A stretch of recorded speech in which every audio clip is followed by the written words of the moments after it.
Received an emergency transmission from Hadawi, a Havoc nuclear engineer. Patching through. This is AZ-3 facility. Reactor 2 has been sabotaged. Havoc internal forces can't handle this threat anymore. You're all I've got left. Running blind on intel for the AO. This region is at high risk of a nuclear incident. Keep the following in mind. Shoot, loot, then time to scoop. The signal is clear. Take action. It's okay here. Not too cold. Experiment 66 is projected to conclude in T-minus 3 hours. All units submit safety risk assessments on schedule. I've got a reading. No hazmat suits? Raise them! Let's make it quick. Enjoy the bomb!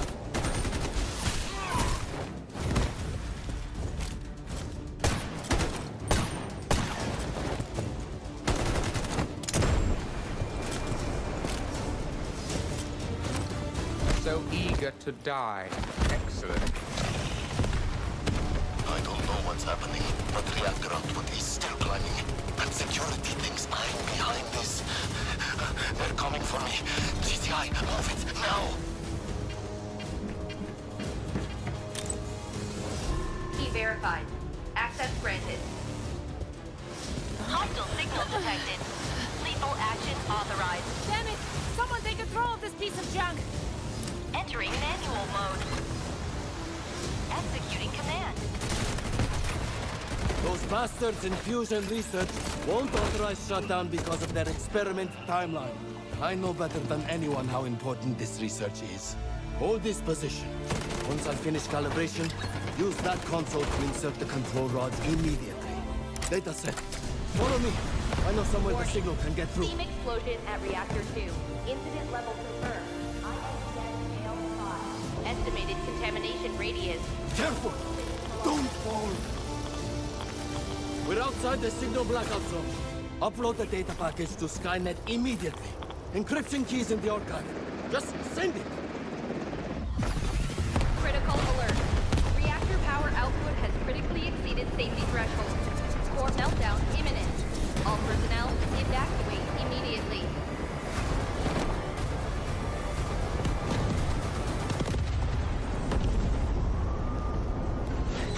Priority alert. Hydrogen explosion at reactor 2. Incident level confirmed. INTS scale 7. Major accident. All personnel evacuate beyond contamination zone immediately. Estimated spread radius 3.7 kilometers. Correction, 9.2 kilometers. Correction, 24.9 kilometers. Correction, 45.3 kilometers. Correction, 79.8 kilometers.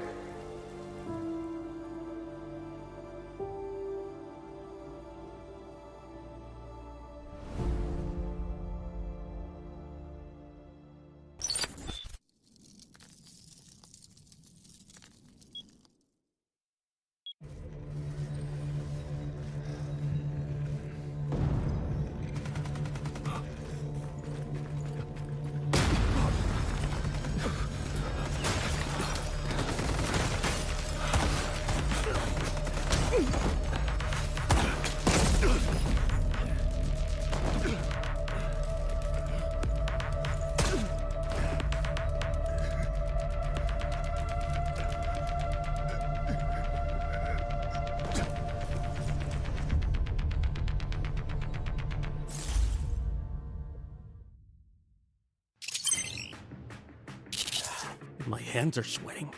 All right. Hi, Operator. I'm Gabriel Mercier, codename N2. Since we'll be fighting side by side, allow me to properly introduce myself. As the codename suggests, my combat style leans towards cryogenic suppression. My frost launcher paired with a cryo flask can quickly force enemies into a frost state, ensuring they pose no threat to us. If enemy positions are unknown, the homing stun grenade can precisely mark them as well.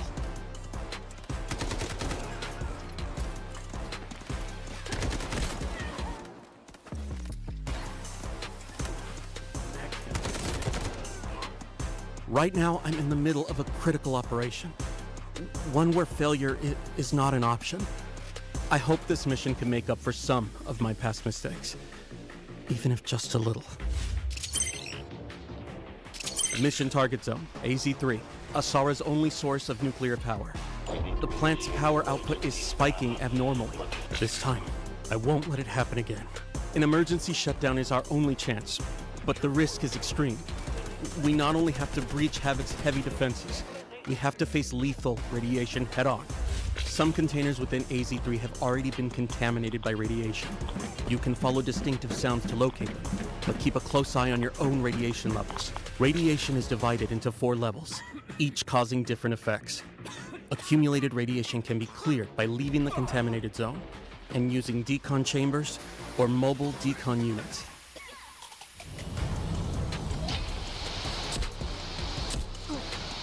During the incident, some personnel lost their access keys. We can use these keys to infiltrate the classified zones and gather intel and supplies. Key verified. Access granted.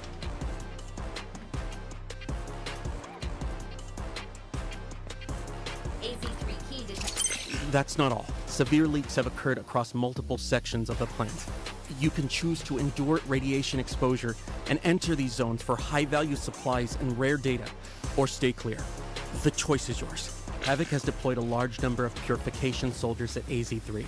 Once your position is exposed, heavy purifiers will apply debuffs like corrosion and slow movement, but attacking the weak spot on their back can neutralize them quickly. An even tougher threat comes from the relink agents. H-1000 personally leads H-47, H-800, and other agents to guard the facility. All of them connected through Skynet. They're extremely persistent. Stay on maximum alert. One final thing. If we do manage to shut down all the nuclear facilities, something unexpected might happen. Disabling attention. All AZ-3 terminals disabled. Of course, the nuclear plant has new collectibles too. Over in warfare, things are heating up. The flames of war have reached the weathered stone walls of the Colosseum. This 1,000-year-old city is sliding toward ruination.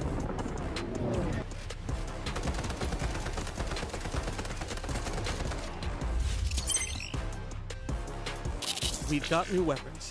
The RM-277 assault rifle excels at sustained suppressive fire, most effective from medium to long range. The SVCH marksman rifle is capable of taking down enemies in one shot at long range. There are also some bonus events coming up. Play Ole Ole Ole to earn points and exchange them for sports-themed rewards and exclusive avatars. The Meltdown Season Pass includes various tactical supplies, including a new outfit for Tempest. The new season's Mandel bricks can yield the AKM assault rifle. Astromancy's game. Not bad. Opening Turbricks gives you a chance at the Law of Time series collectible charms. Good luck. A new melee weapon, Elegy, the exclusive weapon of the Abyss Shark Reese. Pretty cool. Oh, and don't forget, the Rainbow Six Siege crossover is launching soon too. 3 new operator skins.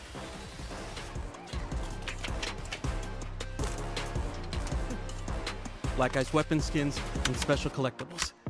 Huh. Now that's something. Covers the main updates for the Meltdown season. Don't mess this up. Don't mess this up.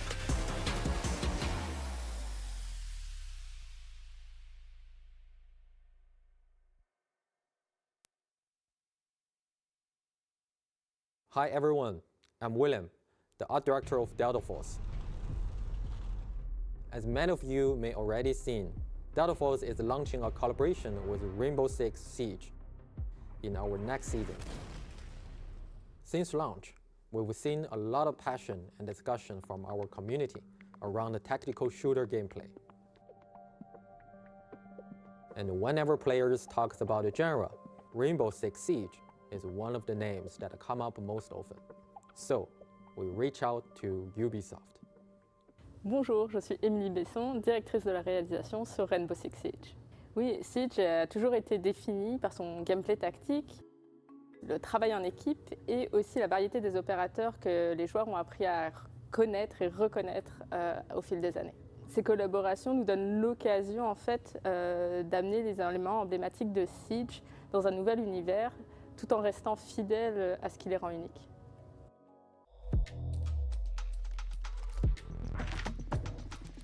In this collaboration, we focus on two things: operators and Rainbow Six Siege's iconic visual legacy.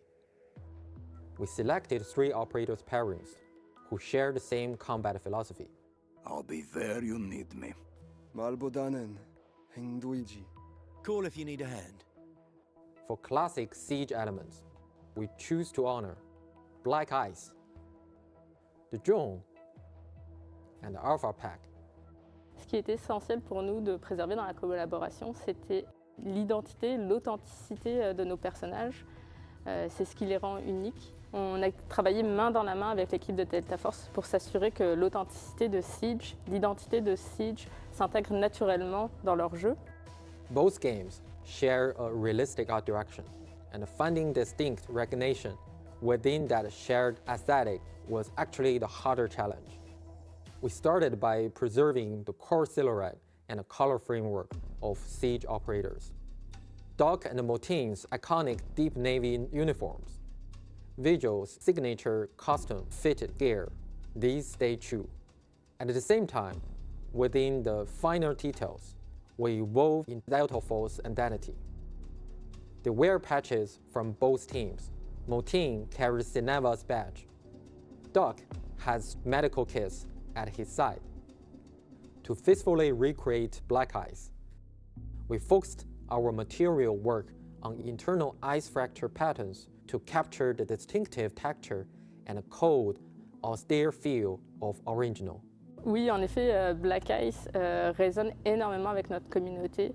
C'est une cosmétique d'armes qui a énormément plu à nos joueurs.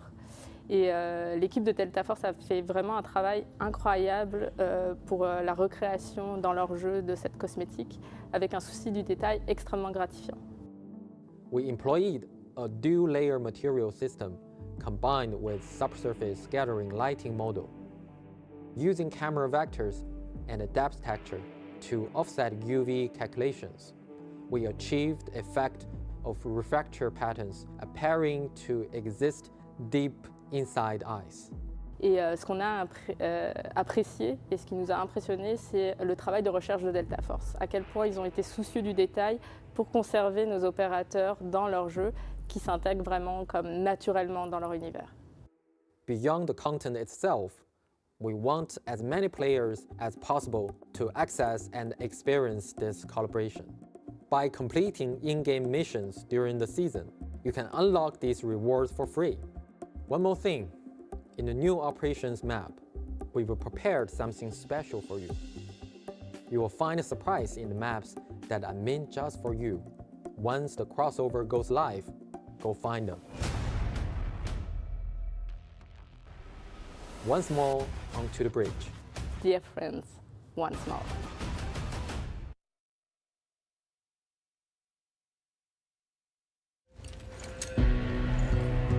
For some, success is measured by bodies in bags. Maybe that suits them. But to me, it's measured in hearts that keep beating.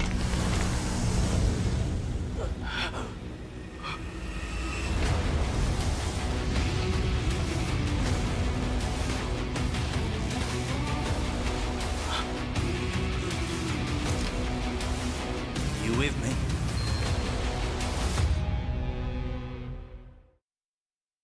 Operations. It all comes down to 3 simple rules. Search, fight, extract. Search decides how much loot you walk away with. Fight. Not every encounter needs to end in a shootout. You just need to clear whatever's standing between you and your treasure. Extract. That's the magic moment that turns everything in your pack into yours to keep. 3 phases, all connected. Miss one and the whole run falls apart. Gear up before you head out. The better you're geared, the harder you hit and the more you can carry. But the more you lose if you go down. Go in cheap and dying won't sting as much, but you'll miss out on those juicy, high-value supply zones. Gear up and go big, or go light and gamble. Your call. Once you're in the match, forget everything else. Loot, loot, and loot some more. Documents on desks, parts and cabinets, bird nests by the roadside, trash cans tucked in corners early on. Grab everything you can get your hands on.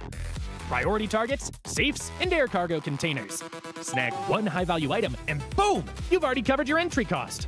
Now, the real question, keep pushing your luck or cash out while you're ahead. Your pack's stuffed with goodies and you're ready to extract. Then, gunfire erupts ahead. What now? Charge in, slip past unseen, or hang back and let them wear each other down before you swoop in. Just remember, die and you lose everything in your backpack except what's safely tucked away in your safe box. You choose to slip away quietly. Smart move! Your pockets are already bursting, but you can't shake that nagging sound of footsteps nearby. Even distant gunfire's enough to send your heart racing. You finally reach the extraction point. The countdown starts. Hold your nerve, don't blow it with 2 seconds left. Extracted. That weight you've been carrying the whole run finally lifts off your shoulders. Sweet relief. Then, there's the ultimate wild card. You stumble on a mandel brick. This thing's worth a small fortune, but the second you pick it up, every player on the map knows exactly where you are. Everyone's coming for you. You go from treasure hunter to hunted in the blink of an eye. Your only goal now, stay alive long enough to decode it and cash in big. Whatever path you choose, it only counts if you make it out alive. That's operations for you. Every extraction is a story worth telling. Go make yours.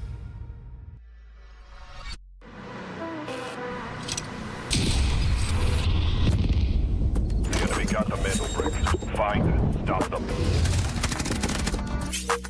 Mandel bricks decoded. Nice work, operator. The time to strike is now. Do not let me down, operator. Decoding has begun. Defend the area.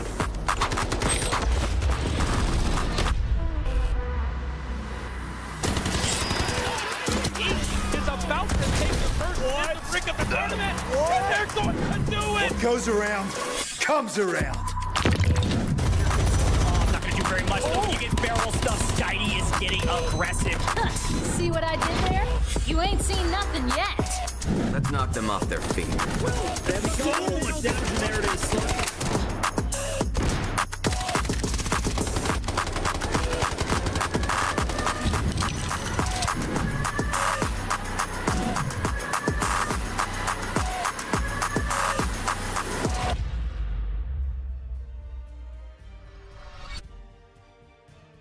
Well, good evening or good morning, depending on where you are in the world. Welcome into the Delta Force Rise series. It's America's, it's Survivor Stage 2. Goj Tiff here to bring all the action, and I'm really excited to see the final 2 teams, Tiff, to make it to the finals.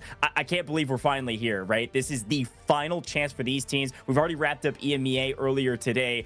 This is it. This is the last shot, the last match before Championship Sunday. How the heck you feeling?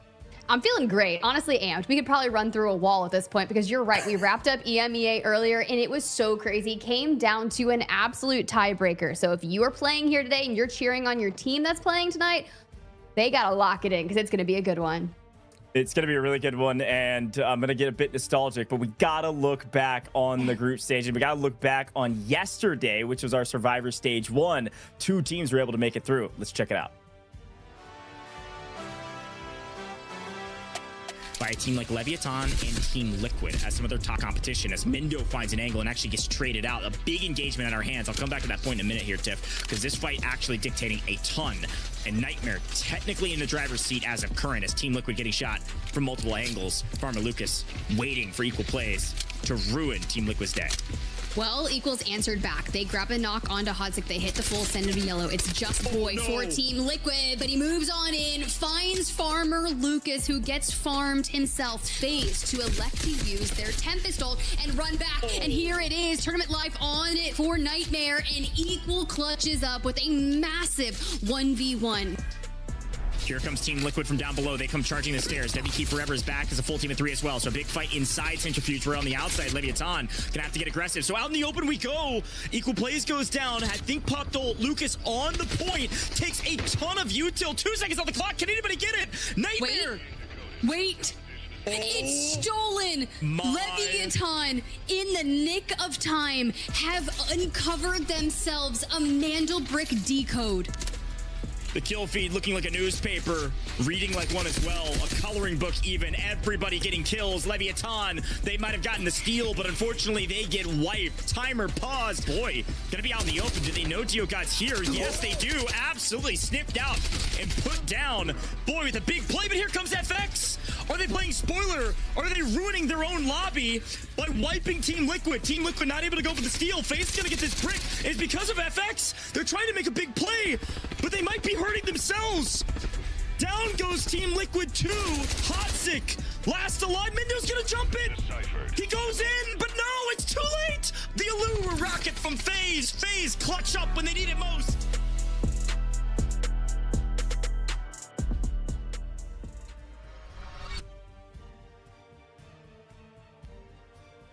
All right, well, back here with the leaderboard after what we witnessed yesterday. It was crazy, but FaZe were able to grab a second Mandel brick in round 6 alongside their 27 squad points. Nightmare, who started off incredibly strong. We got to talk to Farmer Lucas on the broadcast after it and hear a lot about what went down for their scoreline. Congratulations for them to be the top 2 teams advancing on to the finals from Survivor Match Day 1. Team Liquid incredibly close in some hot activity throughout what you saw in that Survivor Match Day 1. WK Forever, Leviathan, and Fluxo were just trying to keep things moving. All scorelines incredibly close there. Now, Goj, we do have 2 new teams that are going to be joining the fray today, however. Yeah, I mean, this is the most important piece of the puzzle, is to see what, of course, FaZe Clan was able to do in Nightmare, but Team Liquid missing out is ridiculous. I mean, they had such a good moment towards the end of yesterday. But yeah, Team Nadeshot going to be joining us. Mad Win going to be joining us today. 2 teams that frankly have had a totally different story through group stages, and so I'll be very excited to see what Team Nadeshot can step up to do in particular, because as we look back, you're not going to see Team Nadeshot at the top of most of these leaderboards. Frankly, they've had not a ton of success, but at the very beginning of the group stages, they dominated. They got an early win, and they put up some points along the way, so they still were a decent team throughout the course of groups. Unfortunately, Mad Win, not the same story. They barely got 10th overall, barely making it to this stage, and only 6 total points compared to 19 from Team Nadeshot. So those are the 2 joining us. Of course, we do have to continue to laud Loco for being the top individual slayer throughout the course of all of our matches, and even Team Liquid's Boy going to be joining equal plays up there in the top 3, and then Nightmare's equal plays and Loco find their way to top 3 again, with Killzalt joining them from Space Station Gaming, who of course are all waiting in the finals now. Yeah, you also do have Leviathan, Team Liquid, kind of going out the top 10 there, as well as Crab from WK Forever. Even Peaky kind of showing up there just on the outskirts. So a lot of our teams that are going to be playing here today still kind of getting into the top 10 of our leaderboards. When you move over towards assets, of course, it's going to be the big 3 that we've been witnessing. Killzalt, Equal, Loco. Love that for them. Mr. Geogod from FaZe, you're right. They're going to be waiting in the finals. But after that, it's Team Liquid, Mendo, and Boy. Very similar there. Yeah, and I think when you look through top 5s and you look through all the top teams, it's pretty clear who the top teams are in terms of just raw stats. But with this format, doesn't necessarily mean those are going to be the teams that win it all. Now, we do see who's in the finals already. Evil Geniuses, Space Station Gaming, frankly dominated through the group stages. Top 2 teams by a pretty large margin. And then Nightmare was probably next best. They were really coming online towards the end of the group stages for Americas, but it was FaZe that won yesterday. And this is what I'm talking about. FaZe had a pretty mediocre group stages. They found themselves in a position about mid-pack or so. They just kind of popped off yesterday. They were able to pick up 2 bricks and therefore take the win and make it to the finals. So when I look at Survivor Stage 2, which is down at the bottom, you can see Team Nadeshot and Mad Win, who we already talked about, MW, and then the 4 teams that just barely missed the mark yesterday, all competing for the final 2 spots today. I look towards Team Nadeshot and I say, I actually think that's a team that can clutch up one of these top 2 spots because of their abilities to play for Mantle Bricks, and they do like to play for this objective. The only thing that matters today is top 2. So kills really don't matter unless it comes down to tiebreakers. It's about getting that objective, Tiff. Yeah, you're 100% accurate. And then when you kind of think back to the group stages, Madwin has not achieved a Mandel brick yet. Nope. They've mostly skated by through their squad points, and that gets really scary.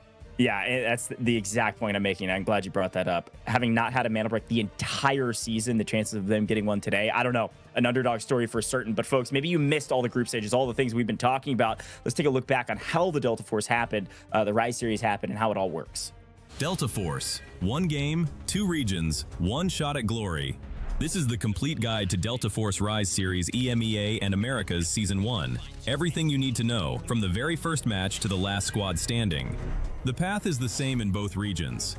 It starts with the open qualifiers, open to any team that wants to compete. The best push through to the group stage, where the top 2 advance directly to the finals, bottom 2 eliminated, and the rest battle through the survivor stage to earn their spot. From the open qualifiers, 12 teams have fought their way into the season, and only one will lift the trophy. The group stage runs for 4 weeks, with matches every Friday, Saturday, and Sunday. The 12 teams are split into 4 groups, A, B, C, and D. 3 teams per group. Each broadcast day, 2 groups go head-to-head in a cross-group match. Every match is a 7-round format. 6 teams competing in the same lobby simultaneously, across up to 7 rounds on maps like Zero Dam, Brakkesh, Tide Prison, and Space City.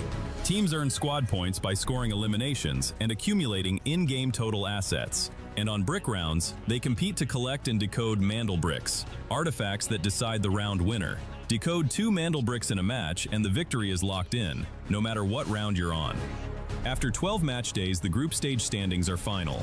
Places 1 to 2 go straight to the finals. Places 3 to 8 enter Survivor Stage Day 1. Places 9 to 10 drop into Survivor Stage Day 2. Places 11 to 12 are eliminated. The Survivor Stage is where the bracket narrows fast. Day 1 brings those 6 teams together for one 7-round match. The top 2 advance directly to the finals. Places 3 to 6 get one more shot. Day 2 mixes the 4 survivors from Day 1 with the 2 teams ranked 9th and 10th from the group stage. Again, 6 teams, one 7-round match. Top 2 go to the finals. Everyone else is out. 6 teams, 1 day, 1 lobby, 1 match. This is the finals, the ultimate showdown of the season. 2 teams earned it through the group stage. 2 more survived Day 1. The last 2 came through Day 2. Every team deserves to be there. The top 3 finishers earn an invitation to Season 2. Welcome to Delta Force Rise Series EMEA and Americas Season 1. Loot, shoot, extract.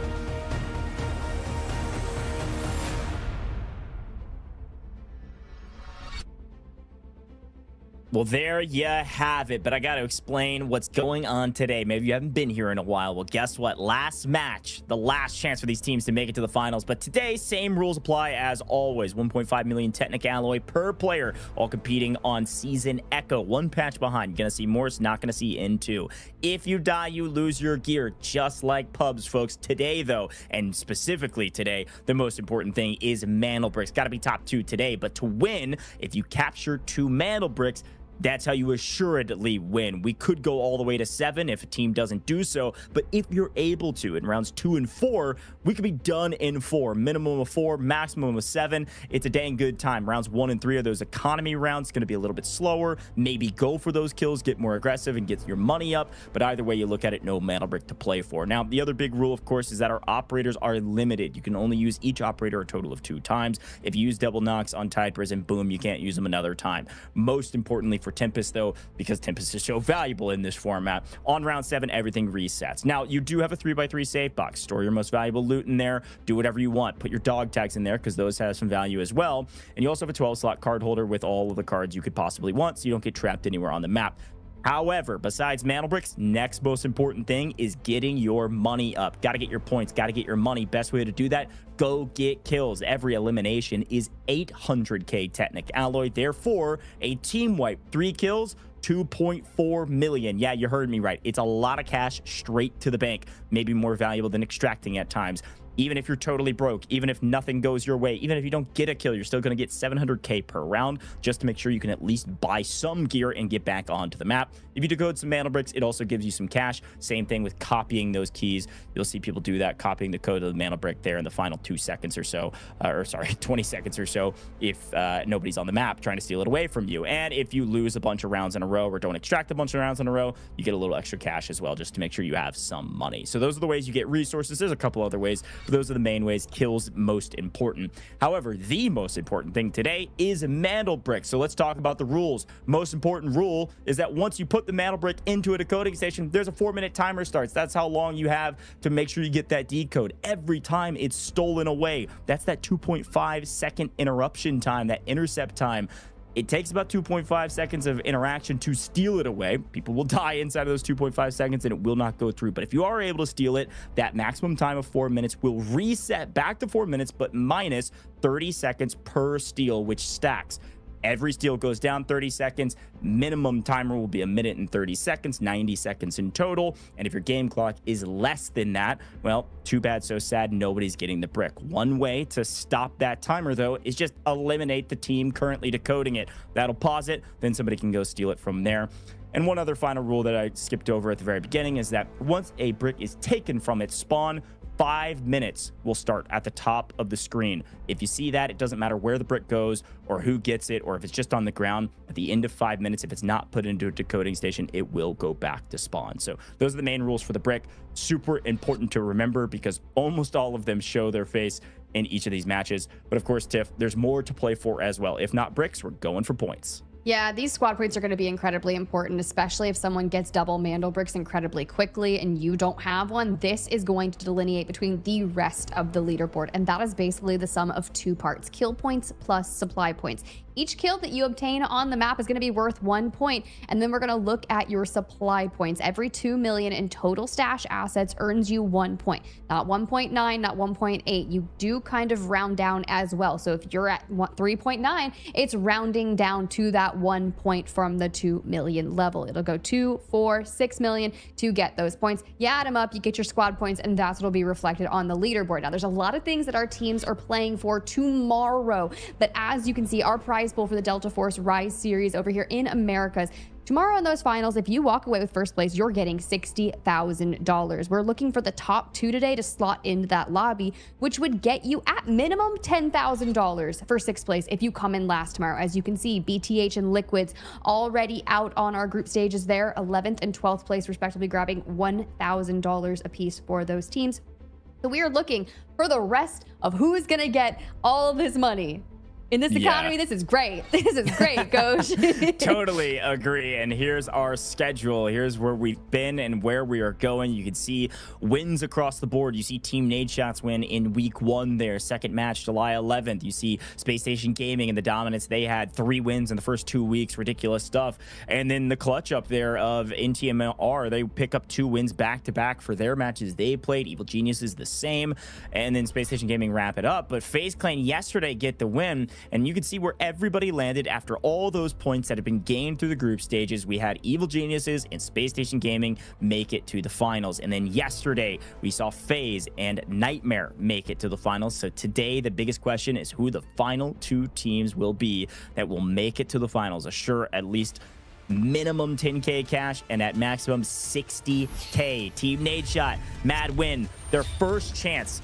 Last chance, first chance to get into the finals. Let's talk about all of our teams, though. FX is a big one. Marino kind of popped off yesterday and took over for his team, but still not enough to put them up the board. So they have to come back for a second chance here in match 2 of the Survivor stages. This is a team that plays a bit slower, plays a bit differently than most of the other rosters, catches a lot of flack from people in chat that feel like they know what's best. But I gotta say, I think FX knows how to play ball. They've been popping off recently. There's a pretty good shot they could take over today if they keep up what they were doing yesterday, but a bit more consistently. Talk to me about LEVIATAN, though.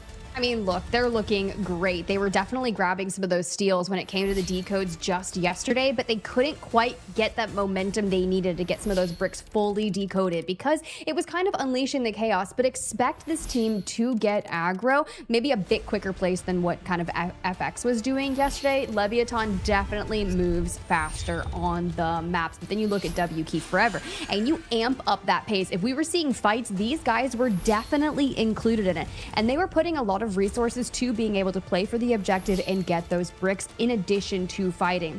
Will they be able to be in the top 2 here today?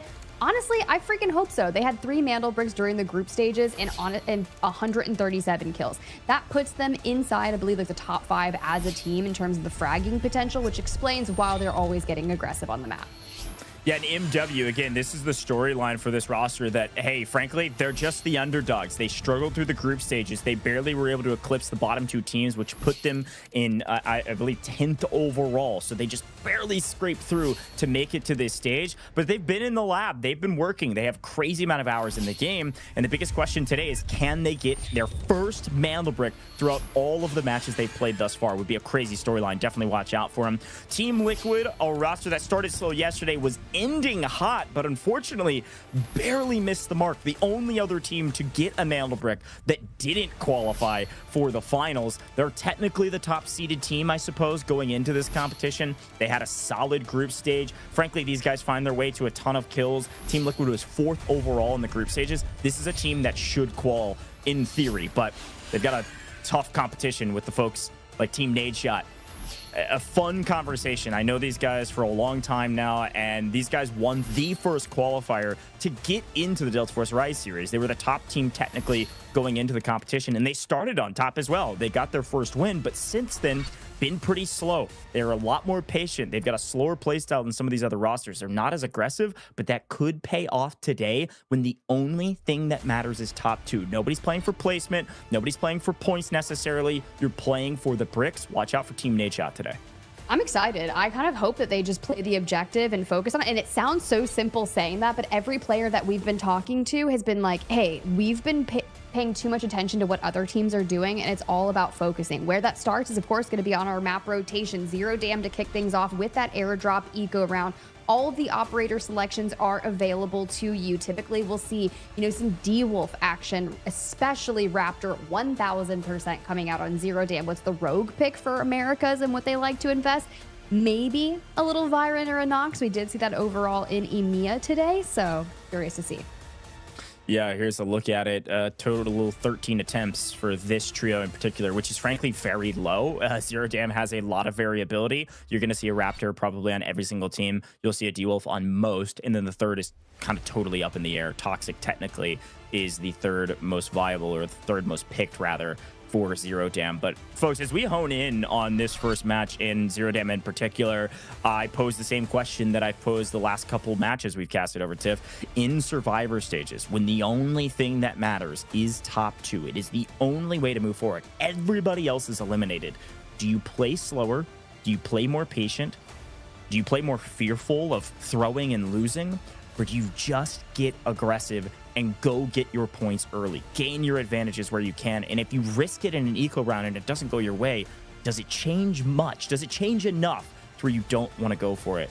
Really looking for LEVIATAN in particular to change their fate. They've been a strong team throughout the year, Tiff, but yesterday they frankly just had a bad showing. They definitely did, and that happens. You can have these bad play days, but you can't have them back to back. And if this is your first showing in, like Madwin and Team Nadeshot in the survivor stage, then you really just have your back against the wall, and you have to play with every bit of knowledge that you have brought through our group stages into here if you want to place into that finals and take home a minimum of $10,000. And Goj, you were talking about the pace with Zero Dam. I say you amp it up, you go for broke, because if it comes down to a tiebreaker or 1 point and you're missing that lobby, you do not want that to happen to you. Here we go, folks. The beginning of the end. The beginning of the last match before Championship Sunday. And because of that, we got to reward you just for being here. Make sure you get your typing fingers ready and type in this code on your screen as fast as humanly possible to go earn your Neko Mimi spray paint, folks. 35 total redemptions for this giveaway alone. It's going to go quick. Redeem in-game or at the official website online by typing in this code as fast as possible. Got to beat your viewers out there. We got a lot of folks watching, not only in the official live streams, but also watch parties. Big shout out to Nadeshot watching his team, cheering them on. Let's see what they were able to do. Zero Dam kicking it off. Well, you immediately look to who's got those tier 1 spawns. It's going to be Team Nadeshot and W Key Forever. So when we move over to Brakkesh, they will not be having a tier 1 spawn on the first Mandel Brick round of the day. Team Liquid and Madwin are over on the eastern side of Zero Dam by Major Substation and Visitor Center. LEVIATAN up in Barracks and FX over in Cement Plant. We are not seeing a full head-on collision up in admin just yet. They're going to be looting their way towards each other, and usually we don't see engagements until incredibly late into Zero Dam. However, survivor stage have been incredibly fickle, and sometimes some wild stuff happens. Totally agree. Got to make these T1 spawns worth it. We see, I believe it is W Key Forever finding Saeed first, which in the tourney server means that they will pick up some gold gear early. It's going to be a gold fest. Here's a look at that map feed, and Tiff broke it down wonderfully of where everybody was at. So big thing here is WK Forever and Team Nadeshot inside of admin. The others will rotate their direction at some point. And the biggest question is, oh, wait, no, the biggest question is Crab pulling a 4.2 mil key card. Biggest question is, now what? Holy cow. All right, talk about an eco round. WK Forever with some nice RNG to kick things off while we're trying to set the scene.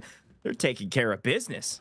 I didn't think that was going to happen to me ever on a broadcast, Goj, because you guys were always talking about like, yeah, someone found something that was like $4 million, $4 million technicality. I'm like, cool. That doesn't ever happen when I'm on the broadcast. And WK Forever getting to it already. You see those profits at 5 mil. Mendo also grabbing a red of their own, but nowhere near what Crab was able to pull. But also, you're right, has that gold armor. Nice start for WK Forever. Yeah, WK Forever's in a very good spot. Again, Crab having gold armor here, everybody has to run blue bullets. We saw it with their operators that they're choosing. At the very beginning, you're limited to the gear you can bring in, and so Crab's going to be able to tank some shots, especially body shots.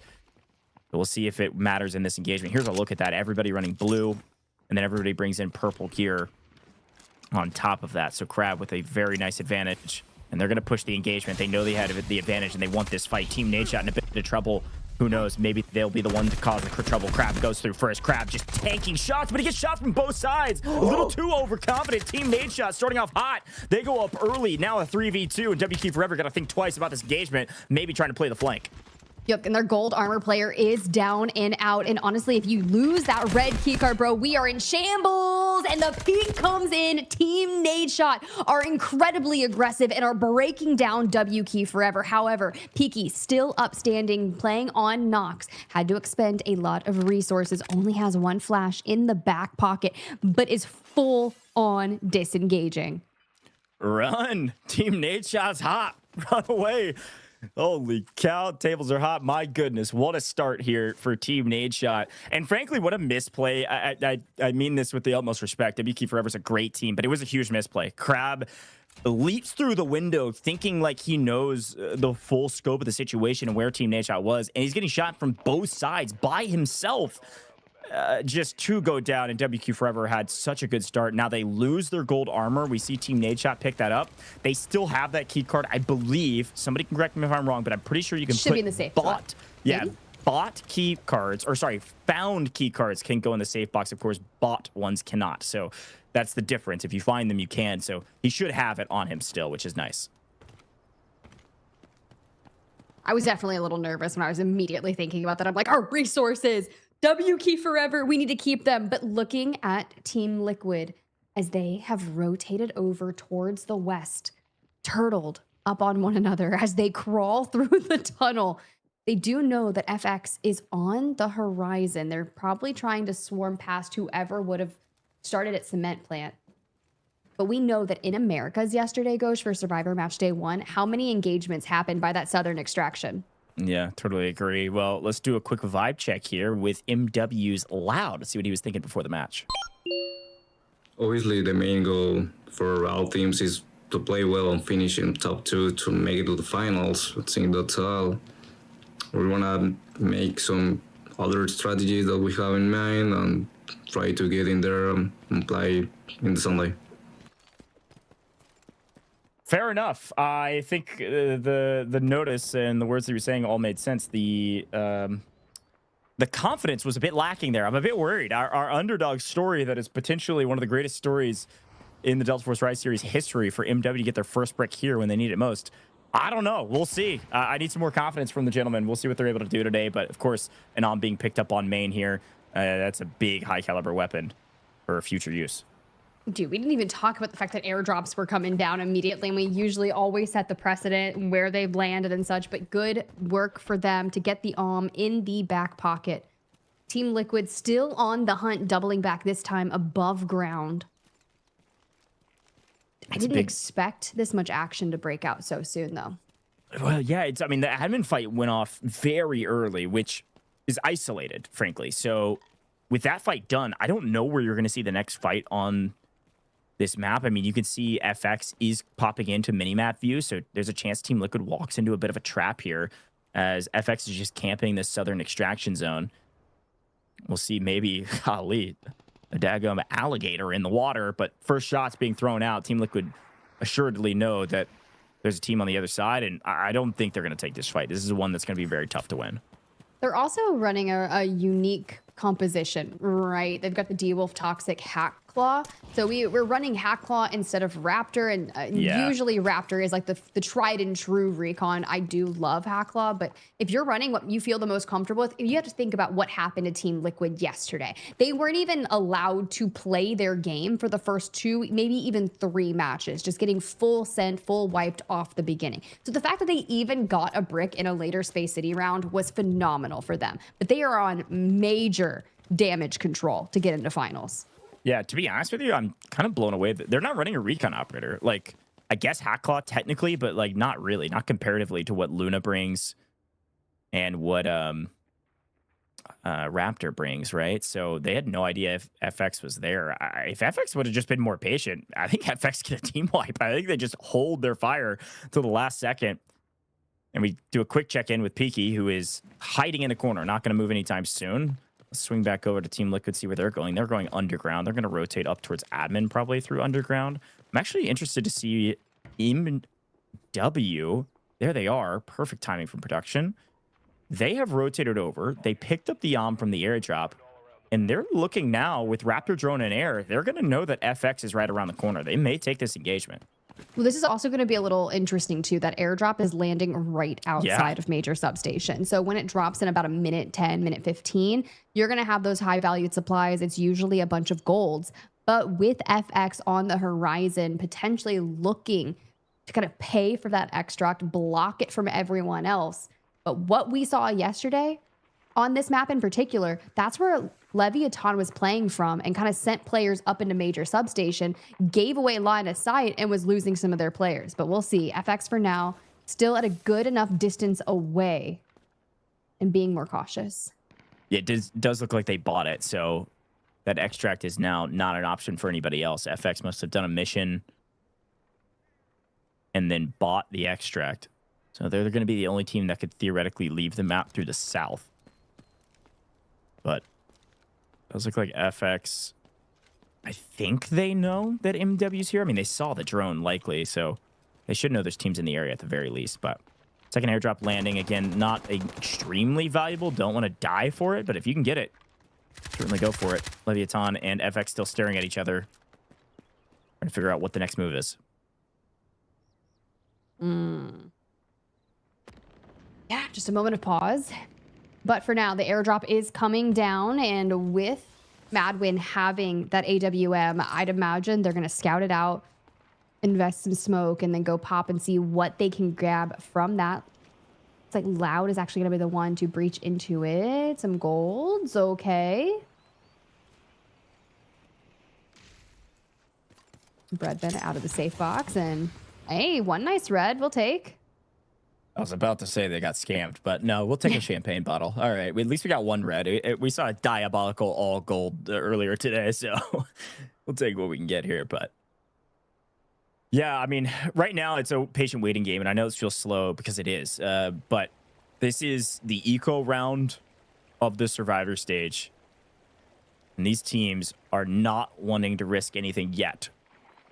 And what we saw yesterday was that the big fights took place in the last, well, 90 seconds of the map, maybe. Be really curious to see what Team Nadeshot's up to. They've found their way to now nearly 4.5 million after just looting all of admin after winning their engagement with WK Forever. So they're probably just going to check every single corner, check every single box. And it does look like the lever has been pulled for the elevator extract, which is what they'll take next. The only objective that hasn't been taken at this point is MW has both of those airdrops, is the wall breaker mission. So I wonder if anybody will go for that while Team Nadeshot head to the extraction point. We did have some players over on the EMEA side of things prioritizing those just to make sure they get the lucky wooden sculptures and trade those in for some better helmets later on. But for now, Hiki those timers having expended is left to be a solo Nox on 0 dam. So if you stay on this map, the best thing you can do is either A, loot up, find some more value for the team, throw it into the safe box, or third party some of those end game fights for those extraction points. As you see with that map, Team Nadeshot already moved on up towards the north, and Team Liquid working on coming into admin.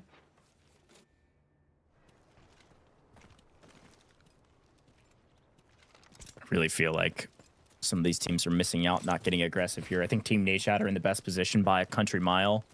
They win an early engagement. They get 2 kills. They get gold gear from Saeed off the body of WK Forever. They pull the lever. They're at the elevator extraction. I'm liking their spot. You can see them now through X-ray off in the distance while MW wrap this way. Reminder that MW have that so one-shot sniper coming through. If they contest this elevator extract, they're probably the most dangerous team to Team Nadeshot. And it looks like Team Nadeshot does have Slept kind of pushed out by himself, playing shipping containers potentially to wrap for a flank if a team pushes in against his team. So maybe watch out for Slept in some of these engagements, or maybe he was just looting a little extra.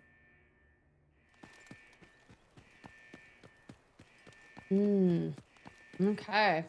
I'm just like cruising around and seeing what's available as teams still rotate around. FX still hanging out down towards the side by that extract. Team Liquid. Curious to see if we're actually going to go ahead and do this and how quickly you could get it done. Yeah, so very late wall breaker. So interestingly enough, I'm wondering if they're just going to go for wall breaker, go for lucky wooden sculptures, and not extract. Just throw those in the safe box when you wrap up the timer. Our game clock only has 5 minutes left, so chances of them getting out of the map and doing wall breaker very, very minimal. But they can definitely finish wall breaker. This is around the time where teams really start to put their end-game fights into play. And you do still have Team Nadeshot and Madwin, our teams for the first time playing here today for Survivor Match Day 2, on that precipice of breaking out into an engagement over by the extract. Still scouting on the outside, though, thanks to the they can keep tabs on if players are peeking through windows or maybe trying to rotate around here. Frankly, I'm a bit disappointed in some of these teams not contesting this extraction. I mean, it's very difficult to break the team that gets there first. Team Nadeshot gonna full get out of this lobby for free if they want to. They're at least gonna send Crisp out, who's got the gold armor on and plenty of gear, and that's all they're worried about. I actually like this play from Team Nadeshot. They don't want to just take everybody out because they don't really have a ton. They just stockpile one player with all of the loot that they found, pack them full, leave the other 2 on the map to play spoiler and go for kills. Reminder, each kill is 800k, and there's a chance MW is about to sell a 2v3, but Team Nadeshot with an advantage. One goes down, the second very weak. Slept gets a full. Magnetic bombs are landing. Smile taking a decent bit of damage, but MW in deep trouble right now while Team Nadeshot have a huge advantage. Pildora getting really aggressive here from the backside using the a 2v2 with a surprise attack, but at the same time, WK Forever's Peaky has stayed on the map and found Socio Legend. LEVIATAN can't catch a break. And this is what we were talking about. If you're going to pop Silent Assault and make sure that you push forward pretty much. Navigating silently, the jumper on the truck, and he's not connecting. It's getting a little scary. You have to reload 15 bullets, and the hipfire's not there for WK Forever. Instead, to the lobby they go, and LEVIATAN, a duo, work on the reset.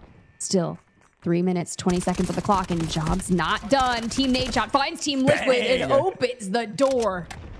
Hey, there's no complaints about playing slow today. Team Nadeshot came in with a totally different pace of play. Found their way to several kills now. 2 total, a couple crawling. Turns to 3 and should be 4 here in a moment. So far, so good for Team Nadeshot. One of their players also extracted, so they're in a great spot right now. And Team Liquid down a player, having to think twice about how to take this engagement. MW playing the backside of this with a sniper. Means that Team Nadeshot technically in the middle of a sandwich, but Mindo on the outside of the sandwich is about to get smashed with a hammer that is LEVIATAN. See you later. Bye-bye, Mindo. Team Liquid down to a solo. Fresh off a reset and needing those kills, and it's kind of interesting, right? Team Liquid bringing in precision as opposed to Boy have already been whittled down to the solo of Hodsick on Toxic.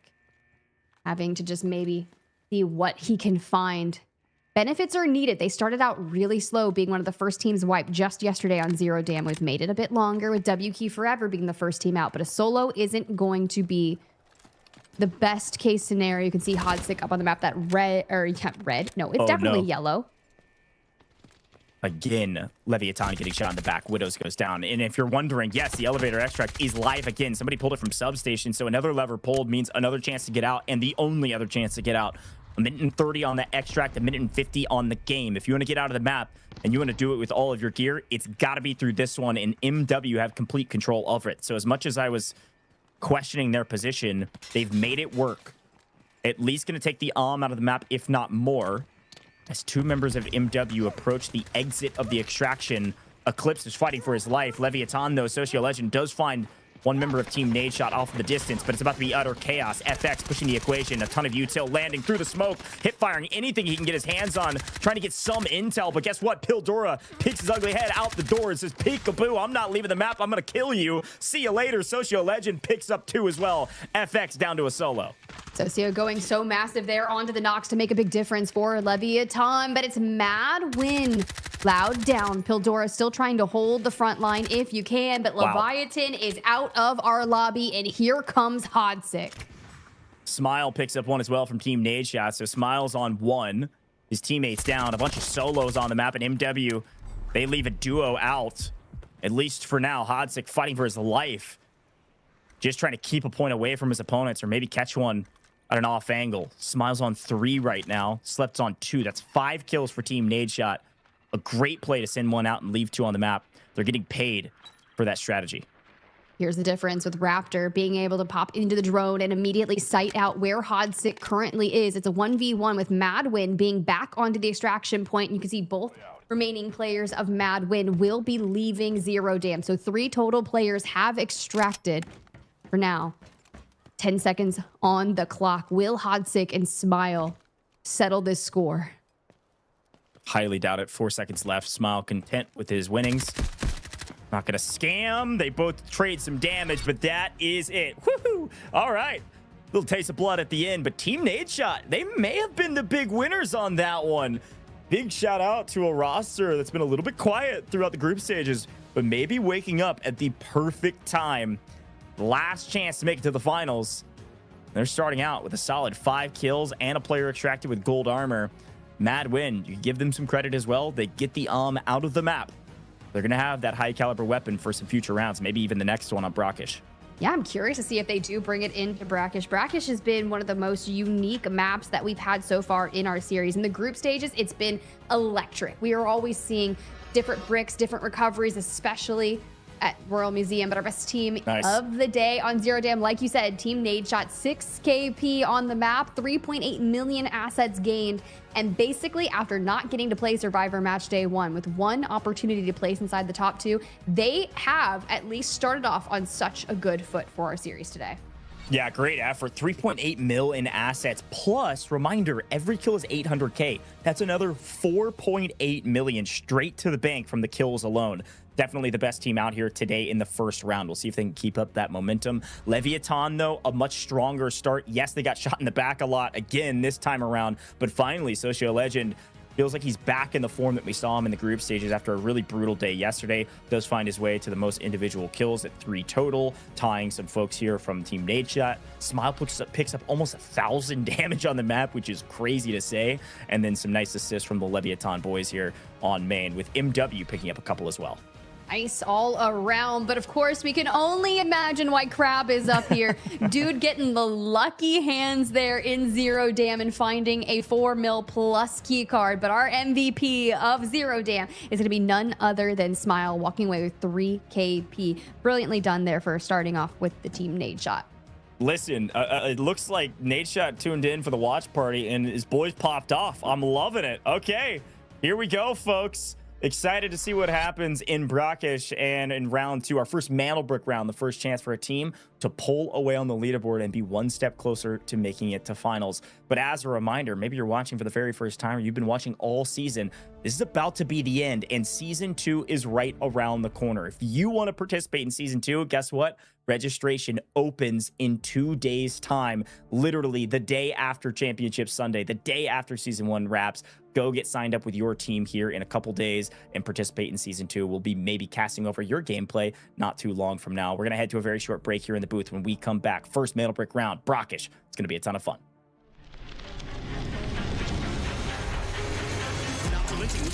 He's gonna mantle though. A mistake. He's got to show first. End up not being needed. Nobody moved fast. The Nightmare lights him up. The airdrop thorn. We do see some damage in the entire group stage for a reason. He's got one. He's got two. No, I mean we take that all day, especially for FaZe. The jump comes in from Crab.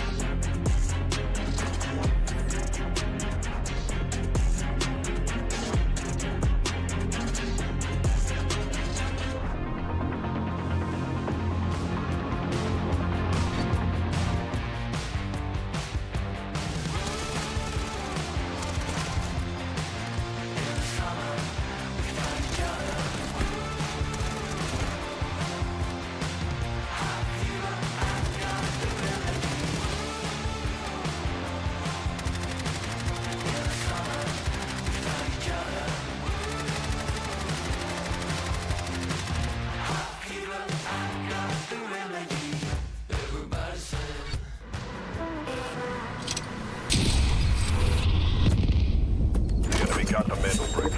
Find it. Stop them. Mantle bricks decoded. Nice work, operator. The time to strike is now. Do not let me down, operator. Decoding has begun. Defend the area.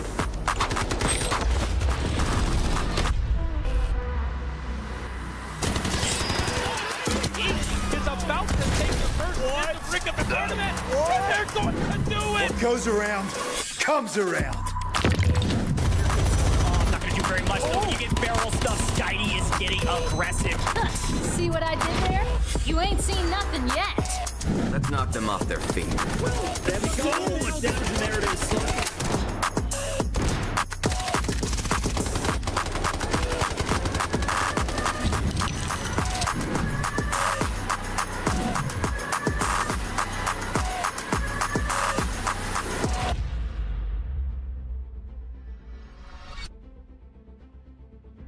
Welcome back, Delta Force Rise Series America's Survivor Stage 2. And we just wrapped up Map 1, Zero Dam, and it frankly was a banger. There was a lot of fights towards the end, but even some at the very beginning. Team Nadeshot, the biggest winners after Map 1, and they'll find their way to the top of the leaderboard. But there's a couple other folks out there, Tiff, that have found some advantages. We saw WK Forever pull a crazy 4.2 mil key card. We saw MW get out with the AWM they could use in the next round. A lot to talk about going into the next round. Yeah, 100%. It's going to get crazy. When you think about Brakkesh, you kind of just open the door of how things play. A very stark difference in our regions on who prioritizes what.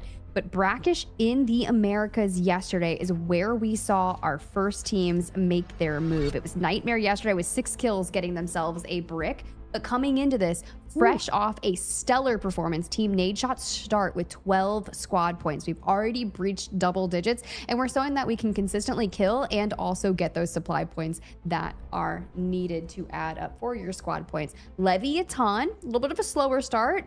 Had initial knock, but we do answer back with some nice moments there from Socio. Madwin, WK Forever, Fluxo, and then Team Liquid. Team Liquid, that one hurts still. Yeah, Team Liquid with basically nothing from that map, right? Those 2 supply points just come from the resupply that you get. So a great effort, I suppose. But frankly, don't be too worried about Team Liquid. This is what they did yesterday, and they really popped off towards the end, just barely missing out. I still put Team Liquid as one of the teams that should or frankly could qual. But then again, it is double mana brick format. Anybody could make it. It comes down to playing the objective, not just the kill. So a nice value add for Team Nadeshot to find themselves at the top of the leaderboard, but we're just getting started. Next round, Mantle Brick round, Brakkesh, chance for an airdrop as well. High caliber weapons could be on the map. And so I asked the question of the comp. We've got a lot of operators we can choose from, and we saw in EMEA that a lot of players, a lot of teams did elect to go ahead and burn a Tempest, one of their 2 that they can use in the first 6 maps, here on map number 2. Yeah, but honestly, I think the Luru pick is going to be the most important. Gizmo has been starting to kind of be one of a favored picks onto Brakkesh. You can see most popular operators, Luru, Raptor, Gizmo. Yes, 1000%. You're correct on the Tempest. Typically, we'll get maybe 1 to 3 from our teams. It just depends on how much value we're looking at and if you're going to be guaranteed a tier 1 spawn or not. But if you burnt a tier 1 on 0 dam, you're probably not going to bring a Tempest into this round. Well, there you go. I like that intel. Of course, we know that Aluru, Gizmo, Raptor, probably the top 3 most popular, and you'll see probably this comp out there. Great zoning utility from Gizmo and Aluru, and then Raptor just really valuable for intel on this map. So like you were talking about, Tiff, these spawns do really matter, and Team Nadeshot and WQ Forever will not be able to get a tier 1 spawn, which means they will not be in the red. They will not be closest to the brick. For those watching maybe for the first time on Nadeshot's watch party, the Mantle Brick spawns just outside of Rome Museum in mid-map. So tier 1 spawns are the closest to it. That is the case on all of our maps that have a Mantle Brick. There's also a decoding station inside that museum as well. So this tier 1 spawn here, very important. Won't see Team Nadeshot there, but could see plenty of other teams. We'll see if they're able to get the brick first, or if some of the teams that show up late will still get the brick at the very beginning. Now, folks, guess what? It's time. We're moving into the second game, which means we got another giveaway. Get your typing fingers ready. Go earn your SR3M Combat Ready skin by typing in this code as fast as humanly possible in-game or on the official website. Only 25 of you will be lucky winners. Only 25 total redemptions on this code. Gotta be quick if you want to earn it. Go get your hands on the skin ASAP. We got a couple more of these later in the broadcast, so if you missed this one, don't worry. Just be ready for the next ones. Tiff, I'm pumped about it. Let's get into Brakkesh. Let's do it. Who's going to show up, show out, and get themselves the first Mantle Brick of our Survivor Match Day 2 here? Mind you, guys, if you want to get into the Delta Force Finals tomorrow to play for at minimum $10,000, then it has to start here. That is exactly right. And we tune in with FX, who have pulled the new Tower of Babel, and so has Team Liquid. These two teams the furthest from the brick, in some high-value looting areas, and yes, loot does matter, but we got to get eyes on the brick. We got to get eyes on our tier 1 spawners, those that spawn the closest to it. It will be, it looks like, Leviathan and Mad Win closest to the brick to kick things off. Biggest question for these two teams down at the bottom of the map is, do you loot or do you leave? Let's take a look at the brick. You can see it just outside of Museum. Here are the two teams I was talking about. One set up inside, one set up outside. And there usually is kind of this big contention point of, do we send out? We don't have any Tempest, so we're not going to be waiting for those Tempest ults to be off cooldown. Takes about 2 minutes, right? So we're not going to see that immediately on play. So these Raptors that are scanning the skies and kind of picking up people on the road, this is where you need to know, okay, it's good. It's time. Once the Mantle Brick spawns, we are golden to send it. For Leviathan, you know, I would love to see them jump on it early, fresh off that tier 1 spawn. Madwin also getting it, because now Team Nadeshot and WQ Forever have already started to descend down from the north. A bit of a stalemate at the Mantle Brick. So tier 1 spawns are nice because you get to this power position, but are you going to make the first move? Leviathan electing to stay patient. Madwin maybe wrapping out. We need to pay attention to the brick. I think they had one outside, maybe going for a play while inside they loot. In MW, it would be the biggest story of the Delta Force Rise series if they were able to get their first brick throughout now 5 weeks of competition. They have not been able to get a Mantle Brick yet. Big moment for them in the kickoff here. FX have shown up, so they've rotated all the way over, and they're going to be coming in the south side of where this Mantle Brick spawns. And they're going to be playing against Leviathan for this brick. As Loud is currently still by himself, looting out inside. Madwin is the only team inside a museum itself, while FX is staring at the backside of the brick and also making sure that they don't get flanked by another team. Very interesting. But I do like how quickly they've rolled out of the tower, and it is just focusing on actually playing for the brick. Now, the initial brick pickups have been much more slower paced. And that's okay. Think about Brakkesh Match 2 yesterday for Americas. Now, FaZe was initially the first team to grab it and run it over just south of the Blue River Hotel. Nightmare then go on to take it and hold it throughout the entirety of that match. It was a clean decode, but it was a bit stalled. So that match timer really coming into effect late into these stages because of the initial 4-minute decode if people aren't stealing it back and forth. Well, worth mentioning, haven't had a chance to talk about it too much yet. Operator comps. Not one player is running Tempest. Not one team repping Tempest in this map. A nice pull, MW. Dang, okay. Find actually a key card. It's only 744k, but we take those plus the gold sculpture. That's going to be a solid 1.1 plus mil that they just found by looting inside a museum while waiting for the fight for the brick to kick off. So, hey, we take those. It's an extra supply point. Look at the map again. Nobody moving for the brick early. This is reminding me of EMEA. The game clock may be a factor when somebody does decide to go for it, but without a Tempest on the board, without that Tempest ult to go play for steals or takeaways at the spawn, I'll be curious to see who moves first. And we do see WK Forever going for the boss here. This is how you get the lucky wooden sculptures, so worth killing the boss and getting that loot. And we see him go down. Michael Bay explosions, beautifully done. Elsewhere, Team Nadeshot waiting for the airdrop that is spawning just on the outskirts of Blue River Hotel. In just about a minute, they'll be able to see what they are going to be benefiting for themselves. But there goes those lucky wood sculptures. They'll be able to exchange those out for some nice gear. Yeah, it's actually super valuable. It's another way to get gold. You can only buy gold once in the entirety of the match, but you can use these lucky wooden sculptures to exchange them, plus some vouchers you have to buy for golds as well. So pretty actually important point. See some teams prioritize them, especially if you can get it for free. It's nice to have. Ooh, FX. From the entryway, we can already see, but keep tabs on Leviathan, who have been lying in wait, casually peeking out from above.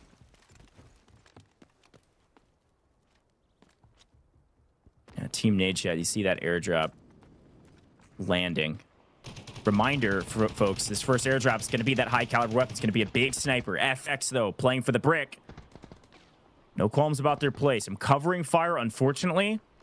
They back off. They didn't feel like they had the right angle. They saw Widows on the low side, Eclipse on the high side. Probably going to lose a life. They back way out. Going to readdress this fight from a different angle, while does look like Team Nadeshot are able to get that M82. So no this time, M82. Just as strong, in my opinion. Maybe a little bit longer ADS time, but otherwise, that thing hits like a dang truck with those 50 cal rounds. So watch out for Team Nadeshot with a big gun coming in to solve big problems. Is this the Wild West down in Texas? Like, bro, we're gonna hit the standoff, which definitely feels like it over here on Brakkesh. I will say nice moves from FX to immediately put a ton of damage down onto Leviathan with some smokes, but did not get the brick. So nothing came of it except for that information with Socio throwing the drone up into the sky. FX has backed up. Does this allow them the chance? Because when they say they're backed up, it's split hold. We look in with Marino, who's got the backline for FX, holding mid-map.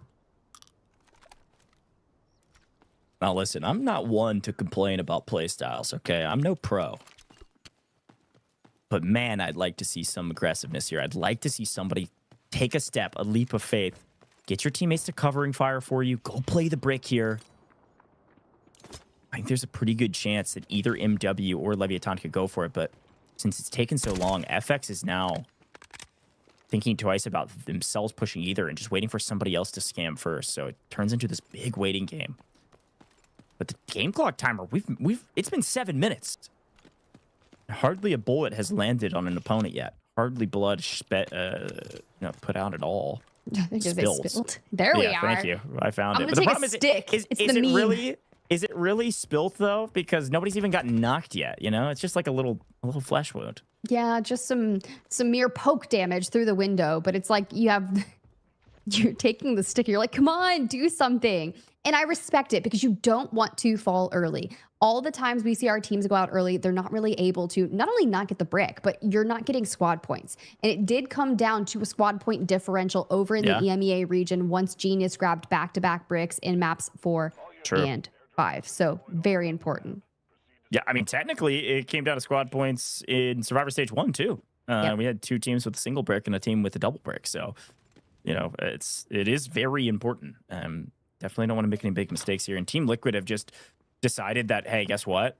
We get the Tower of Babel spawn. We're just going to loot this entire time. Don't worry about anybody else. Nobody's gotten the brick yet. They can tell when somebody grabs the brick. They will know if it's in a decoding station. They're not leaving Tower of Babel until somebody grabs the brick. They're just using all of this time to loot. Unfortunately for them, Frankly, they've gotten pretty unlucky. They have looted most of the Tower of Babel, and they have 1.2 million assets. That is ridiculous. Finally, there it is. Able to find a little boomstick action, a little 600K. We take those. 1.8 mil now. They're creeping their way up. But MW playing from Museum, a much smaller POI, have nearly double the amount of loot Team Liquid has. Ooh. Just unlucky. Okay. Still, 9.5 minutes. No one committing to said brick. Meantime, we're looking at that second airdrop going straight towards Team Nadeshot. Writing the script for airdrops at this point in time. But as we look towards the brick, LEVIATAN wants a team fight. They really do. Widow's down there holding that bottom window on the left side. Socio keeping tabs on the upstairs. Yeah, I mean, I'd want a team fight too if I was LEVIATAN. They're in the best spot to hold brick for sure. But for now, Team Nadeshot content with playing the other objectives because they're not in a power position around the brick, so they're going to grab both airdrops. Let's see if they get lucky. Okay. Too bad. A couple golds, little XP data red, and a fossil to round things out. We take that. Yeah, not too bad. Nothing crazy to write home about, but call it a wash. About 1 million in total, probably, or a little bit less. But already added to the total they've been able to pick up on the map is pretty solid. Up at 2 million now, so that's an extra supply point at the very least. 10 minutes have passed, and every player is still on the map. If we go another, we'll call it 5 minutes without anybody dead, I'm going to be breaking out David Attenborough impressions. You know what? You might as well kick things off right after we see the push for the brick. Smoke's going out. They know exactly where LEVIATAN is. So throwing that data swarm up and Tamiozo, can we get it? No, the influx of damage. We are incredibly low, but we are committed. If there's one thing we're going to do, it's we are going to stick it to the brick. We're healing. We're going. We're trying. What a commit that turns into a brutal mistake. FX, they commit for the brick, and unfortunately, when he had a glimpse in a moment to grab the brick, take it from the spawn, and die on the way out, he lays prone thinking he can out-heal an incendiary, and he actually was able to until LEVIATAN was just able to attack from a different angle and cut him down. So FX, first to move, first to get punished. This is why there was a standoff, folks. Around the brick, LEVIATAN have a great defense. And one member of FX down. LEVIATAN, is this going to make them make a move? Are they bold enough to make a play now? Or are they going to sit here and continue to play defense? I've always been told fortune favors the bold, but I'm not sure if that's the case right now. Everyone's just still waiting for someone else to come do something. Mad win. LEVIATAN definitely aware that they're playing from that side. And if you have FX across the way, I would imagine that none of these teams are going to be able to find purchase in getting towards that brick. Now, mind you guys, a 4-minute is going to be the decode. And with a timer for the match at 6:39, we are in such a narrow window to make this happen. I totally agree. I mean, we're about to watch nobody get the brick again on Brakkesh. And so with that in mind, God, I turned my eyes to some of these other teams. Let's listen in first, though.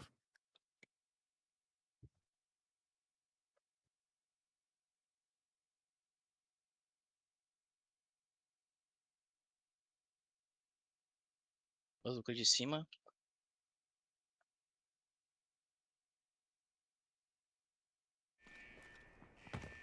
Well, not much to talk about when you're worried about getting out of the map. They're going to be playing the extraction point on this Tower of Babel side. 2 players looking for a full team of 3 as W Key Forever move this way. Yep. Vibes seem high. That's all that matters, I guess.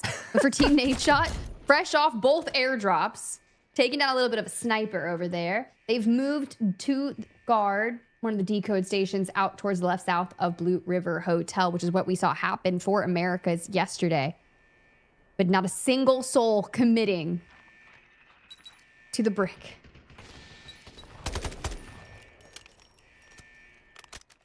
All right, 90 seconds on the extraction. 5 minutes on the game clock.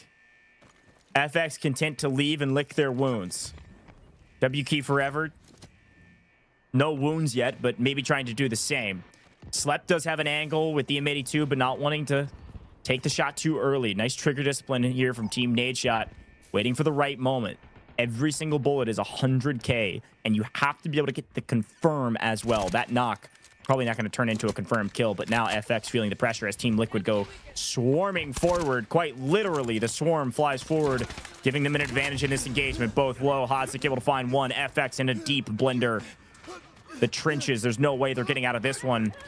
Good news, though. Marino, you're last alive, fighting for your life, taking every ounce of utility that can be thrown your way, but WK Forever is about to swing up into this engagement and fight Team Liquid right over the top of your head.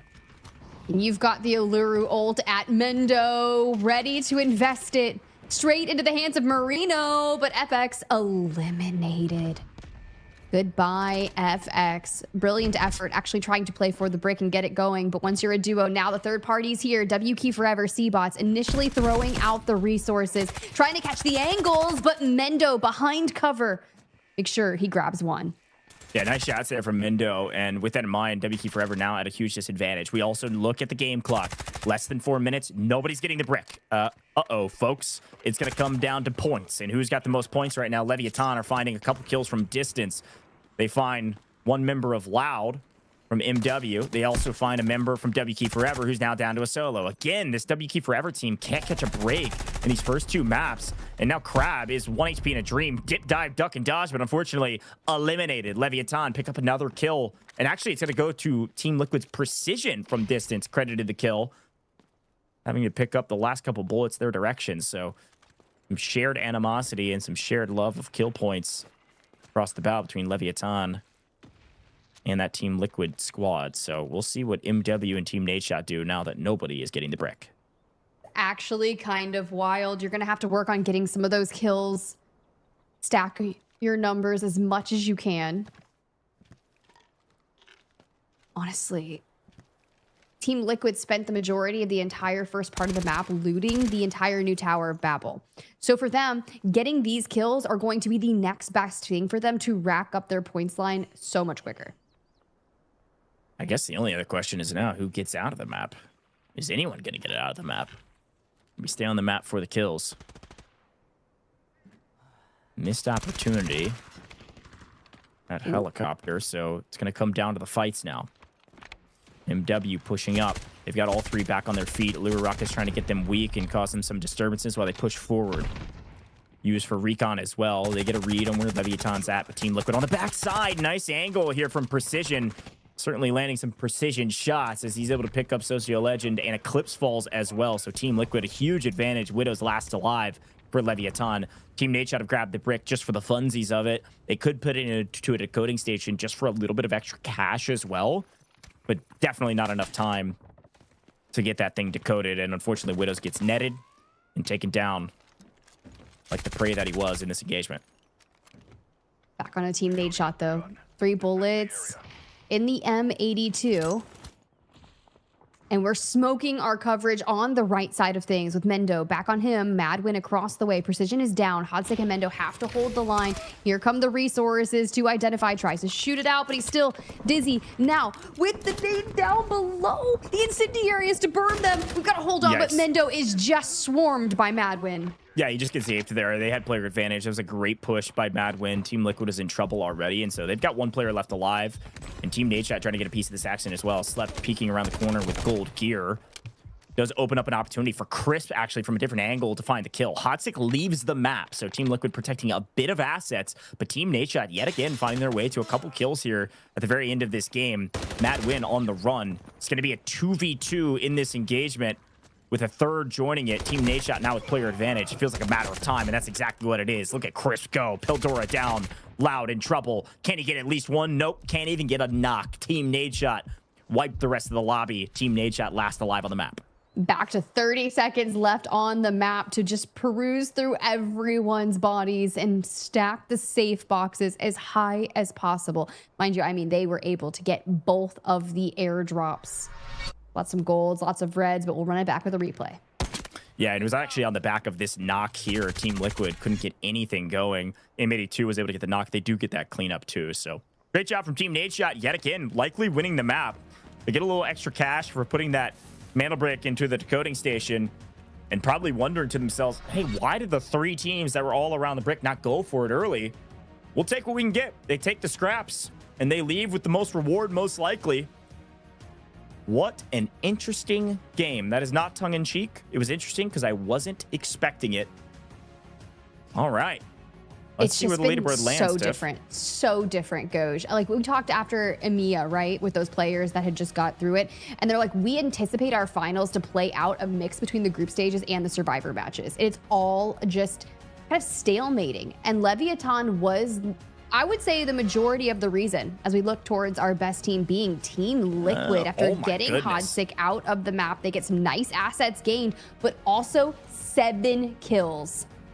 Yeah, it was, I couldn't tell how many kills they had because of the weird engagements that they were in. But yeah, I guess they picked up most of the scrap kills. They picked up nearly, what was that? Nearly 1,300 damage, 1,253. They had nearly 3 million as well. So yeah, as much as Team Nadeshot had a solid map, Team Liquid, the best map for sure. 7 kills, 1 player out, 2.8 million in assets because of it. Hodzic carrying most of their loot from the new Tower of Babel. Great play from Team Liquid, getting one of the lower spawns. Worked out well for them. Yeah, you immediately jump on over. Your top killers tied with Mendo and Precision. The damage, of course, Mendo throwing down a large majority of it. Crisp there from Team Nadeshot on second, and of course, LEVIATAN rounding it out. But in terms of our top assisters, if you're going to have 7 kills and everyone's participating in them, it's going to be a clean sweep from Team Liquid. All right, the alarm bells are ringing.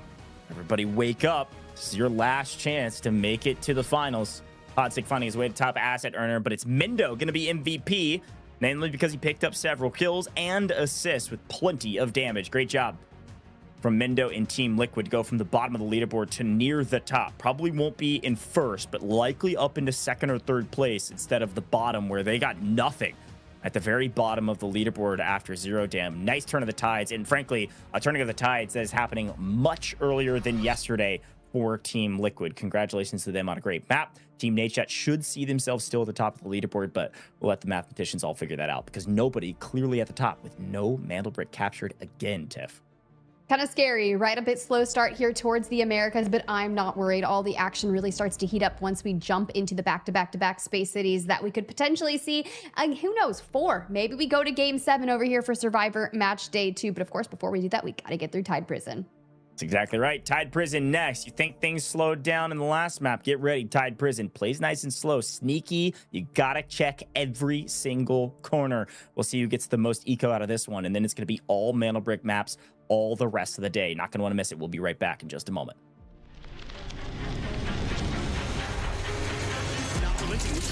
He's gonna mantle though. A mistake. He's gonna be so fresh. End up not being needed. Nobody moved fast enough. Nightmare lights him all up. The airdrop door. We do see some damage in the entire group stage for a reason. He's got 1, he's got 2. No, I mean, we take that all day, especially for FaZe. The jump comes in from Crab.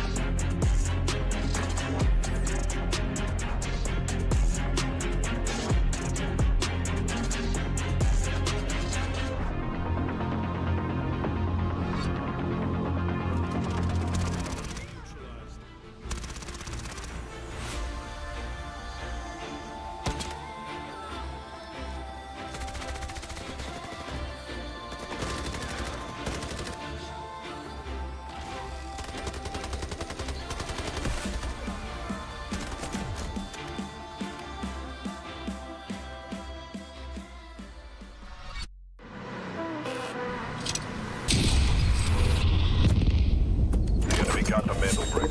Find it. Stop them. Mandelbrick decoded. Nice work, operator. The time to strike is now. Do not let me down, operator. Decoding has begun. Defend the area.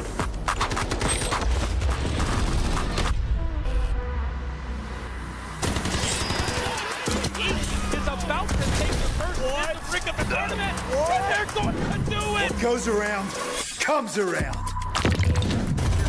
Oh, not going to do very much. Oh. You get barrel stuff. Skydie is getting aggressive. See what I did there? You ain't seen nothing yet. Let's knock them off their feet. That's so much damage in there. It is.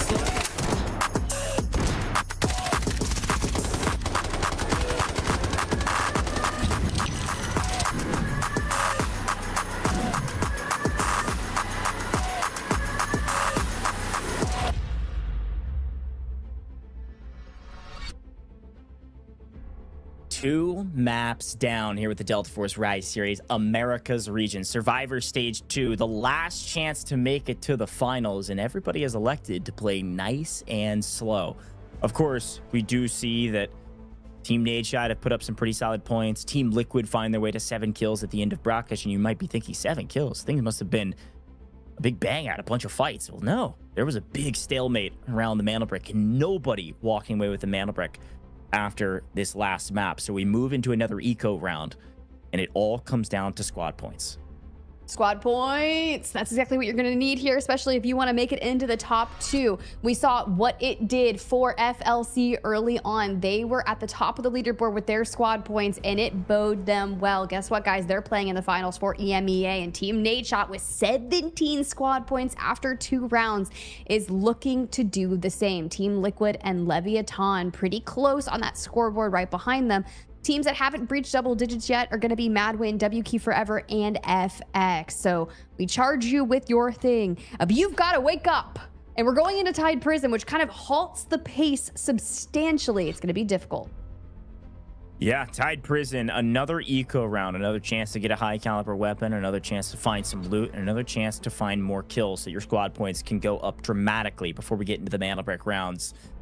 And we look at our operators, we see that half our teams have utilized all their Raptors. The other half still have 1 available. Of course, no Tempest yet. They're going to be using all of those on Space City. And a lot of folks already burned a Toxic, and Team Liquid actually have already used 2. So moving into this round, what can we expect for operator choices? Well, we all know what we can expect. Probably a Nox on every team, probably 2 Noxes on a couple different teams. And with that, the most popular operator comp is Shepard, Nox, and Morks, which has happened 18 times. But Nox is picked like, what, in America's 38%? That's my guess. Let's see what the screen says, Tiff. Nox is definitely the most valuable operator. Oh, very close. 37.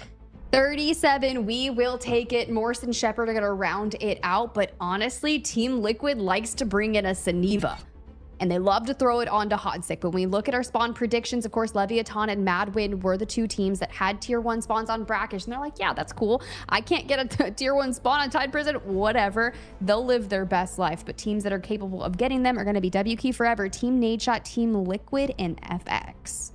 Yeah, a quick little like story time with Goach here is continuing to remind you that the best spawn in the game is tier 1 on Brakkesh, because it means you won't get a tier 1 on Tide Prison where there isn't a brick, and you still have a chance to get a tier 1 on Space City, which does have a brick. So teams that get a tier 1 spawn here on Tide Prison, who knows what will happen for them. You won't be able to get it on the first Space City map, but hopefully you can make something of it here on Tide Prison. Things are going to slow down. People are going to play sneaky. You got to check every single creddy corner, and I'm excited to see who walks away with the most kills. Hopefully some of those happen pretty early in this one. Folks, I see a lot of backseat drivers in the chat always, and frankly, I like it. I like to see you all try to figure out what the best play is, but now's your chance to join the action. Season 2 is about to be here. Open registration here in 2 days' time. Build your team, sign up, and get your chance to compete very, very soon. Open qualifiers will start sometime after these open registrations. Stay tuned to the Delta Force socials for all of those updates. All right, drop a follow, get ready, sign up for your team. I'm excited to hopefully cast over your gameplay here in the future. All right, Tiff, let's jump into Tide Prison. Let's get into it, Goj. It's the halfway mark potentially for our series with Tide Prison. Really kind of even things out. Our last eco round of the day. And Team Nadeshot off to a red start. Hey, I like that. A little hot hands here for Team Nadeshot, emulating their owner, but let's see what they're able to do. They're up on the north side of the map, and you can quickly see Team Liquid on the south side rushing in. The first big fight will likely happen right here. WK Forever and Team Liquid pushing forward. Quick glance at the operators. Guess what? Hodzik is on Saniva. Riot Shield's engaged, baby. Bring that shield out and bounce nades off of it. Woo, I'm loving what I'm seeing already. Hook 'em, I'm telling you. Hit the grapple out, make a crazy play for WK Forever. We are going to elect to bring in a Nox, of course, but just a solo of them because you did invest one into that zero dam map just a few moments ago. LEVIATAN finding some nice bottles over there, 300 plus, going their way. We take those. Oh, the first fight actually on the other side of the map, all the way up into the northwest. FX's Marino runs square into MW's Loud, barrel stuffs him, sends him back where he came from. May not want to take this zip, gentlemen. You're in for a rude awakening if you do. FX, a nice hold and a nice surprise. You can see actually Team Nadeshot close by this as well underneath. I love watching them kick off to such a strong start like that. No, no la hagan. No la hagan. Pero que mierda, man. Me dejan de caigo, man. Cuidado, Pilo, con los de atrás también. A ver si que vengan para acá porque escucharon a esos. Te joden horario. Calculeada mala, man. No sé por qué hicimos eso, man. All right. Well, I am unfortunately not bilingual. I really need to work on that. But you should. Comms are flowing, and MW thinking about maybe what they want to do next after losing a player. Should be able to maybe pick up that res. Maybe a bit worried that FX can peek the corner and take them out as well. Hey, could very well happen as we pull up the map feed to check into where everyone currently is situated. It's going to be FX over on that West Watchtower area. W Key Forever unloading. Team Liquid moving towards South Admin. Leviathan out towards the east. And what you kind of saw on your map with the engagement, Team Nadeshot and Madwin kind of collapsing on each other through the tunnels up towards there. But honestly, the disengage, respectable. Can we recover Loud is the big question. Yeah, I mean, FX is not anywhere near them as they did a big rotate, and then they get surprised as well. I told you the rats would be in, and Crab through the railing finds an angle. Uemura goes down, and WK Forever actually want to swing on this fight. Usually you're able to be content with that pick, but it's looking like they're going to full send this. Marino, Tomioso in the water, thinking this is the best play for them. They're going to get obliterated. Seabots on the outside, quite literally shooting fish in a barrel, unfortunately. Marino, FX, the shark is going to eat up the remains of what is left as FX are sent back to the lobby. I'm okay with ratting if you have to, or taking the cheeky angles, because whatever it takes, as long as you get into that finals lobby is all that matters. And for now, just dealing with some of these prison guards, Madwin kind of just like, what the heck is going on? All right. MW not able to get their third. And Team Nadeshot are creeping in. Let's tune in to see what Smile was thinking before this one. Our only expectations for the survival games is to make it to the finals. Hey, you know what? Fair enough, man. I love it. Only goal, only expectation. We're making it to the finals.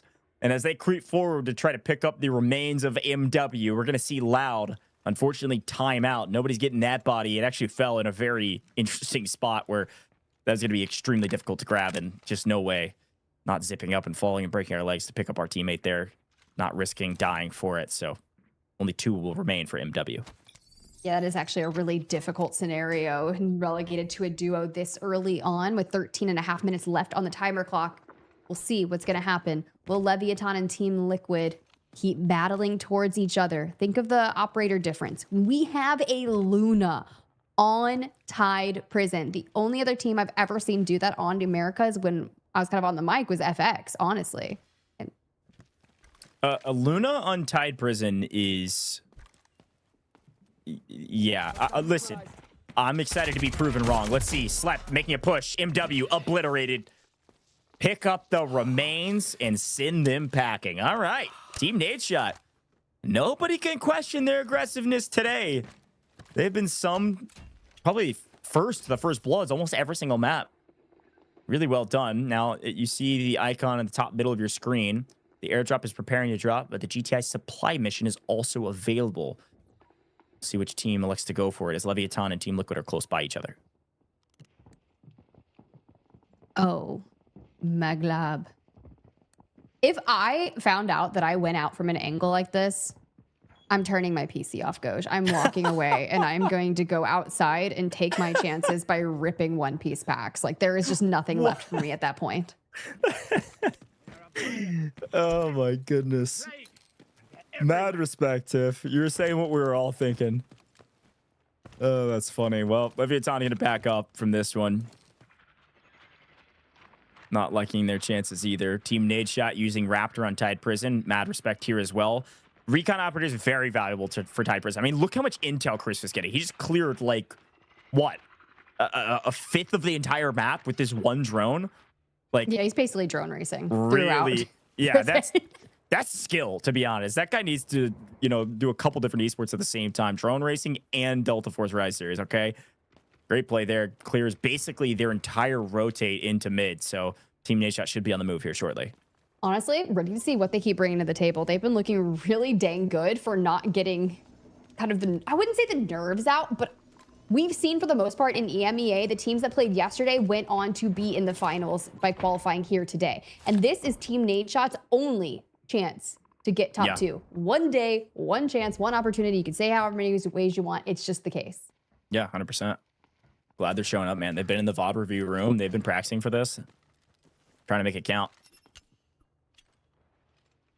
And for now, you look at WK Forever, who is slowly deciding if they want to move or not. They do have 3 mil. Team Nadeshot have 3.2 mil on this map, so a solid eco round, especially for Team Nadeshot, who's already at the top of the leaderboard. This is a decent little tight prison map they've got going.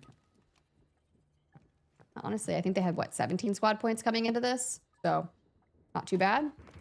But WK Forever and Team Nadeshot keeping it moving in terms of those profits. For LEVIATAN, they want to fight.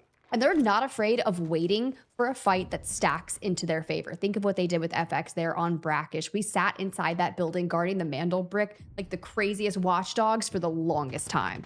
Not afraid to bide their time. Team Liquid on the move. Socio Legend knows it. Like a panther stalking its prey. Team Liquid have been slowly tracking a couple of these teams in the area. Team Nadeshot even rotating into this potential fight. Coming in from the north to the south after clearing the way with the drone. Could see a fight between WK Forever, Team Liquid, LEVIATAN, and Team Nadeshot all at the same time. The last 4 teams. But WK Forever look a bit stressed. They're taking their sweet time. When they look stressed, I get stressed. I don't know why, but I just want to see people flying, frying, and Tide Prison is just such a game of chess. And they're so reserved about it. With the next airdrop coming in, 17 seconds? Where are we hitting? West Watchtower area? Okay, all the way down on the southwestern side will be that airdrop. Not sure if anyone's going to rotate out there and go for it, if it's worth it. Because honestly, you might as well stay in here and look for some kills. And with, 4 teams left? All full teams of 3. There it is. Hello, beautiful. Yeah, nice little airdrop. I don't think anybody goes for it unless they're going to rotate over to water, to reservoir, to extract, maybe. Could see, pick that up on the way. Here's a look at the map feed and see where it is. Bottom left-hand corner of the screen. Literally as far southwest as you can go is where the airdrop is.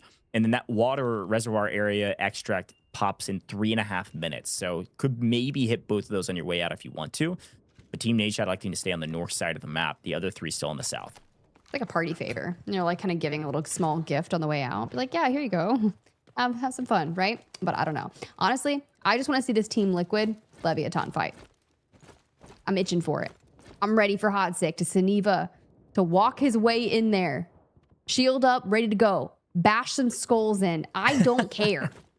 Listen, if Hodzic gets a grapple shield beatdown into a kill, I'm going to say some crazy stuff on broadcast. I'm going to be losing my mind. Do it. I'm ready for it. Let's go, Hodzic. You heard the man. He's ready to cheer you on. Beat him down. Meanwhile, LEVIATAN look like they're about to solve a case. The Warden has taken down Raven, so nice. We're tied up then. Tied up. More kills than some of the players on the map, as per the usual. No flame, just truth. Slept is on 2 for Team Nadeshot. Been pretty consistent over the last couple maps, but we take our time. Let's swing over to see what WK Forever's been doing. They've been, feels like just pondering what to do this entire game, and they've elected to go into the water. They're going to go for this airdrop. Hey, there's an objective. Let's play for it. Let's see how lucky they get. Really need a ton of reds out of this to make it worth it. Not going to play for a fight. Instead, playing for these. Let's see. That's huge. These are big golds. Oh, no. couple dog tags. All right. Yeah, not great. I'm going to be honest. That was a brutal one. It's tough. It's tough, but at least they had 3 kills from that earlier fight. Still getting the KP from that. In terms of everyone else, we see Team Nadeshot have moving deeper into Tide Prison as they descend apart, still kind of piecing through, looking for whatever they can find. This has been one of the fights that I've been like waiting to break out. Hey, listen, you know, we can't complain about the action on Tide Prison right now because this is more action than we've seen usually happening by this point. 2 full teams are dead. That's wild. Let's Kind of unfortunate for FX and Madwin when you put it that way. Yeah, it is brutal. I mean, like, you essentially have to sit in the lobby for like 15 minutes. You can't even watch the game because we're on a delay, a competitive integrity delay. Makes sense why. So you're just sitting there thinking, pondering, preparing strategies for Space City. Little timeout action. Something's approaching. Something's approaching. Yeah, it's Team Nadeshot. Looking for some more blood.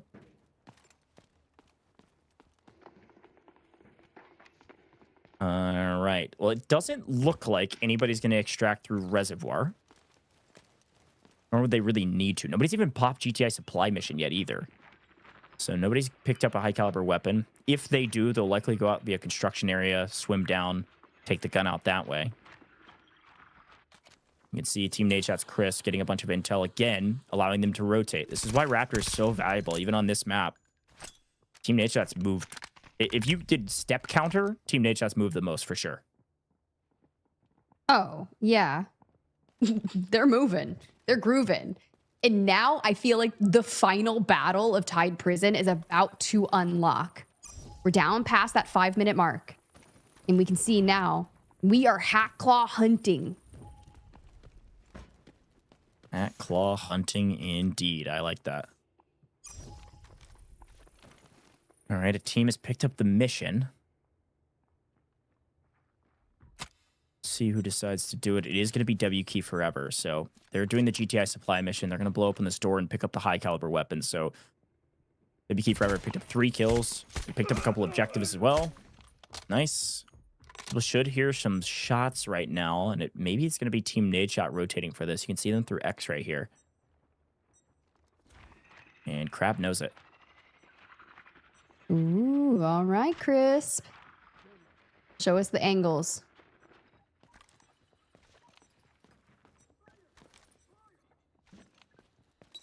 So they could play for this fight before the mission pops.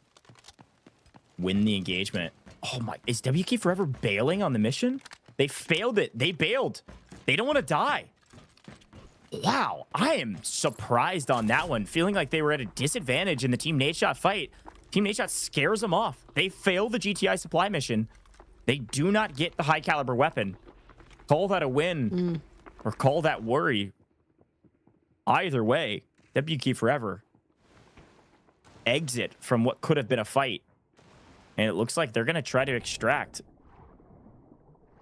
And they got 3.8 mil in profits so far.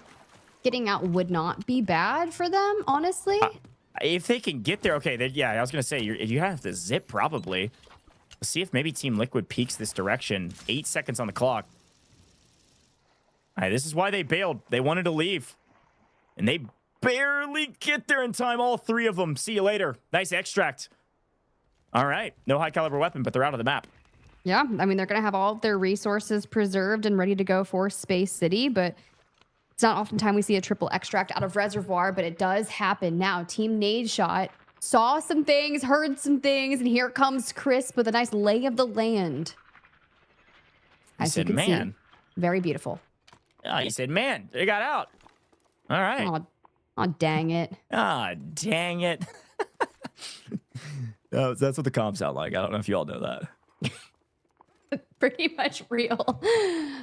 Not going to get the fight that we wanted there. So now 3 teams left on the map. Leviathan, Team Liquid, and Team Nadeshot. And all right, show us more of your knifing skills. That's so fun to see.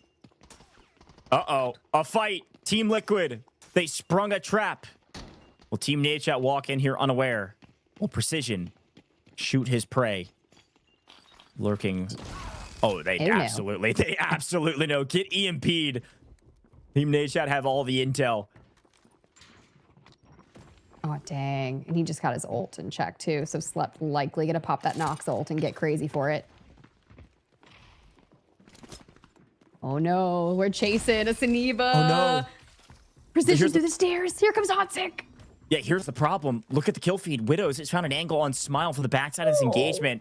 A third party in the final 2 minutes. A fight breaking out, and Team Nadeshot stuck between a rock and a hard place with Leviathan finally finding an angle on them. Team Nadeshot got to decide, do we want to take these fights, or do we just want to stay alive and prevent other teams from getting points, considering where we are on the leaderboard?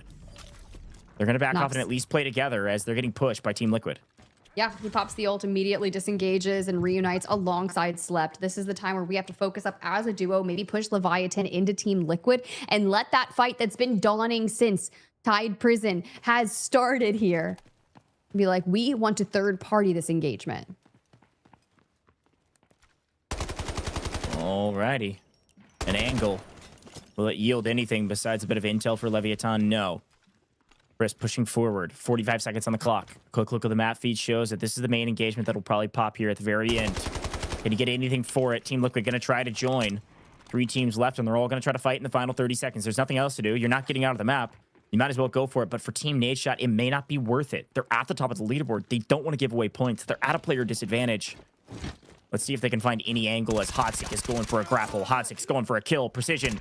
Taking some shots over the top from Socio Legend, but enough util lands to where Socio can't get his gun up, but he can't run away either. Precision picks up 1.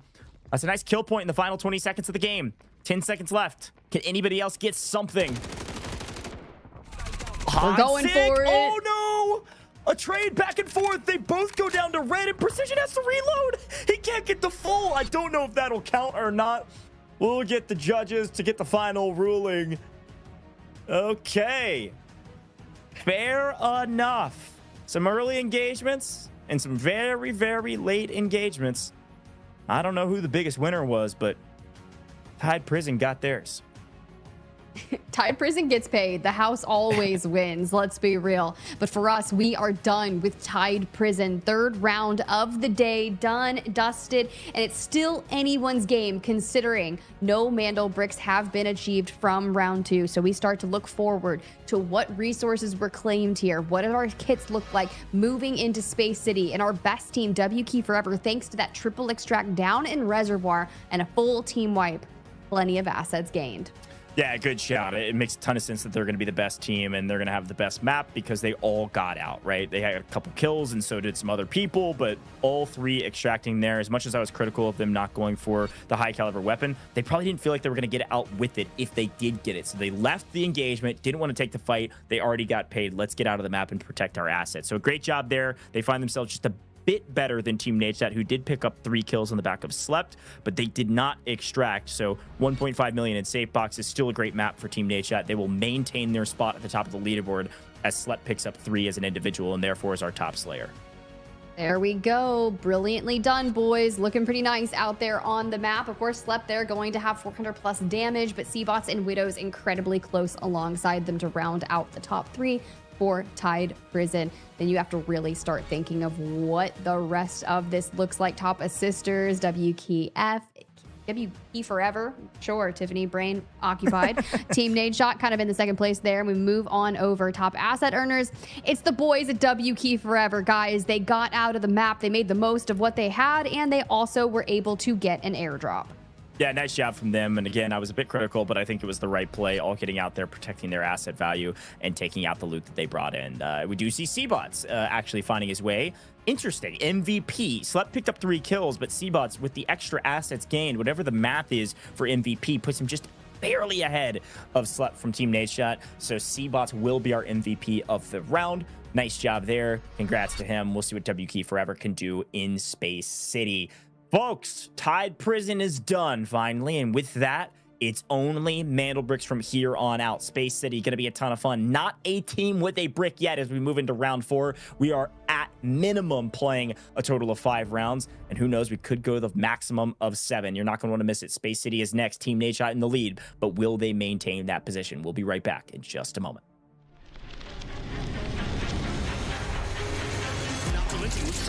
He's gonna mantle though. A mistake. End up not being needed. Nobody moved fast enough. Nightmare lights him all up. The extra thorn. I do see some damage in the entire group stage for a reason. He's got one, he's got two. No, I mean, we take that all day, especially for FaZe. The jump comes in from Crab.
For some, success is measured by bodies in bags.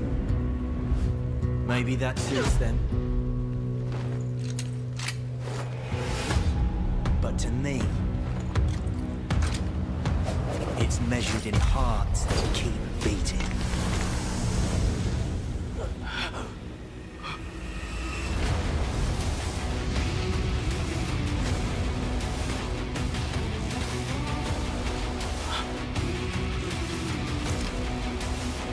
You with me?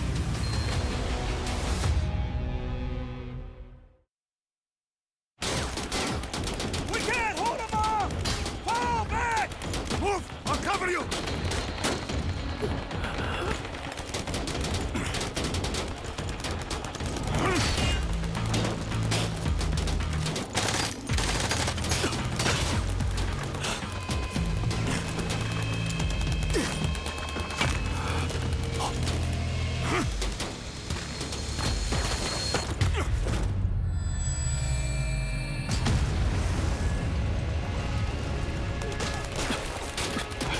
I'll get you out of here.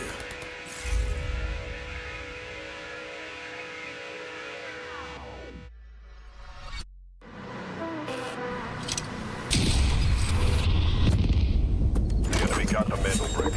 Find it. Stop them. Mantle bricks decoded. Nice work, operator. The time to strike is now. Do not let me down, operator. Decoding has begun. Defend the area.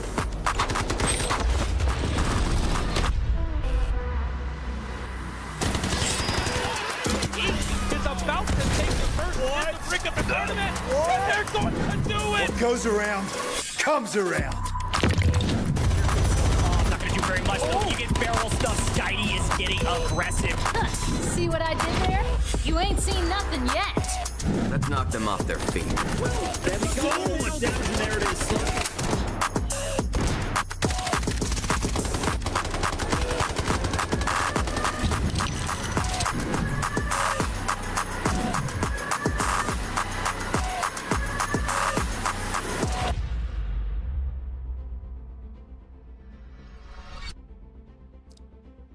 Welcome back, Delta Force Rise Series America's Survivor Stage 2. Gotta be top 2 to get to the finals. We just wrapped up Tide Prison. We just wrapped up our last eco round. We got a bunch of Space City rounds next, and of course, they're all gonna have a mantle brick. Not a team with a brick yet. Everybody too slow on Brakkesh, but Team Nadeshot may have the best hair, and they're also at the top of the lobby right now. Leaderboard looking nice for Team Nadeshot. Everybody else, still some work to do. Yo, whatever he does with his hair, he needs to pass me the details because honestly, I'm trying to grow my hair out and it has been terrible. But you know, it's not terrible. It's leaderboard. Team Nadeshot up there with 21 squad points. Team Liquid and Leviathan rounding out the top 3. WK Forever incredibly close, just 2 points behind. Leviathan for Madwin and FX have not been able to get things moving, so not too great on the scoreboard for them, but that's okay because you can really change your narrative by just landing a brick on Space City. That's exactly right. You could be FX. 4 points and a dream right now. Coming in broke as a joke. And if you get the mantle brick, you're going to go to the top of the leaderboard. And what I know is this. If we don't get a brick on round 2, it means that every brick from here on out is even more valuable. Got to be top 2 to move on, like I've said 1,000 times. And with that in mind, the leaderboard is sorted by mantle brick. So the most important thing is getting this brick. But if it does come down to a tiebreaker, which it has the last couple matches, Team Nadeshot are in a very good position for that. Same with Team Liquid. Top 2 teams currently because of those squad points. Ooh, all right. There it is, guys. We were talking about bricks from here on out. We kick things off with 3 back-to-back rounds in Space City. And if we do go to a Game 7, of course, the last place team will choose between Brakkesh or more Space City. In terms of the operators that we usually see for Space City, it's going to be Tempest all day. Stinger, of course, going to come out as well. Yeah, it just kind of depends throughout there. Usually it is a Luna, but we've seen some kind of off-camber picks. Yeah, I mean, there's a couple different options here, but with it being the first Space City round, most likely you'll see this comp right here. Yes, this is saying that this specific comp has been tried 64 times in this competition, extraction rate of 16%, which is actually not that bad considering most people don't play for extractions. They're playing for kills or the bricks. That is the most popular comp. These are the most popular operators. They're the same. 23% here for Tempest. The only reason it's not higher is because you can't pick Tempest every Space City map because you can only pick it twice in total, and we're about to play at minimum 3 in a row. So there you go. That's some little bit math learnings for you here on broadcast, but we got to talk about these spawns. This is what I was talking about a moment ago with the Brakkesh spawn. If you get the Tide Prison T1 spawn, you will not have tier 1 going into Space City. Most valuable spawn points by a mile are that Westgate spawn and that Employee Passage 2 spawn, which are the T1 spawns. But I will also lump in the Central Command Bridge spawn or Central Command Building spawn, which is that T2 spawn on the north side of the map. Those 3 usually the fastest to the brick if they can survive the early onslaught, the early engagement. So I'm excited to jump into this one, Tiff, and I do want to remind folks out there, no giveaway yet because nobody's on match point. Be prepared on the next one. So a quick reminder, of course, that you need to sign up for Season 2 of the Delta Force Rise series, folks. You all know the drill. 2 days' time, registration is opening. Your chance to compete in the Delta Force Rise series in Season 2. I'm getting word there may be some changes on the horizon as well. Get ready. Season 2 is going to be a banger. Hopefully you're a part of it if you can make it through open qualifiers. But to do that, you got to register first. All right, Tiff, let's jump into Space City. Take it away.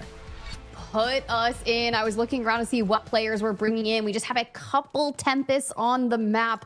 Leviathan, Madwin, and FX going to be bringing them in. Leviathan actually grabbed themselves a tier 1 spawn over at Westgate, which means WK Forever from Dormitory is going to be full on sending to see what we can do. Triple Blaster going out with a D-Wolf, Shepherd, Alluru comp, and are inundating Leviathan with damage.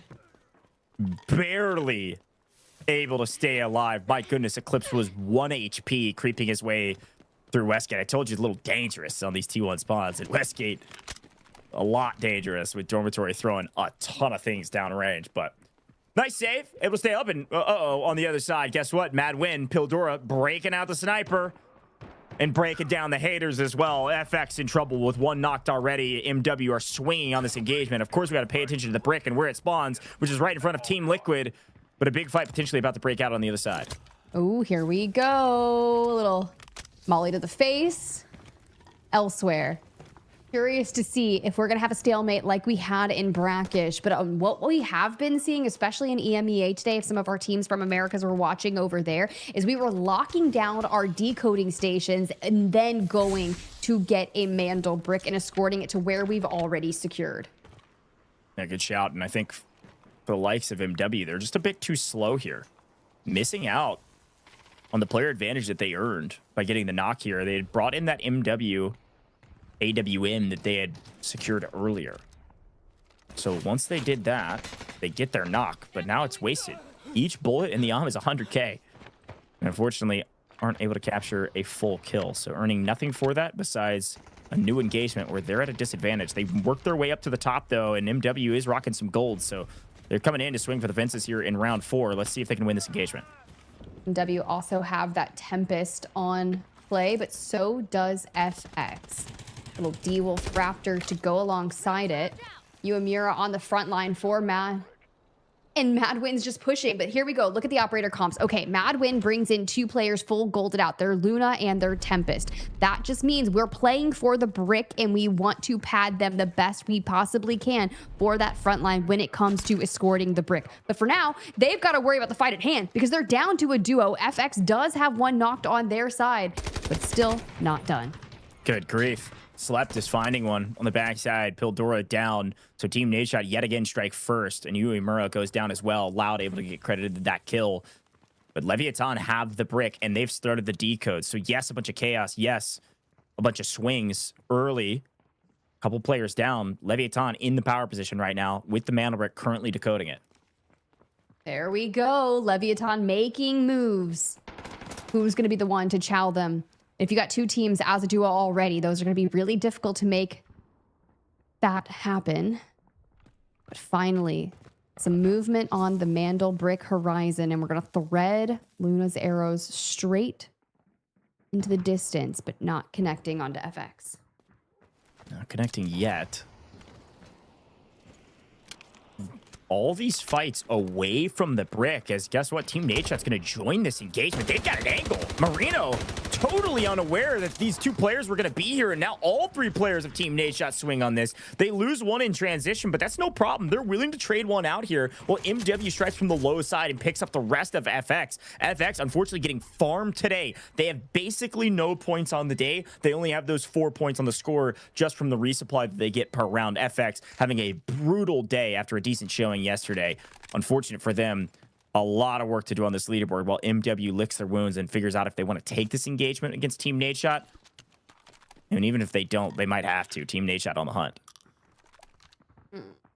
All right. It's going to be really tough to kind of come back from that if you are FX. Bullying fully wiped now with 5 teams able to fight for this Mandel brick and halfway done with the initial decode for Leviathan.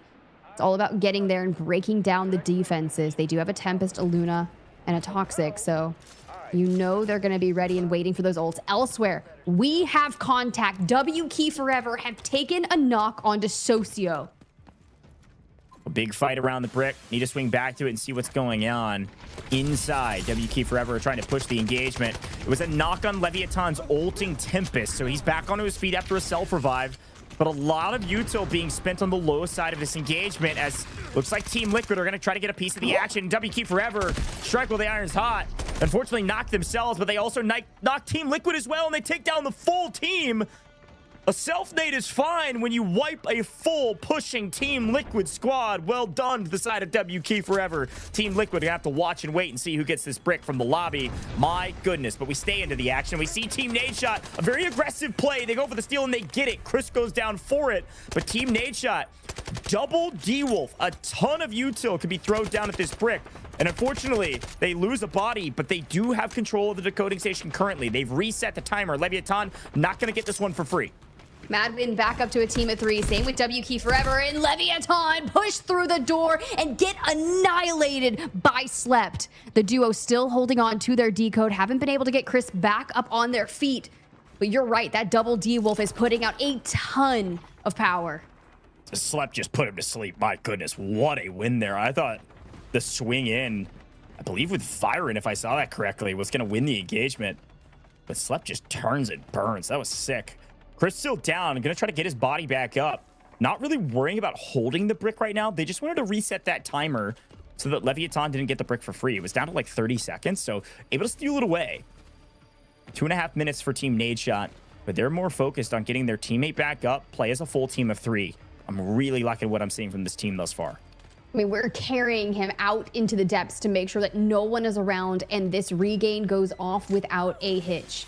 For now, Leviathan looking to do some of the same, right? We get Socio back up to a team of 3, and since we're close to Centrifuge's decoding station, we can definitely maybe take it back. However, you do still have WK Forever fresh off that fight from taking down Team Liquid, lurking from the depths. FX full wipe, Team Liquid full wiped. LEVIATAN get their third back on their feet. Team Nadeshot do the same. LEVIATAN will get the retake here. Will steal. Goes to 3 minutes. Next steal takes the max timer to 2.5. Reminder, it's stacked, so every steal reduces the timer minimum 90 seconds. LEVIATAN have the power position at Centrifuge, though. Now with a couple teams off the map, this is the best setup to take this decoding station. You can play ramp. You can see Eclipse holding this ramp on the south side up towards Centrifuge. You've got one inside of Centrifuge, and Socio playing the cubby. So Team Nadeshot have to decide, do we want to go underneath? Do we want to play shipping containers? I don't love this position. I don't love this push through shipping containers unless they can catch maybe Widows through the door or maybe Socio from the long angle, but it's going to be tough to take from here. You will see plenty of time on the clock to make it happen, and back up to a team of 3. Rise Exoskeleton locked in. D-Wolf ults coming out, and they want to get on the move. For Leviathan, going to be really difficult to make that same thing happen twice. The same move onto them. Maybe if WK Forever push in through the downstairs, but no, Socio's going to get really aggressive. He did Tempest ult, so some resources burn. Here comes WK Forever. The swing unless a fight. They heard the shots being fired. It was their signal flare to join the party, and join the party they sure have. LEVIATAN down to 2. One self-reviving, the other full yellow timer.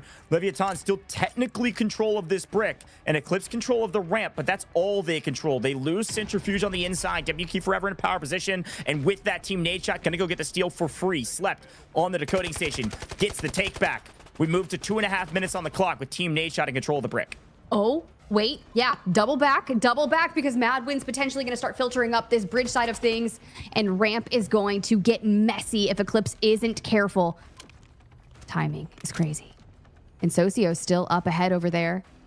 Probably not going to have a Tempest ult for this push, and it doesn't matter. No. Pildora finds him anyways. Eclipse out of here. Going to be Socio last standing for Leviathan. In a blender, Socio Legend gonna have to do it himself. Bunch of util landing, Allure rockets connecting. He's forced into the cubby, and he really can't do much. He is a Tempest, and Incendiary lands square on his forehead. My goodness, this guy's eating all the utility in the game. Holy cow. Flushed him out, fumigated the house, got all the pests out into the open, and he gets squashed. Holy moly. See you later. Back to the lobby. LEVIATAN are out of here. It's a 3-team bang out around the brick. Slept able to pick up the ulting Tempest Pildora. Gonna go back for the self-revive. MW playing ramp. Gonna take their time now. 80 seconds on the clock for this brick. Team Nadeshot still in the power position. WK Forever in Centrifuge. Don't have a Tempest from WK Forever. It's gonna be a tough steal here from the team in pink from Centrifuge as Team Nadeshot have the sight line down the alley. And I will say, we did see Madwin use their Tempest ult to try and go for the steal, and Team Nadeshot denied them, and that is why they're kind of back on that ramp, regaining, coming up with a plan now that we're in the final minute of this decode. Will WK Forever come out the door? And as we disengage with the scope, little mistime there from Smile, but you know what it does? It gives out that location. It has to drop the smoke and hide. 45 seconds on the clock, and there's only one AWM shot left. Slept is maybe going to get aggressive here, or at least try to bait something out. Feeling the pressure from both sides. Team Nadeshot in trouble. Smile's just going to sit on the decoding station. Playing a bit out in the open. This arrow's going to land square on his forehead, so he rolls out. Again, D-Wolf, not quite a Tempest, but pretty quick. And Chris able to find the angle. Down goes one for WK Forever. They can't push by themselves. 20 seconds on the clock. Here comes MW from the opposite side. W Key Forever maybe going to let them do the dirty work as Team Nadeshot in a blender. 2 down for them. It's just Crisp all alone. Barely breathing. Last alive. Morse from the long angle. 1 HP and a Dream has to back off. Wait. He has to let this steal go. He cannot get knocked or it will pause. 3 seconds. Bricks exchange hands. W Key Forever strikes while the iron's hot. Takes down 1 member of MW. And we got a fight on our hands. Team Nadeshot down to 1. W Key Forever down to 2. MW the same. Who's going to be able to hold on in the final 6.5 minutes on this map? Someone is potentially getting a brick here, but it has not been easy. Loud, we're going to make sure we close off the door to the centrifuge facility. Team Nadeshot has the duo on the ground just above. Crisp, disengaged out the back. Not going to be able to recover these boys. He's not going to be able to recover. I think Crisp is going for a massive flank. Is he going to go inside or is he going to go up ramp potentially? Either way, I like this play. He can't really play as a solo from shipping containers. And he's just going to try to roll up late and stall out this game even longer. Interesting. We were talking about Luna coming into Space City and all the vitalness that you get from it. And this decoding station is perfect for her arrows to find every bit of information.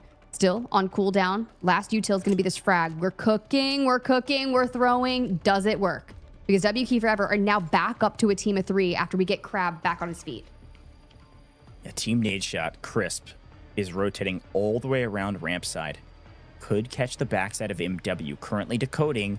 Yes, this is nice. A great play. But W Key Forever have got to do something here. It's a 3v2, and MW are decoding this mana brick. There's 20 seconds left. Here comes the push. Rapid with a nice heady over the top. Going to make them think twice about it, but it doesn't matter if you have to think twice. Chris shoots you in the back. MW in trouble. W Key Forever have to push for this. 10 seconds on the clock. Crab going to get right under the decoding station, so Loud's going to have to try to barrel stuff him, and he gets it, but W Key Forever get the steal in time. MW wiped, and the steal comes through. It's going to be a 1v2 for the map. Crisp by himself. W Key Forever have the brick. Can he pull it off as a solo? Can he pull it off as a Morse? Whatever it takes, Goj. Whatever it takes. The most crazy 1v2 of your tournament life is going to be right now. And W Key Forever have so many frags. But Team Nadeshot looking really nice throughout what we've seen in Survivor Match Day 2. Under a minute to go. And it starts 1 by 1. I mean, Crisp is him. But can he truly step up to the task? Nice util land on the backside. Ooh. He knows there's one on the decoding station. It's going to land on one. The other's going to be smoked. He tries to isolate the ones. Incendiary doesn't connect on him. That's good news. Incendiary on cooldown. Do we have ult? Do we have a Luru ult for W Key Forever? Angle's coming in. Too much damage. Too much damage. Has to heal. What's C-Bot's going to do? Is he going to push this? Try to get close? Chris has to play for the full wipe. One pushing up close, and unfortunately, he gets gunned down. W Key Forever will get the first brick.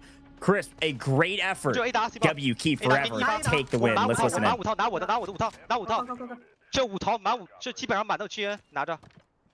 找金丹，找金丹，是找金丹了。带着金丹我再走。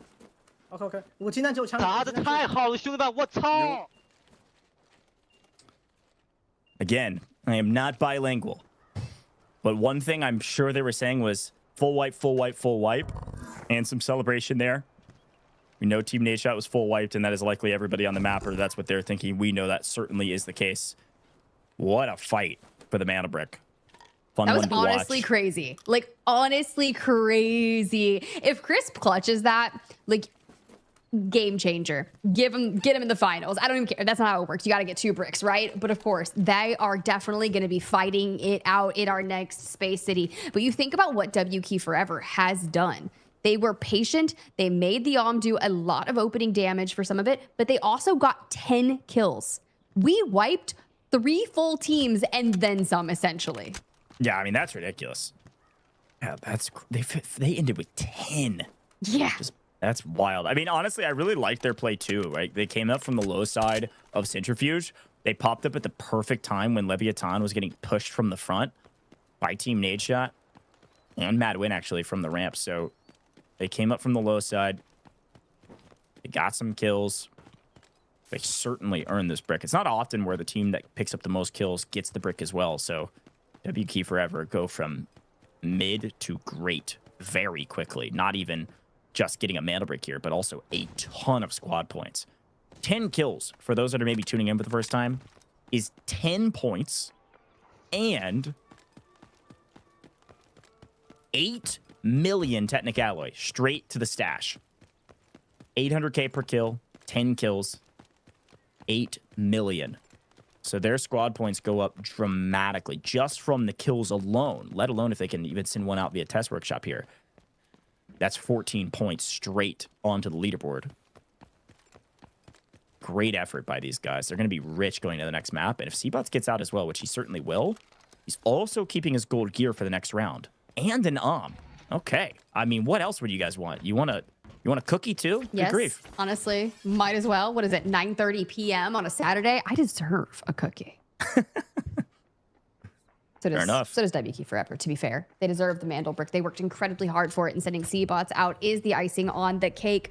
So now that we think about it, with Space City done and dusted, you're going to have just like 45 seconds left on the match timer for Kiki here to go ahead and see what else goodies he can find to stash in that loot box. Now, mind you, they've had a bit of a luck today, but also have definitely earned it in working hard, because they found, what was it, 4.3 mil key card on Zero Dam? Yeah, no, yeah, they've been lucky. They've gotten their kills. They've gotten the mantle break. They've really had a great time today. They had a frustrating one yesterday, so it's nice to turn a bit of the luck onto their side. But I love production showcasing some fun little notes, some fun little Easter eggs around the map while we wrap up the final 10 seconds. Can you get lucky enough? Nope, nothing crazy in the final 10, but still, WK Forever, a great map. All right, first Space City map did not disappoint. Only one team remaining, and they earned the brick by killing everybody else. Crazy amount of points, a brick in hand. They've got to be feeling very confident going into the next one. Oh, heck yeah. They are ready. They are just kind of gearing up. Now, over on the EMEA side of things, we did see someone go back-to-back when it came to closing things out. Not sure if Americas will run the same, but of course our teams locked in. If they're disappointed in the performance, if they want to run it back, I can only imagine. But after the performance from WK Forever, yeah, best team on that map by far. Yeah, again, I'll show you a little bit of math. 10 kill points is 10 points. Plus, it's going to give you 8 million in stash value. There goes your supply points for another 4 points, because it's every 2 mil. Plus, they picked up 4 mil in safe boxes and Seabots getting out. That's another 2 points. Folks, that's a 16-point round. Whew, that is a banger. That is like quadruple FX's total points throughout the course of the first 3. A big map. Loud finds his way to 5 kills as well, though. So MW did not go quietly out of this map. Great job from them, and Loud finding his 5. Ooh, all right. Top damage dealers. No surprise, WK Forever there in the top, slept in the mid. Now, here's the deal. That dude was finding so much value with that damage. It's a shame the team Nadeshot couldn't hold on to the Mandel brick, but of course, our top assisters too for WK Forever's Crab and Peaky. And then we go to the top asset earners. If you're getting out with the my guy, you're gonna be up there. Yeah, a big map, getting out the getting out with at least a round. I want to say it might have only been 1 or 2 from the one that was left from Team Nadeshot. So I don't know if they'll bring it in. I'm sure they will. I'm not sure how much value they'll get from it, but any value is good value. Can WK Forever go back-to-back and close us out in 5? And if they do that, it'll come down to the tiebreaker. It'll come down to the squad points, and technically Team Nadeshot in the best position. But those margins, those room for error, Tiff, it is getting smaller and smaller. I don't know. Do you have any predictions? Do you think it's a back-to-back, or is this going to go longer? I think a back-to-back would be incredibly difficult, but we can only imagine some crazy things happening for Survivor Stage. It's day 2. Anything can happen. Anything can happen, but the only thing that matters is that you are top 2. Everybody else eliminated from the Delta Force Rise series. Last chance to make the finals, folks. We're going to take a short break. When we come back, it's going to be Space City again. It's going to be another Mantle Brick round, and it is going to be match point for at least one of our teams. Don't miss it. He's gonna mantle though. A mistake. He's gonna be so crushed. End up not being needed. Nobody moved fast enough. Nightmare lights him all up. damage in the entire group stage for a reason. He's got one, he's got two. No, I mean, we take that all day, especially for FaZe. The jump comes in for grab.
Got the Mandel brick. Find it. Stop them. Mandel brick decoded. Nice work, operator. The time to strike is now. Do not let me down, operator. Decoding has begun. Defend the area.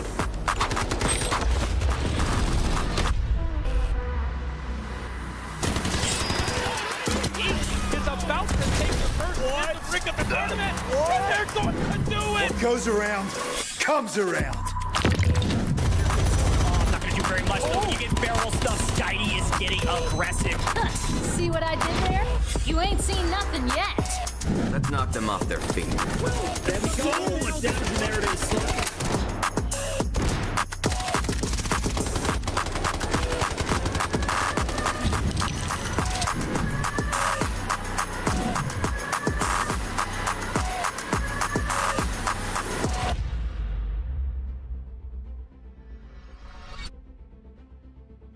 Welcome back, Delta Force Rise Series America Survivor Stage 2. Maybe you're just tuning in and you just missed a bloodbath with WK Forever standing tall amidst the bodies of their ruined enemies, picking up 10 kills and a Mandel brick. They find themselves at the top of the leaderboard now with a brick in hand, but Team Nadeshot still very well into that second place. I mean, they truly are, right? But it was a big gain from WK Forever to get that many squad points plus a Mandel brick. But Team Nadeshot, you're right. If it ended here, those are your final two teams. For Leviathan, MW, Team Liquid, FX, I've said it after every match. We really haven't been able to move the margin when it comes to these squad points. But if you can get yourself a brick, that auto guarantees you in that top two.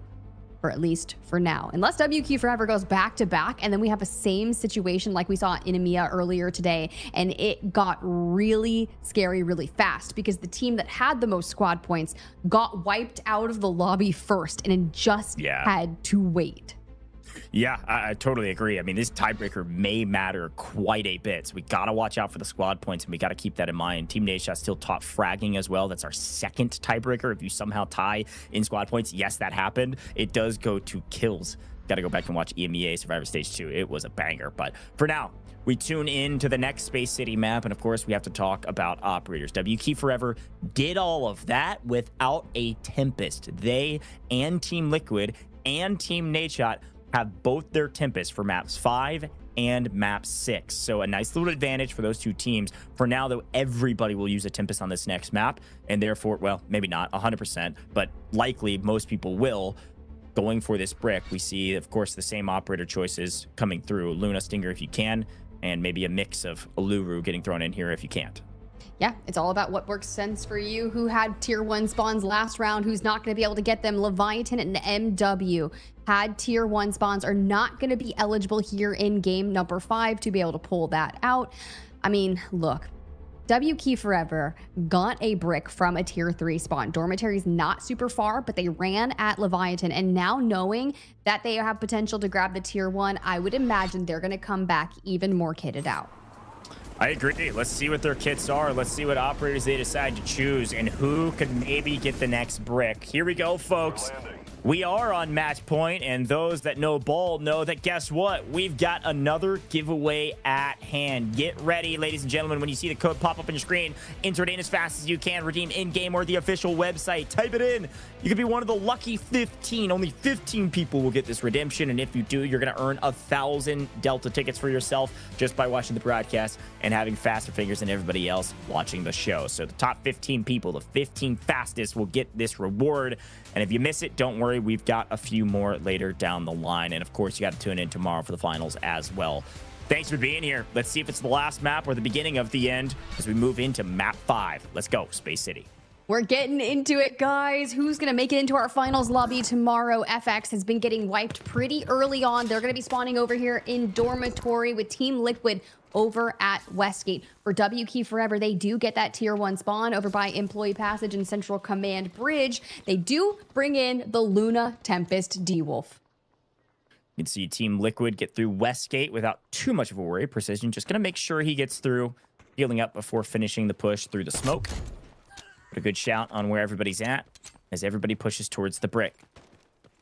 Team Liquid will actually be playing around the brick this time, and let's see if they can catch a better engagement this time around. They find themselves at second to last here currently, but it is a very tight race between LEVIATAN, MW, and Team Liquid. Quick look at the operator counts as Eclipse is able to find Mindo in transition. Already a fight breaking out. LEVIATAN taking quite a bit of damage. Operator comps important. Everybody running a Tempest across the board. I believe Mindo also running Tempest and hadn't popped ult yet. We'll double check that in a second, but still, Team Liquid in the most trouble currently.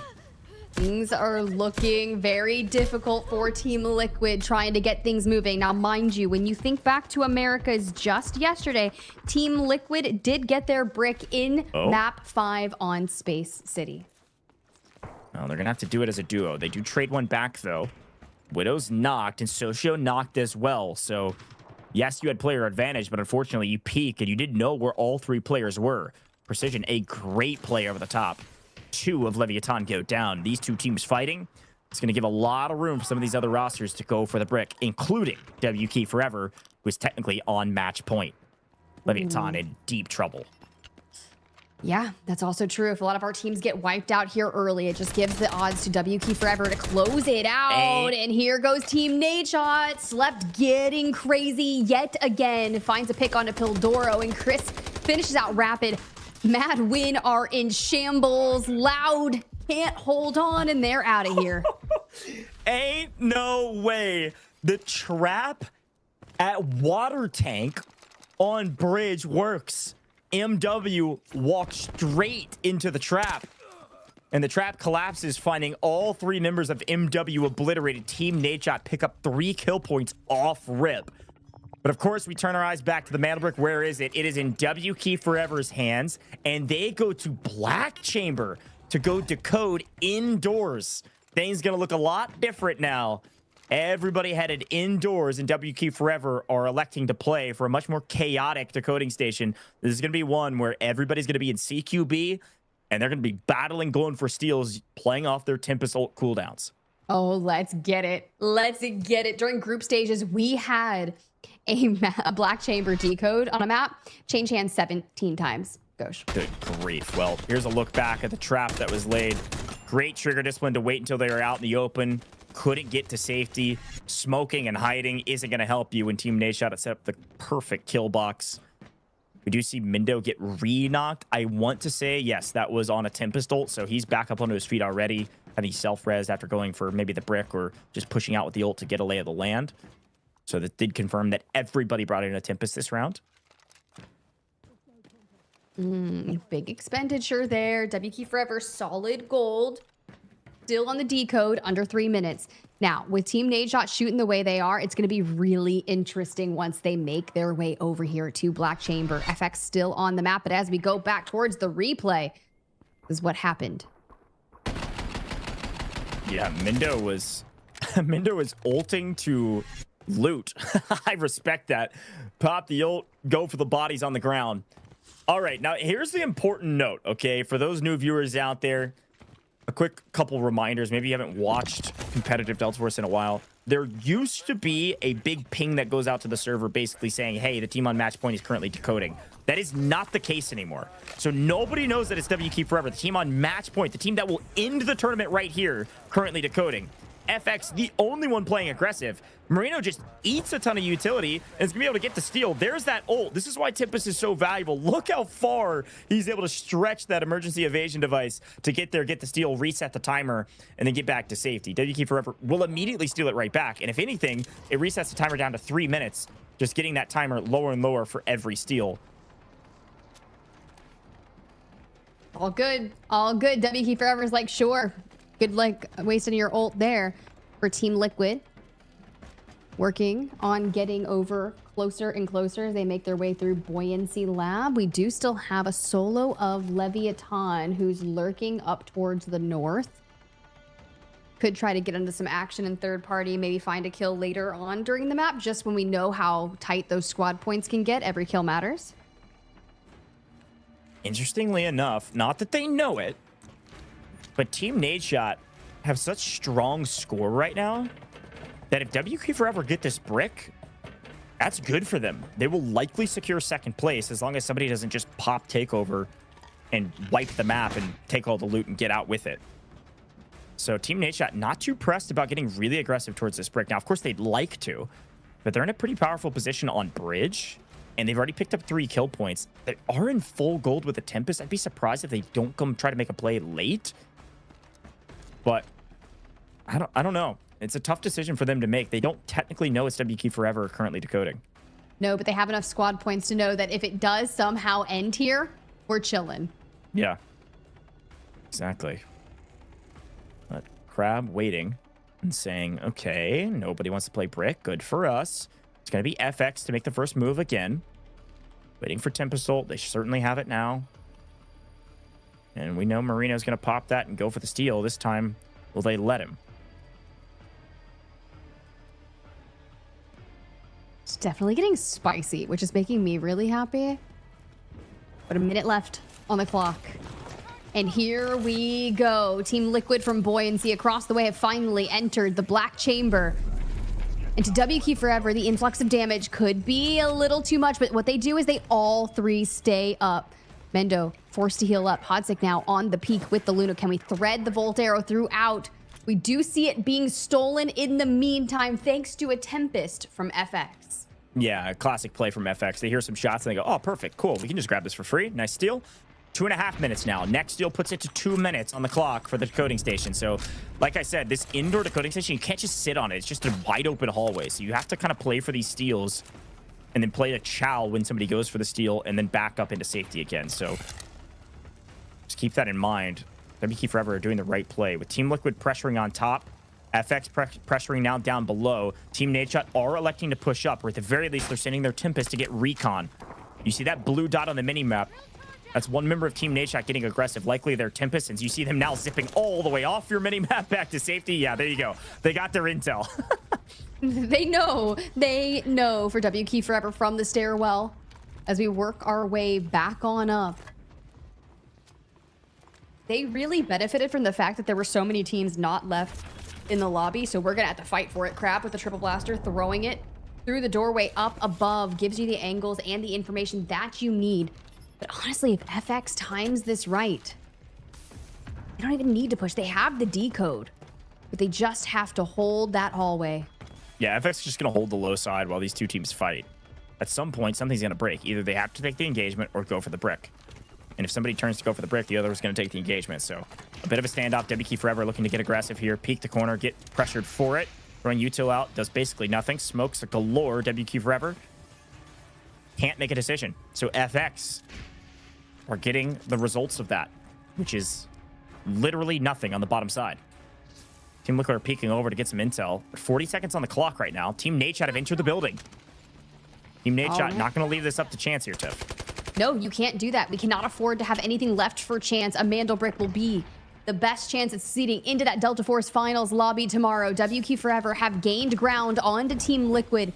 and are pushing them back, but it doesn't matter. With 20 seconds on the clock, you're right, Goj. Who's going to go for the steal? Someone has to make a play for it, and here comes FX to shoot down Team Nadeshot. They don't get the steal, and still two are sandwiched in. Trades galore. Can Slept happen? He does for the 2.5 seconds. He gets it. Team Nadeshot, the solo left standing. Team Nadeshot may have saved the day to prevent FX from getting the brick, but now they're in a deep blender. Slept just trying to stay alive for a moment. He can't get around the corner in time. Team Nadeshot get the steal, which resets the timer, and it keeps the game going, but they will not be a part of it. Team Nadeshot out.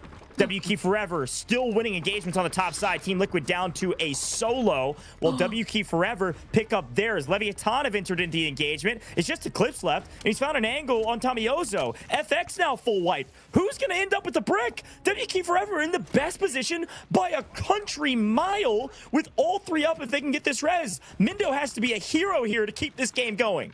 And there you go. Resources coming in, trying to find Mendo. He's been playing behind these. He gets the knock from the C-bots, and a big 1v1 through the doorway. He wipes WK Forever. Sit down, says Mendo. What a play. We play at least one more map. And now Mendo will be able to at least pick up one. Eclipse, here's the res coming. He knows this is likely near end of map. Mendo hears some footsteps. He's playing for this chow. It connects, though. Eclipse knows he has the advantage. He can maybe push it, but a disarm comes through, so he backs off. Smartly taking this engagement a little bit slower. He doesn't have to get overly aggressive. If he can stall out Mendo here, he's going to get the brick. If LEVIATAN walk away with this brick, I'm going to lose my mind. Oh, my God. He's working so hard for it. A little 1v1 action, 30 seconds on the clock. Mendo already went massive. Mendo with 3 kills, 2 on precision. Clips has 2 of his own. The thing is, he's in charge of this, having the decode already. LEVIATAN 100% get this brick if Eclipse does not scam. He cannot. If he dies, it pauses. He has 1 chance. 1 chance. Perfect. And I think Leviathan do it. Wow. There it is. Leviathan get the brick. Smiles all around from Eclipse. The little solo shenanigans pay off. He recognizes the chaos that is occurring in Black Chamber and does exactly what he needs to do. Sometimes it pays to be late. I tell myself that as I always roll up late to the function. Oh my God. Windows is dog But here shit. it truly is the case. Listen in. That's what I like to fucking Free see. brick, bro. Free That's what I like brick, to fucking son. see. Well played. Oh my Oh God. my Well God. fucking played, Eclipse. Oh my blessing. Don't even tell Jay. Don't even tell who? Whomst? Free brick. I mean, fair enough. It is free when everybody else dies. Let's take a look back on these replays as Eclipse comes in the backside. He did earn his way through. Finds the last member of FX. And then this big engagement on the top side keeps everybody else away. So LEVIATAN's Eclipse is just waiting. Mindo goes nuclear, sits them down, sends them back to the lobby, winning as a solo. And then LEVIATAN get the brick because of it. And Eclipse gets out of the lobby protecting his golds. What a play from a one-man army.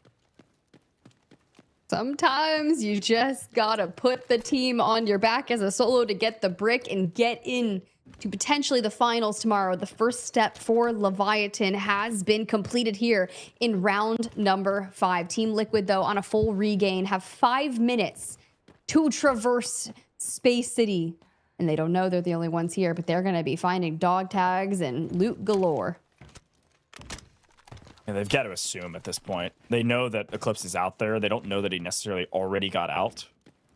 But it was the right play. Eclipse knew that he couldn't really take this engagement unless he got really aggressive, and he didn't want to get aggressive because he wanted to stay alive for the brick. Once he got the brick, just protect your golds, get out, like, cut your losses at this point for everything else you lost on the map. It's a big win from them. Team Liquid, I think, at this point, Tiff, are just going to try to... Actually, they're going to try to extract. Yeah, fair enough. Like, great wherewithal, great heads-up play here, actually. Look at the timer difference. It's probably really small if you're on mobile. You can see it on our map feed. 3 minutes, 52 seconds. Game clock, 4 minutes and 14 seconds when I called it out. So a nice, like, 20-second spread there to be able to make a play for the extraction. All 3 of Team Liquid will also make it out of the lobby. Doing whatever it takes to preserve resources, make the most of what you have, and get out maximizing those squad points. When you think about Leviathan, we talked specifically, guys, about how they didn't have a ton of squad points moving into this, but once you have a Mandel brick, it does not matter. Of course, that moves them into second place underneath WQ Forever because of squad points, but those two teams, if one of them ends it in our next match, those are the two guaranteed to be going to finals. What a map. Space City never disappoints, I swear. Team Liquid, too. I mean, they're going to jump this leaderboard as well. Extracting here is big for them, so a big tiebreaker in our hands.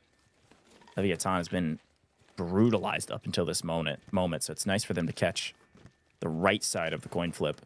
Some of the RMG finally going their way, and also great skill as well.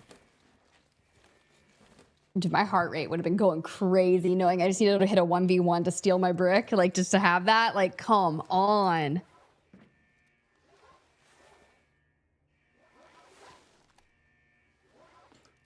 Wow. It's all loot from here on out. Got about 2 minutes of looting before they all extract. Maximize your value, gentlemen. Listen, I say this every time at the top of the show. It's a good time to say it now as well. The pro scene, it doesn't emulate pubs often. But these moments right here, I mean, this is the pub experience, baby. You got to loot up and you got to stack your safe boxes full of everything if you're not going to get out of the map. This time, it is about inventory management. I'm talking part every weapon, piece every gun. You'll see a lot of the pro players here. I was kind of looking at other stuff. I didn't see it on these guys, but a lot of pro players will bring in a revolver and it'll have nothing on it. And then they bring in a revolver. They don't even bring in ammo for it because they're not going to use it. But you could part weapons, and the revolver can take most parts of weapons onto it. You can make some crazy Frankenstein-type revolver. Doesn't look like they elected to do it this time because they didn't have a ton of loot value, but it is something that people do sometimes, and could have found some value from it this time. Parting the weapons, putting it on the revolver just to add some extra carrying space, extra value. But inventory management, we go. All about the slot value, folks. What a day. What a day for Americas. I was not anticipating a series like this, but Americas is being wild, and I love it. Last 80 seconds, they move towards extraction. Double check with recon arrow. Don't worry, gentlemen. You are free to extract. Great individual performances from a couple different teams, and things are now much closer on our leaderboard. 2 teams with a brick. 4 teams without. Team Nadeshot and Team Liquid will be very close now together on the leaderboard. Essentially tying or close to tying for 3rd and then 4th place. The 2 teams with the brick will be on top, which means if you want to go to finals, you now have to have a mantle brick. All 4 of these teams, Tiff, I'm expecting that don't have one are going to be playing for brick, no questions asked. And if they aren't playing for brick, we can all yell at them. This is their only way in. We get to yell at them? Okay, perfect. Sign me up, coach. Like, you know, put me in. That's exactly what I want to do with my life. But honestly, 6 seconds left on the clock until they get on out of here. And then it's all about resetting the mental before going into our next Space City round 6. Mendo there. I mean, look, that first fight he took before that final 1v1 was pretty nasty. Oh, I mean, that was clinical. Breaks line of sight, breaks the camera, rolls on through. Tempest, man, so elite. As an assault operator, so much utility as well, so good reason there. Again, another example of why Tempest is so valuable. Dive rolling through the door, breaking the camera, and winning the engagement against WQ Forever to keep the game alive, but Eclipse sneak in and take the brick away. 2 kills, sure. Decent little damage. Decent assets because he got out as well. But it was all Eclipse on that one. Mantle brick going to just him alone, the team reaping the rewards.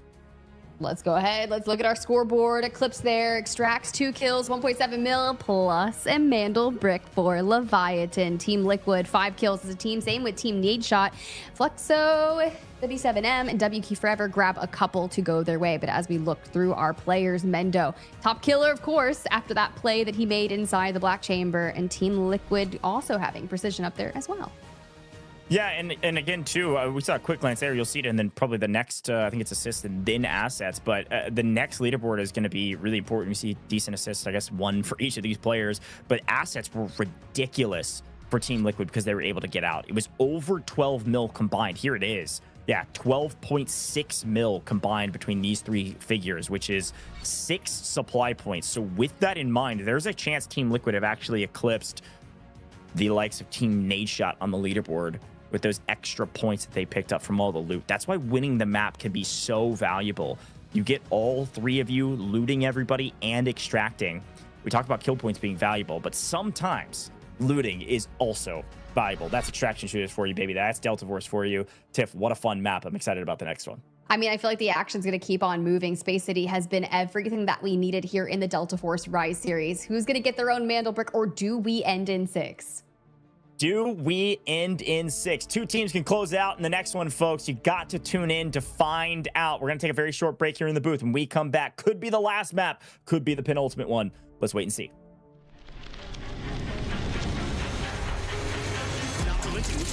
He's gonna mantle though. A mistake. He's gonna be so frustrated. End up not being needed.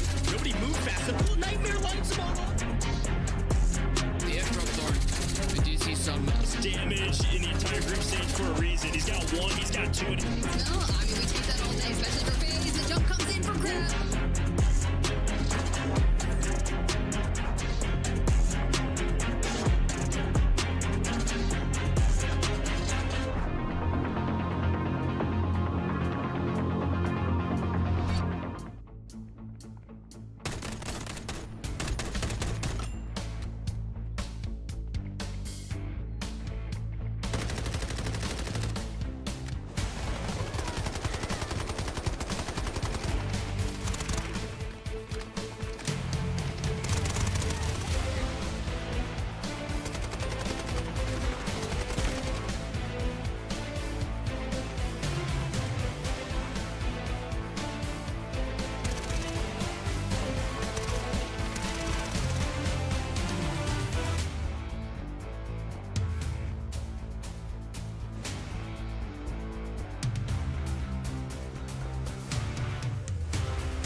Got the Mandel Brick. Find it. Stop them. Mandel Brick's decoded. Nice work, operator. The time to strike is now. Do not let me down, operator. Decoding has begun. Defend the area.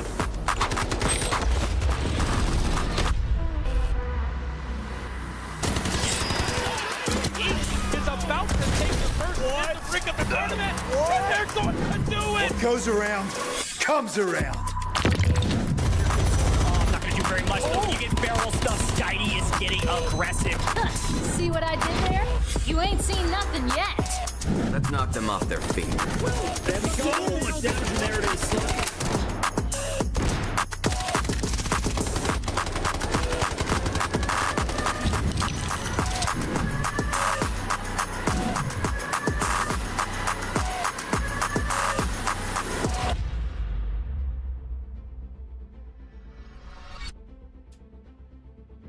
Welcome back, Delta Force Rise Series America Survivor Stage 2. Ladies and gentlemen, we got 2 teams with a brick, 4 without, and only 2 spots to the finals as we move to another Space City map. Tiff, I am very excited to see if WK Forever can close it out, or maybe, just maybe, Leviathan from the bottom of the leaderboard now up into 2nd place. Where will they land? Take a look at the leaderboard. Team Nadeshot still holding on barely to the top squad points. I mean, look, having those squad points is going to be so vital, because if you think about them grabbing a brick here, then they essentially, should Leviathan not really do too much in terms of squad points, should slot inside the top 2. And if no one gets a brick in game 7, you know, you have to start thinking about things like that. Any opportunity to put yourself into the finals is going to be done by winning yourself a Mandel Brick. Yeah, that's exactly right. You have to get a brick at this point. There is no if, then, or buts about it. Go for the brick. You have to. Top 2 make it to finals. We'll say it over and over again, but now a much tighter race in the squad points category. Team Nadeshot gets a brick. They'll find themselves into the top 2 if Leviathan doesn't put up a sizable number of points. Team Liquid get a brick. They'll put themselves into the top 2, same story. So Leviathan might have made a heroic play on the back of Eclipse, but maybe not done yet. Now, of course, you can avoid all of that math. If one of these top 2 teams get a brick, it is over. And the only teams that make it to the finals are the teams with the brick. So a lot on the line, a lot of if, thens, and buts, a lot of hypotheticals. But now it's just a matter of time. Who will clutch up when it matters most? Let's take a look. Round 6, the most limited round. Operators are much more limited at this point, and if we get into round 7, everything will open back up. You can use whatever operators you want, still maximum of 2, but all of this that you see will be reset. So Tiff, question is, who brings in what for this round? Well, I mean, honestly, if you've got Tempest left, you're going to use it or lose it. You'll get it back if we go to game 7, so you might as well expend it. WK Forever, Team Liquid, Team Nadeshot likely going to be the ones to bring in their last Tempest. So then you immediately look to who has Lunas left, who has Stingers left, what other viable resources are going to make your best foot forward. Holding down Black Chamber. Is it Centrifuge? Are you going open? So it really just depends on so many crazy factors, but the only thing at the end of the day that matters, as long as you get aggressive with smart engagements. That's exactly right. Here's the meta comp. We know it. We love it. We know how it works, but not everybody, hardly anybody could even use this comp. Half the teams have a Tempest, half without. If we take to the spawns to try to figure out some strategies, what do you think, Tiff? WK Forever, Team Liquid can't get it. What do? Full send. Full send. WQ Forever hasn't been stopped by not getting a tier 1 spawn. They did it from Dormitory with a tier 3 spawn back just on round number 4. So not too worried about them. Team Liquid, with the way Mendo is shooting, yeah, okay. Not necessarily too worried about them. For Team Nadeshot, if they get a tier 1 spawn, they are full sending. I couldn't agree more. Everybody's got a full tilt, full send at this point. The only other team that frankly doesn't have to, I guess, sort of, if you want to leave it up to chance a bit, is WK Forever, just because they have solid squad points and they have a brick. So somebody else getting a brick isn't the end of the world. But you never know. Here we go, folks. It is map number 6, a nail biter here in the last chance to make it to finals. So I do want to remind you again, if you want to be a part of the action like this in future seasons, guess what? It's right around the corner, season 2. Registration opens in 2 days' time, August 10th. Get your team ready, get signed up, work your way through open quals after that, and hopefully I'll be casting over your gameplay in Season 2. Do not miss your chance to compete. But for now, we got to turn our eyes to the end of Season 1, Round 6 of Survivor Stage 2. And here we go. FX and Madwin with their tier 1 spawns. Team Nadeshot are going to have that Dormitory spawn on there immediately, keeping their eyes on Madwin. But will they be able to connect through the smokes? We're trying to find purchase. A couple of damage has been done, but nothing too major onto Madwin. Nothing major yet. Everybody just trying to time their 100-meter dash in Delta Force straight to the middle of the map. 4 teams have made their way to mid-map. You can see FX sprinting forward. They've had a brutal day today, but everything can change if they just get a brick. WK Forever worked their way into Black Chamber, where they started things last map. MW up ramp into Centrifuge, now on your screen now. And then Team Liquid up in Buoyancy. 4 teams in mid-map. Quick look at the comps. The 3 teams that had a Tempest are using them. Team Nadeshot, Team Liquid, WK Forever. A small advantage because they have a Tempest. The other 3 bringing in a few golds to try to compensate. Too bad, but a little in shambles. But at this point, so many teams have invested throughout our earlier Space City rounds. FX there from the balcony side of things, overlooking in where the Mandel brick is, and Marino drops on down into the smoke to recover the Mandel brick. The question is, what is our decoding station going to look like? We've seen Centrifuge, we've seen Black Chamber. It's been a minute since we've gone Dormitory, but no one's there. Everyone's kind of centered around this area. FX in a very interesting position. I'm sorry if my idioms are being overused, but fortune favors the bold. I mean, they're just there at the spawn right when it pops, grab it, and run away. They got it. And they're headed north. I think they're headed to Sand. I think they're going to go over Employee Passage 2. Unfortunately for them, I'm not sure if they know that Leviathan is up in Central Command. Look at the map view right now. There's a decoding station up where Widows is at on the top side of the map. They may be hand-delivering a package to a team that could close us out here. We'll pay attention to the north in a moment as Mindo catches some, looks like a bit of util, and then backs off with the Tempest ult. What is about to happen? Oh, all right. Get into some action early. Let me at him. FX, though, you have to think about it. 10 squad points on the board. A brick could do absolute numbers for them, as we still haven't committed to where we need to go. The likelihood of them realizing that someone is up north waiting for the decoding station is very real. You haven't watched before, if you didn't know, if somebody has a mana brick in hand, you can see them on your map. So everybody knows where this brick is going. So you see Team Nadeshot on the map feed now, wrapping all the way up through Dormitory. They're going to try to catch this on the north side as well. Again, probably trying to spot Leviathan up here. It looks like FX have actually dropped the brick to maybe play a bit of bait here for some of the other teams. Probably got some intel, probably spotted Leviathan, and now thinking, this is a death trap if we go north. We're dropping it up in the corner, and we'll think about where we're going to go from there. We do see Mindo go down. Team Liquid in trouble. 2 down, and then they trade one back through the window. 2v2. It's kind of scary, especially if you've got action already this early on. Triple Blaster to kind of isolate and maybe get the pickup. But with Mindo down, who made some of those clutches towards end map in round 5, just shooting through, not connecting. You find one hit marker, but he's already jumped out of the way, and the trade's coming in. And Team Liquid, Hodzic finds one, but he gets traded out. Madwin trying to hold on. It's a final 1v1. Talk about a bloodbath. 1v1.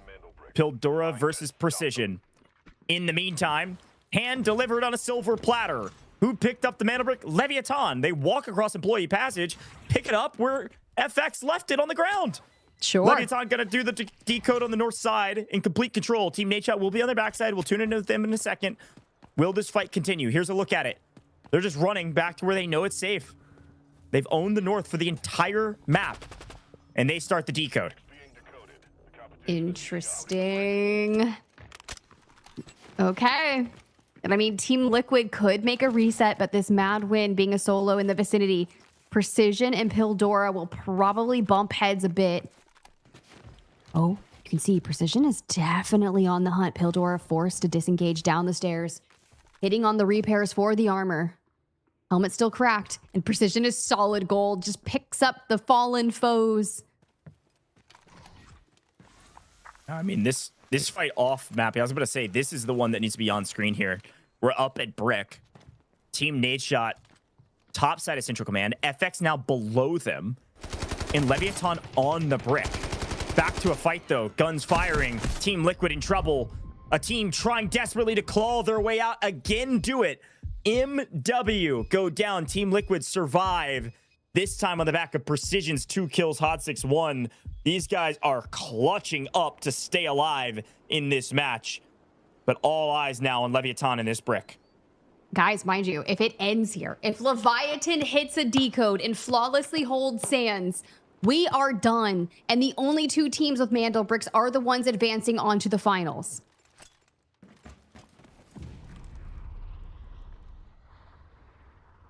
This is it. Leviathan trying to get some intel using a Luru. Not much is gathered yet. Team Nadeshot peeking out of Central Command. FX making the wide wrap actually south. I like this. Trying to pinch Leviathan between who they know is on the north, which is Team Nadeshot, and then themselves on the south. WK Forever could swing in on this actually up through Printing Room. They're wrapping all the way on top northeast side of the map. Widow's hears the footsteps, though. He knows he's about to be in trouble. But trying to help out his teammates as well. Hold steady. Hold steady. FX says, we may have delivered it to you, but we are here to take it back. Instead, you get an incendiary straight to your face.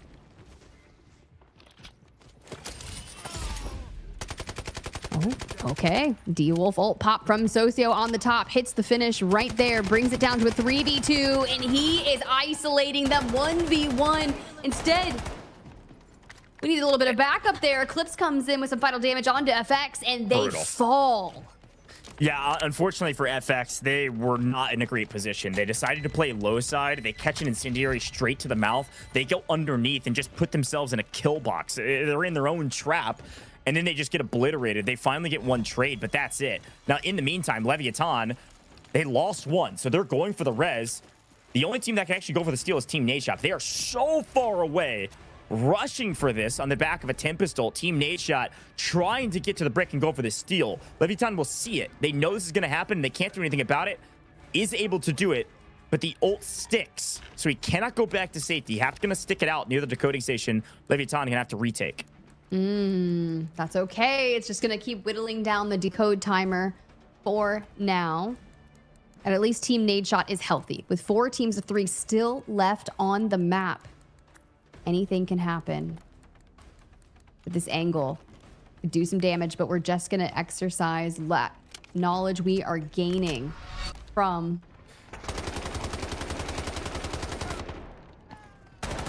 Quick look back on the replay here in the fight that I was talking about. FX, unfortunately, gets styled on a bit. Widows from the top ropes, swings into the backside, gets a full team wipe. So MW, FX are out of here. 4 teams left playing for the brick. Team Nadeshot technically in control. All right. Hope you guys are all locked in because this is going to get messy. They start to move in. Team Liquid, though, needing to get a brick of their own on 3 kills thus far. And we have started our journey across Space City, across the north. A coin flip determines whether we play a map or not. 2 teams without, 2 teams with. WK Forever and LEVIATAN pick up the brick here. We are done in this map. Team Nadeshot, Team Liquid pick up the brick here. We play 1 more and only 1 more. This is it. All right. Resources coming in. Smokes are down. And Alluru ult coming through straight into the hands of Hodzic. It's a big pickup from LEVIATAN. Team Liquid going to have to think twice about this push, but Team Nadeshot still technically in control. It's going to allow potentially LEVIATAN to make a wrap, though. WK Forever are going to show face down on the east side of the map here. Big moment for Team Nadeshot to just stick the brick and hold. They're about to get pinched, though. WK Forever from one side, LEVIATAN from the other. Smile knows it. He gets a read. See the comms flying. And they've got some intel here. Should see them through the bulletproof glass on the left as well if they peek a little bit too far. But a ton of util landing on the heads of Team Nadeshot is going to force them to heal up, which is going to allow LEVIATAN to push through. They can't hold the sight lines if they're using meds. Here comes the ult from LEVIATAN. Immediately punished for it. Actually not ulting. Social Legend just get fooled. Didn't know Smile was tucked away in the corner. What a play for the split. Team Nadeshot taking a ton of damage, but they're technically in a player advantage. WK Forever going for the steal. They can't get there either. Eclipse takes down Slept. Team Nadeshot into a duo. Team Nadeshot a solo. It's gotta be Smile. Smiling big. Gonna have to play as a solo. He goes down. Team Nadeshot eliminated. The timer paused. It is anybody's game, but Team Nadeshot's the only team that can keep us playing as Team Liquid. The crazy thing is there is such a large chance that we end here in Game 6 on Space City. WK Forever, Leviathan, they need to reset to a team of 3 if they can. Team Liquid, the big challenger, must emerge. Now, mind you, we just had Hodzic eat an Alluru ult from Leviathan. The reset comes through. They're in Central Command building still.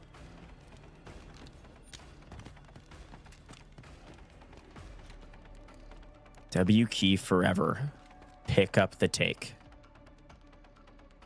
They're in control of the brick.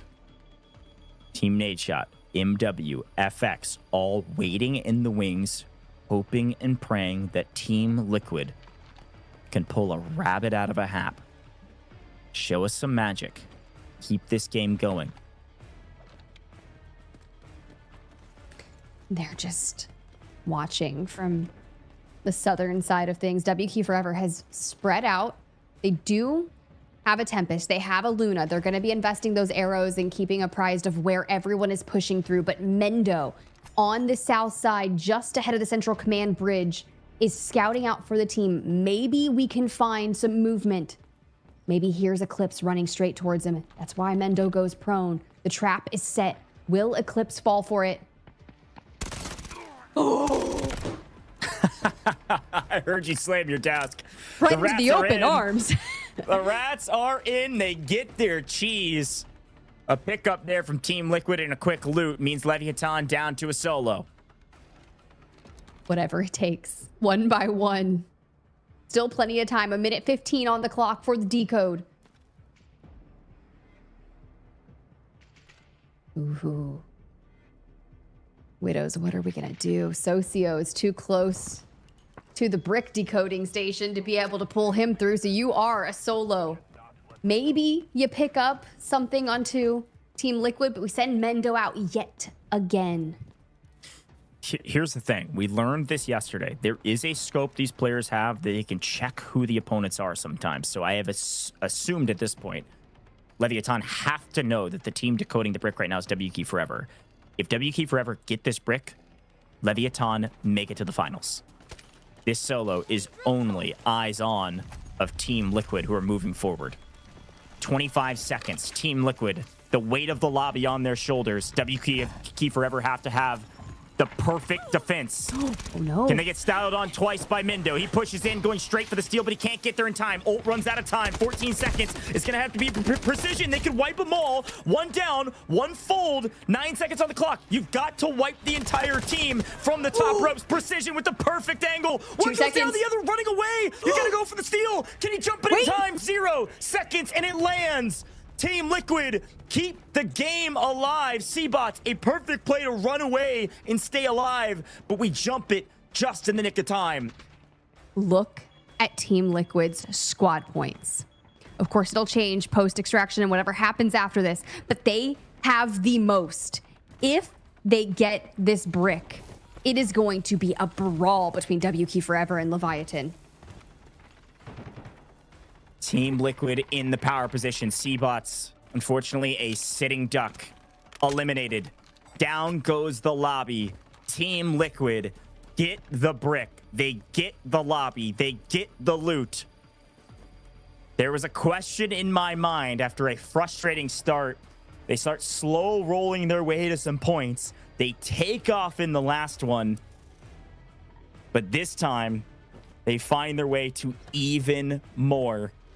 The team seated at the top of this lobby finally finds their way to the top of the leaderboard, but job is not done yet.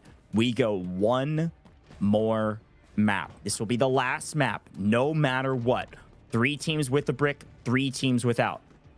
So much on the line, Tiff. What a way to wrap up the Survivor stages. And now we go again. Game 7 goes. Do we go to Brakkesh? Are we running it down in Space City? What do we feel comfortable with? It's our team in last place. FX will be picking. Before then, you've got to see what happens here. Thanks to Precision, you just see him locked in. Self-healing battle stinger on top. Finds Peaky from behind, just moving through these storage containers. What a move. Hodzik, the wherewithal to jump it. WK Forever can't believe it. And Precision, the ice in the veins to clutch up over the top. It's also worth mentioning, we really haven't brought this up today. Precision's the sub. Boy isn't able to play today or isn't playing today for whatever reason. Precision has been their substitute throughout the season. He's been their only sub. He's been lurking in the shadows, waiting on his moment to shine, and he is certainly shining bright today. What a play from Team Liquid to clutch up. Brick officially taken. And they're going to also loot up and see if they can get anybody out. They're going to at least send Mendo out via test workshop here to protect the golds that he's got. Run. Run. So fast, so quick. Intrusive thoughts, guys. Sorry. He's got plenty of time to get out via test workshop. The other two just going to stack the safe boxes and prepare for next. What a day. Man, somebody's got to get this Precision guy a contract. Holy cow. Dude's annihilating the competition right now between him and Mendo fragging and Hodzik just finding info and popping the Mandel brick with such perfect timing. Like, nicely played, Team Liquid. Great play. Mendo's out. a huge swing in points. 39 total points currently showing. That might decrease a little bit after these two don't make it out. But still, top of the leaderboard now by a ton. And with a brick in hand. Total flip of the script. What a move. What a change. And now, what a map we will have here in the last map of the day. Last 10 seconds showing us our parkour, because what the heck else are you going to be doing on the map? You've already looted all these boxes. You know this is the end of the line. You've done your inventory management. Let's get back to the lobby and see how the next one goes. Whew. All right. Map 6 did not disappoint, Tiff. That was a fun one. I just can't wait for the next. Talking about it, breaking it all down, and went their way finally for Team Liquid. They did get one brick yesterday and couldn't get into the top 2 to solidify their finals. But the pathway for Team Liquid is hard fought here on Survivor Match Day 2. We look into WK Forever, who were so close to ending out the series and solidifying Leviatans and themselves to get to the finals. But now everything is on the horizon for them. Here we go. Team Liquid, best team today. They were the top seeded team today. And they come in map 6 and pick up 8 kills, 4 million assets taken out of the map, plus a mantle brick, nearly 1,700 damage. My goodness. What a banger back-to-back max for these guys. Finally getting the brick, though, puts them into the top spot in the leaderboard, assuredly. Those 8 kill points are shown there from the 8 kills they pick up, and the 4 million in technicality they're able to take out of the map is another 2. So a solid 10-point map for them. But the brick, the most important piece. MVP of this round. If it's not him, I will cry and eat a shoe. Precision, my goodness. Clutching up. Perfect timing. Clearing the way for Hodzik to jump the brick in the final second. Ain't no way we're eating shoes at 10:30 p.m. on the East Coast. I cannot be having that out of my co-caster right now. Of course, our top assisters here, Leviathan. They were constantly putting damage in across the way, but Mendo getting out of the map is going to put him at the top of the Team Liquid boys. But look, solid round out of them. Solid round. Got it. Right on the money. Precision, the substitute, comes in, and the MVP of the round that Team Liquid gets the brick. Great team play, but Precision, great individual plays as well. 900 damage, 4 kills, and a little over 750,000 in assets gained in the safe box alone from the bodies left on the ground. Folks, map 6 done. The final map, no matter what is coming up next. Map 7, it's going to be a banger. 3 teams with a brick, 3 teams without. Make sure you drop a follow on all major socials here with Delta Force, because, I mean, listen, of course we couldn't do it without them, but you need to check out everything going on in the Delta Force ecosystem. Yes, Delta Force Rise series has been unbelievably entertaining, but also season updates, all types of things going on with Delta Force. So drop those follows, check out the Delta Force Rise series in those Twitch panels down below. Check out the website. I got to take a breather and get some water before the final map of the day. Half the teams with a brick, half without. If some of these teams, Tiff, at the bottom of the leaderboard get a brick, it will come down to tiebreakers. Kills, points matter, everything matters. Let's see what happens. We'll take a short break. Be right back in just a moment.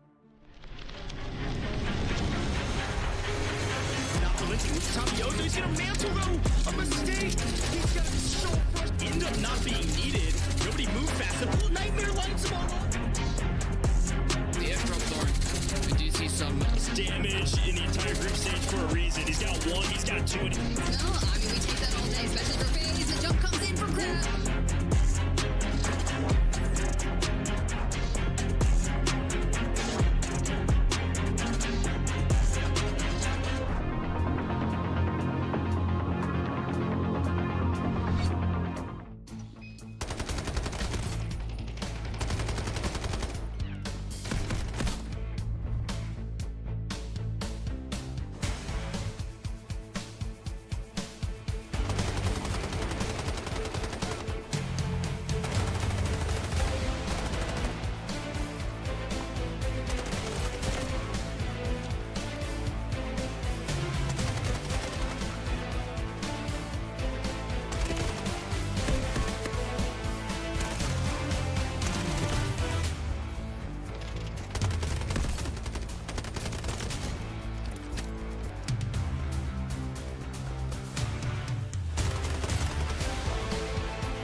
Find and stop them.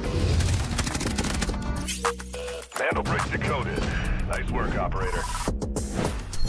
The time to strike is now. Do not let me down, operator. Decoding has begun. Defend the area.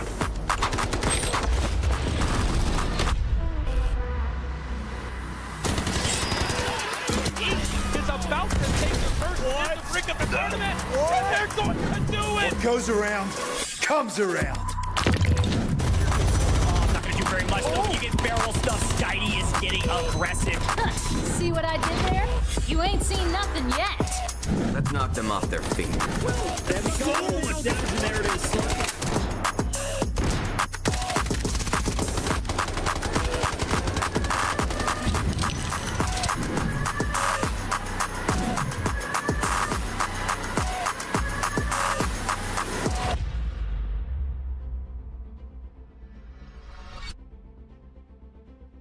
Welcome back, Delta Force Rise Series, America's Survivor Stage 2.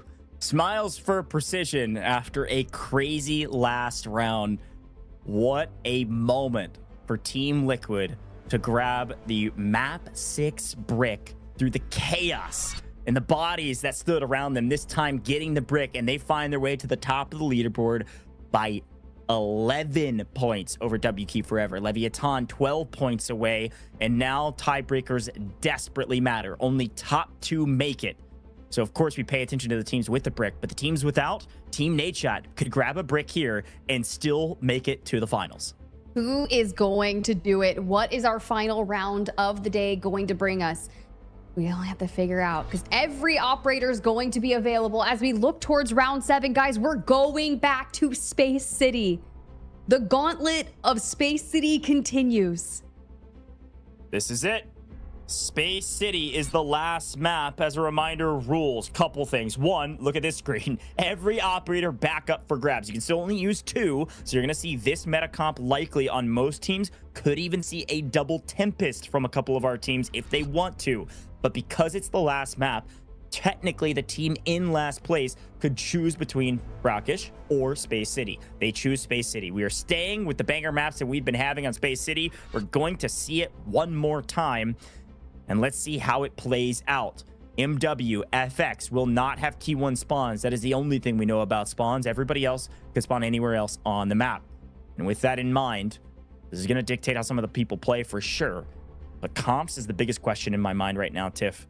Double Tempest, is it the right play, or do you need a bit more utility? All aggro, play a little bit more defensive. Do we want some more engineers? What do you think? Honestly, I think you do need to have someone that's going to have vital resources. Those incendiaries from our allures have been incredibly nice. Even the rockets, we've seen big pickups on knockdowns, even just getting some information. You do need the chance to have information. People are finding so much of that with Luna. So it is tough. It's kind of a give and take. You do want an aggro. I don't know, man. I'm thinking of our game 7 on Amiya the other day. We did have Alliance bring in 2 Tempests, but that was also back on Brakkesh. I don't know. Time will tell. This is it. The last chance for every single team in this game to make it to the finals. 2 will make it, 4 will not. 4 will be eliminated from the Delta Force Rise series. This is it, folks. The final chance, the final map. Talk about a last chance qualifier. Talk about a survivor stage. It is now a survivor map. I'm so ready for this, Tiff. Let's get into it. Let's get ready and think about who is going to be bringing in what. I'm imagining just resources galore as I try to peruse some of our compositions. But everyone locked into a Tempest, no double Tempest, tons of Lunas. And honestly, not a lot of engineers, but a okay, WK Forever, Hot Sick is being targeted. Yeah, bad news. Team Liquid did pick up a nice spawn. Unfortunately, that does mean that sometimes you get picked up in transition. LEVIATAN able to make it through Westgate, nice and safe. Team Liquid in a bit of trouble on employee passage too. I'll swing back over there here in just a second.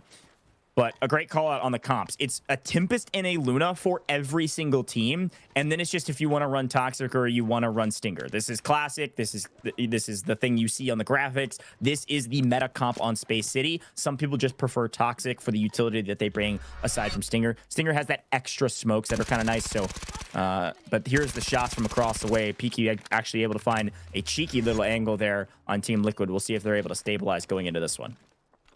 They keep on moving through. I do see. Oh, man. Now they got our sights set on the brick. Who's going to be the first ones to go that route? FX kind of laying claim still to the decoding station out with Uemura. Does have the duo up towards the brick. Madwin still in dormitory. Potentially if the decode goes that way.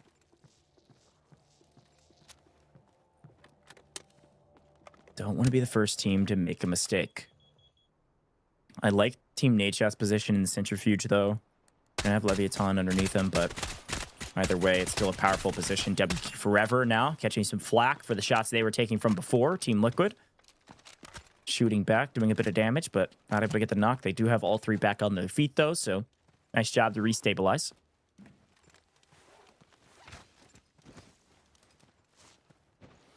All right.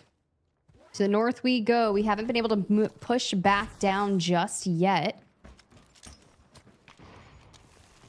And honestly, I could only assume we were going to see something slower, but FX, now that Tempest ults are up, immediately dives onto it, joins up alongside Uemura, and he's going to lead the way. We are moving over towards Horizontal Test Workshop.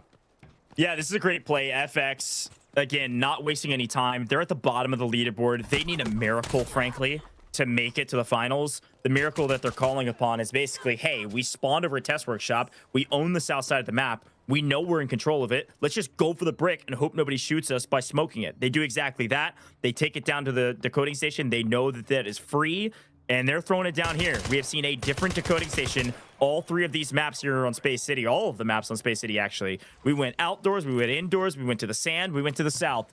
4 different decoding stations on 4 Space City maps. Team Nadeshot, the first to react and the first to move, going near water, wrapping around the west side of the map, down towards the decoding station. And with the amount of squad points that they have, this could do wonders. This could put them into the top 2, and they're probably pretty cognizant about that. FX, though, I mean, getting kind of rolled on some of their early engagements, but look at them setting up, reading Team Nadeshot's push. But Slept has been so great for opening fights for them. Yeah, these marksman rifles hit like a truck. I got a bit scared. I thought Team Nadeshot was just going to full tilt send over the zip line, and they're about to get farmed. So nice patience here from the boys. Trying to think about where we want to go from here. Can't take zip, we die, so I have to wrap on land. Still calm. Dropping things out. Only 1 minute has been expended on that decode. Plenty of time to happen. Now, holding Horizontal Test Workshop's decode is usually pretty flawless. To think about who's going to be able to kind of break this down. They're in a 2-1 split. Marino kind of holding out to the northeast of this.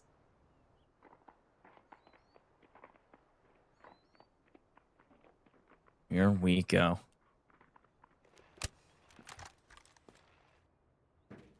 Patience, a virtue in moments like this. Team Nadeshot not wanting to sell. Leviathan, though, working their way forward. They're actually going to see MW just sitting inside of a truck. Bye-bye. 1 down. MW in a blender. 2 on the run. Leviathan going on the hunt. Tough for Madwin, but the less teams on the board means less competition for them to kind of close this one out. And they need all the kills they can get, but Socio gets traded out by Rapid. Now in a 2v2. Luna Era is going out, maybe potentially trying to find that full, but Rapid has to focus up on getting healed. Widow's biding his time alongside Socio. Insta-res thinks, I mean, look, if you're going to knock a Tempest, they're getting back up. Good play over the top. MW in a blender. Tempest invested to try to get some extra juice. Don't get it, but of course this fight, it kind of matters because it keeps 2 teams out of the way of the decoding station. But there's 90 seconds left on this decoding station. FX still in control of the brick. And only Team Nadeshot currently approaching this decoding station. They're going to loot the bodies, going to take the guns, make sure if this person gets back up on their feet, they can't use their loadout weapons.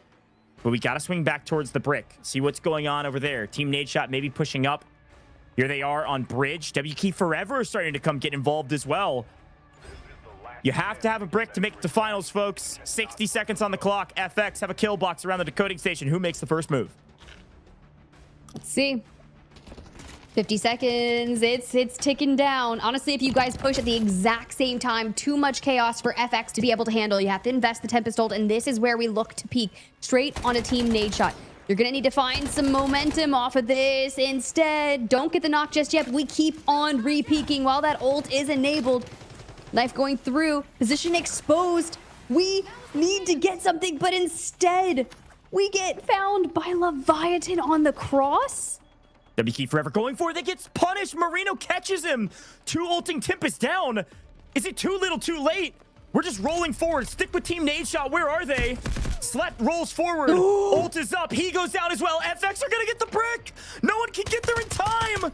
FX steal away a brick in map 7. It's too late. It's too slow. FX get the brick, and what do they get besides that? Do they get anything? They've got to wipe this lobby and get out of the map.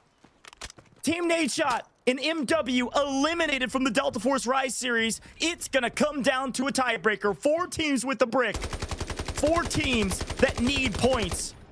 They have to get their money up. Best way to do that is wipe the lobby, loot everybody, and get out. That is the win condition for FX. They have to understand the onus or responsibility is on their back to kill everyone. They're at 10 points. Second place is at 27.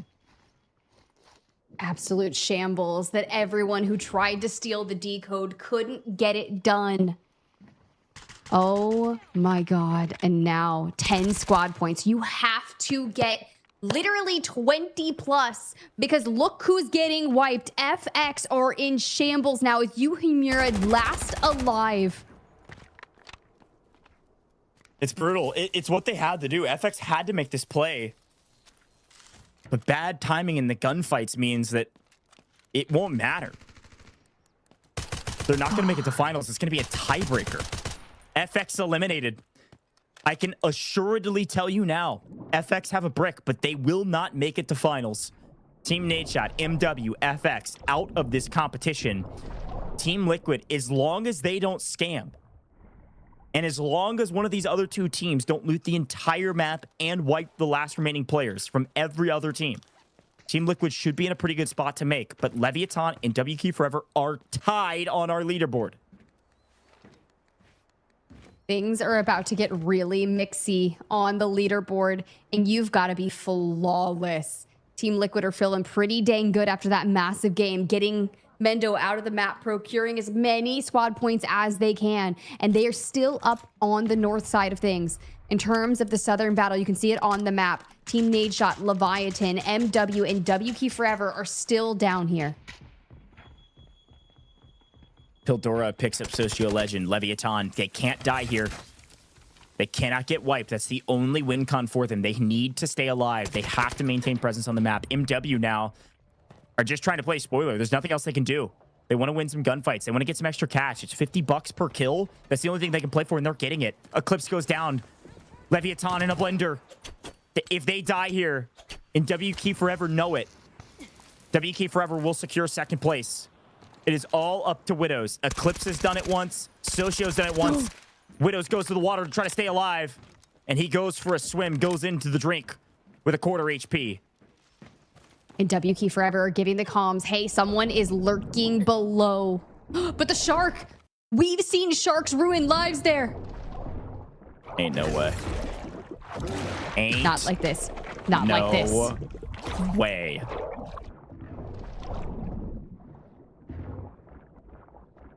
No, he's back for more.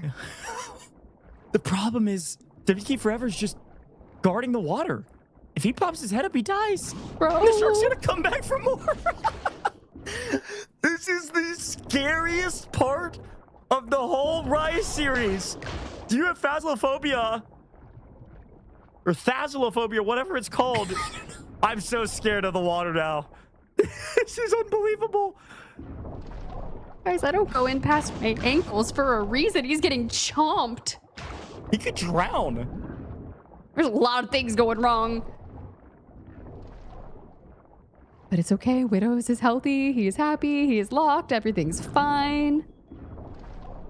He's got recon arrow. This guy is fighting for his life and the life of Leviathan in the Delta Force Rise series is on the back of Widows outswimming a shark. He dies! Leviathan are dead! He's getting griefed by the map and Pildora finds him! Oh no. Gosh, I don't have many words for Leviathan right now. Like, I don't. That is so many different ways of unfortunate for how this final map could have played out for them. But as you see, squad points on the left.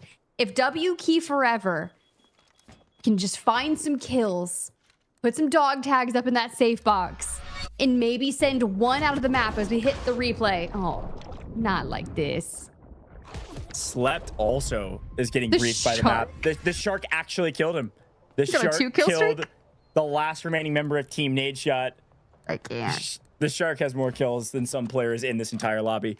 Holy cow. All right, let's lock back in, Tiff. Rocket extract started. Yeah, you can see Team Liquid are actually spotting players. This is that scope we talk about where you can see who your opponents are. We saw it actually, that rangefinder scope that Hot6 running. See your opponents, see how far away they are. W Key Forever have picked up some extra loot.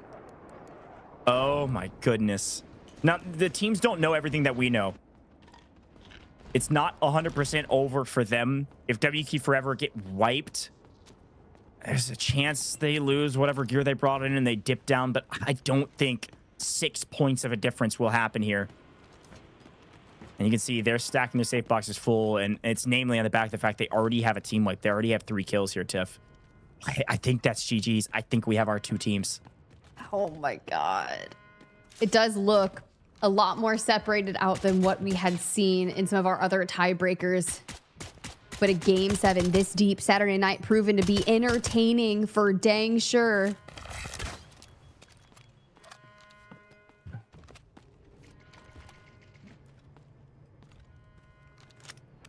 I am flabbergasted.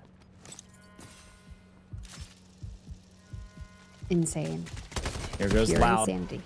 Playing aggressive, gets punished for it. W Key Forever. This will assuredly net them second place. 2 bodies fall. The shark will eat one. They'll wipe the other. And Pildora will be last standing for his team. MW, again, they've got nothing to play for. Might as well send it. They send the house, and unfortunately, the house gets denied a bank loan. See you later. 1 player left. 2 teams left. I can't believe this. It really do be like that. It really... Stop. Yeah. Bro, we got megalodons on Space City. What a wild end of the day. I thought I had seen it all. 4 teams with a brick. And the shark ruining Leviatan's tournament. Ruining all the work that they put in. Could have solo clutched it up. I don't know. We've seen it before. It was possible. Getting griefed by the map. The rest of this is semantics at this point. We know our top 2 teams. No question about it. Team Liquid find their way to some extra loot. W Key Forever actually getting out of the map as well. Doing their best here in the final 3 minutes to try to at least protect what loot value they can. Peaky may try to stay on the map and look for some kills, but the scores are way too far delineated. W Key Forever with a couple more kills. They've picked up 5 this map. Up by 9. Doesn't really matter what happens. They all get wiped, and they certainly are ahead of Leviathan. FX, they grab the brick, yes, but the hopes of them getting second place in this tournament were relying on them wiping the lobby because they had, frankly, a brutal day today. Dang. I feel pretty bad for Team Nadeshot because I feel like they were so heated up, ready to go. Ready to get themselves a brick. And just missed it by some mere moments over the course. that was the best Team Nadeshot I've seen. Aside from maybe their win in week 1, but again, that even wasn't very aggressive. It was just playing the objective correctly. Today, they were a totally different roster. You could tell they've been in the lab. They've been prepping for this moment. They got their shot, and they took their shot, and they were doing it. They were winning, but some really unlucky timings in some of these fights. And unlucky spawns, too. We needed a couple other people closer to FX down on the south side of the map, and everybody rotated up to mid. And even when the brick went down south, just the way the spawns worked, there was some early engagement that kind of kept people in place. It was a quagmire to rotate out. So everybody was just too slow. Oh, man, what a dang day. And as everyone's still working through the final minutes of this map. I love that we got the x-ray of the shark through the map still, too. Honestly, is one of the most terrifying things at this point. Don't catch me in 30A at any point in time by the beach. I'm going to the beach next week. Stay out of the water. Facts. There you have it. Gonna extract here, gonna loot up at the very least. And we'll take a look at Pildora trying to, again, just look for some kills on the map. It's $50 if you get a kill. Might as well go for it. Pildora running towards Test Workshop to see what he can find as Team Liquid going to send one out via Test Workshop yet again just to protect some loot value, make sure they get first or second. You can see how close it was. I mean, WK Forever and Team Liquid tied up in total points as Mindo leaves the lobby just to 100% make sure. And they actually scan Pildora here in the final 60 seconds as well. They'd like to find this kill just to 100% make sure that they get a top 2 position, but of course we know that that's going to be the case. There you have it. A little movement going in and a little 1v1. We connect, but don't get the 1v1. Precision gonna rack up another kill for Team Liquid. One more point going their way. And now the final 20 seconds as WK Forever. See ya. I think, somebody can correct me if I'm wrong, but at least in the matches I've casted, one, that was the most unique ending to a match I've ever seen. 2, that's the only time I've ever seen a team extract via rocket. So, hey, a couple of firsts here for the final map of the Survivor stages. We have now officially seen it all, but maybe I've said that before. Team Liquid make it through to the finals. They did enough. Some incredibly clutch moments. Mindo 1v3s, Precision 1v multiples to stall out and steal the brick away to get their first brick. WK Forever did enough as well. Call it what you may. WK Forever had a great day. Made it all work. Put all the puzzle pieces together and still smiles for FX. They know they spoiled some other teams' days by grabbing that brick, but unfortunately they will not be joining us in the finals. MW, throughout the course of nearly 5 full weeks, did not grab one mantle brick throughout the course of all of these matches, but they showed great heart. And of course, Team Nadeshot, probably the saddest story after a great day today, will not make it to the finals as well. FX, best team because they got the brick, but other than that, not much else to write home about. Ton of damage, frankly, for only 1 kill.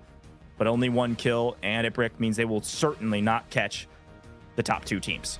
They were definitely trying to make the moves, putting their plan in play for the final map of the day. And you get the brick, you're halfway there, but those squad points needed to be found. And some early wipes in the prior rounds definitely cost them. As we look at our scoreboard, WK Forever grabbing 5 kills will be pretty nice to make sure that they stay inside that top 2. Yeah, great job. WK Forever took the game into their own hands. They played really aggressive. That 10-kill round plus brick was ridiculous. It's really what won them the competition, or at least got them second. So great job there. WK Forever Crab picks up, golly, 828 damage is a ridiculous number. And then Seabot's finding a ton of assists. But it's all WK Forever in the assist category because they had the most kills on the map.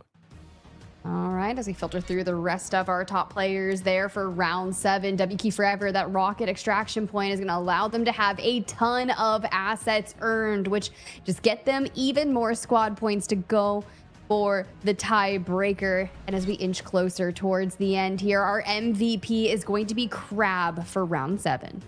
Great job from Crab. Great job from WK Forever. Even if this went a slightly different direction, even if a different team grabbed that brick, WK Forever still had a great map to put themselves in a position to win today based on tiebreaker, right? They picked up a ton of kills. They found their way to extracting as well. Like, really well done from these guys. So GG's here for WK Forever, making it to the finals. Well earned and a great finish for them. And now we wait just to make sure all the math lands correctly, and I know that it certainly will, especially with WK Forever getting out of the map. Team Liquid also making it to the finals. Not sure who gets first or who gets second. It's probably pretty close, but it doesn't matter. There's no reward for being a little bit higher seed going into the finals. You just had to be top 2 today. So again, it's a bit somber for the final 4 teams that don't make it to the finals, as we see 4 more teams eliminated from the Delta Force Rise series. But Tiff, the exciting note is that we have our 6 teams for the finals. We do. We have our finals lobby, and everyone that's going to be playing on Sunday is guaranteed at least $10,000 for their team. That's crazy. For the chance to play for our first place at 60K. They've done it. They've survived the survival stage, and it has not been easy. Not been easy. We've seen a lot of firsts. We've seen a lot of nail-biter moments. This literally could not have gone longer. We went to the final buzzer on map 7. Really cool stuff. Everybody playing meta comps. Like, I don't know. Only time will tell what happens in the finals. Evil Geniuses, Space Station Gaming, haven't seen them in a little while. Obviously, the top dogs in group stages.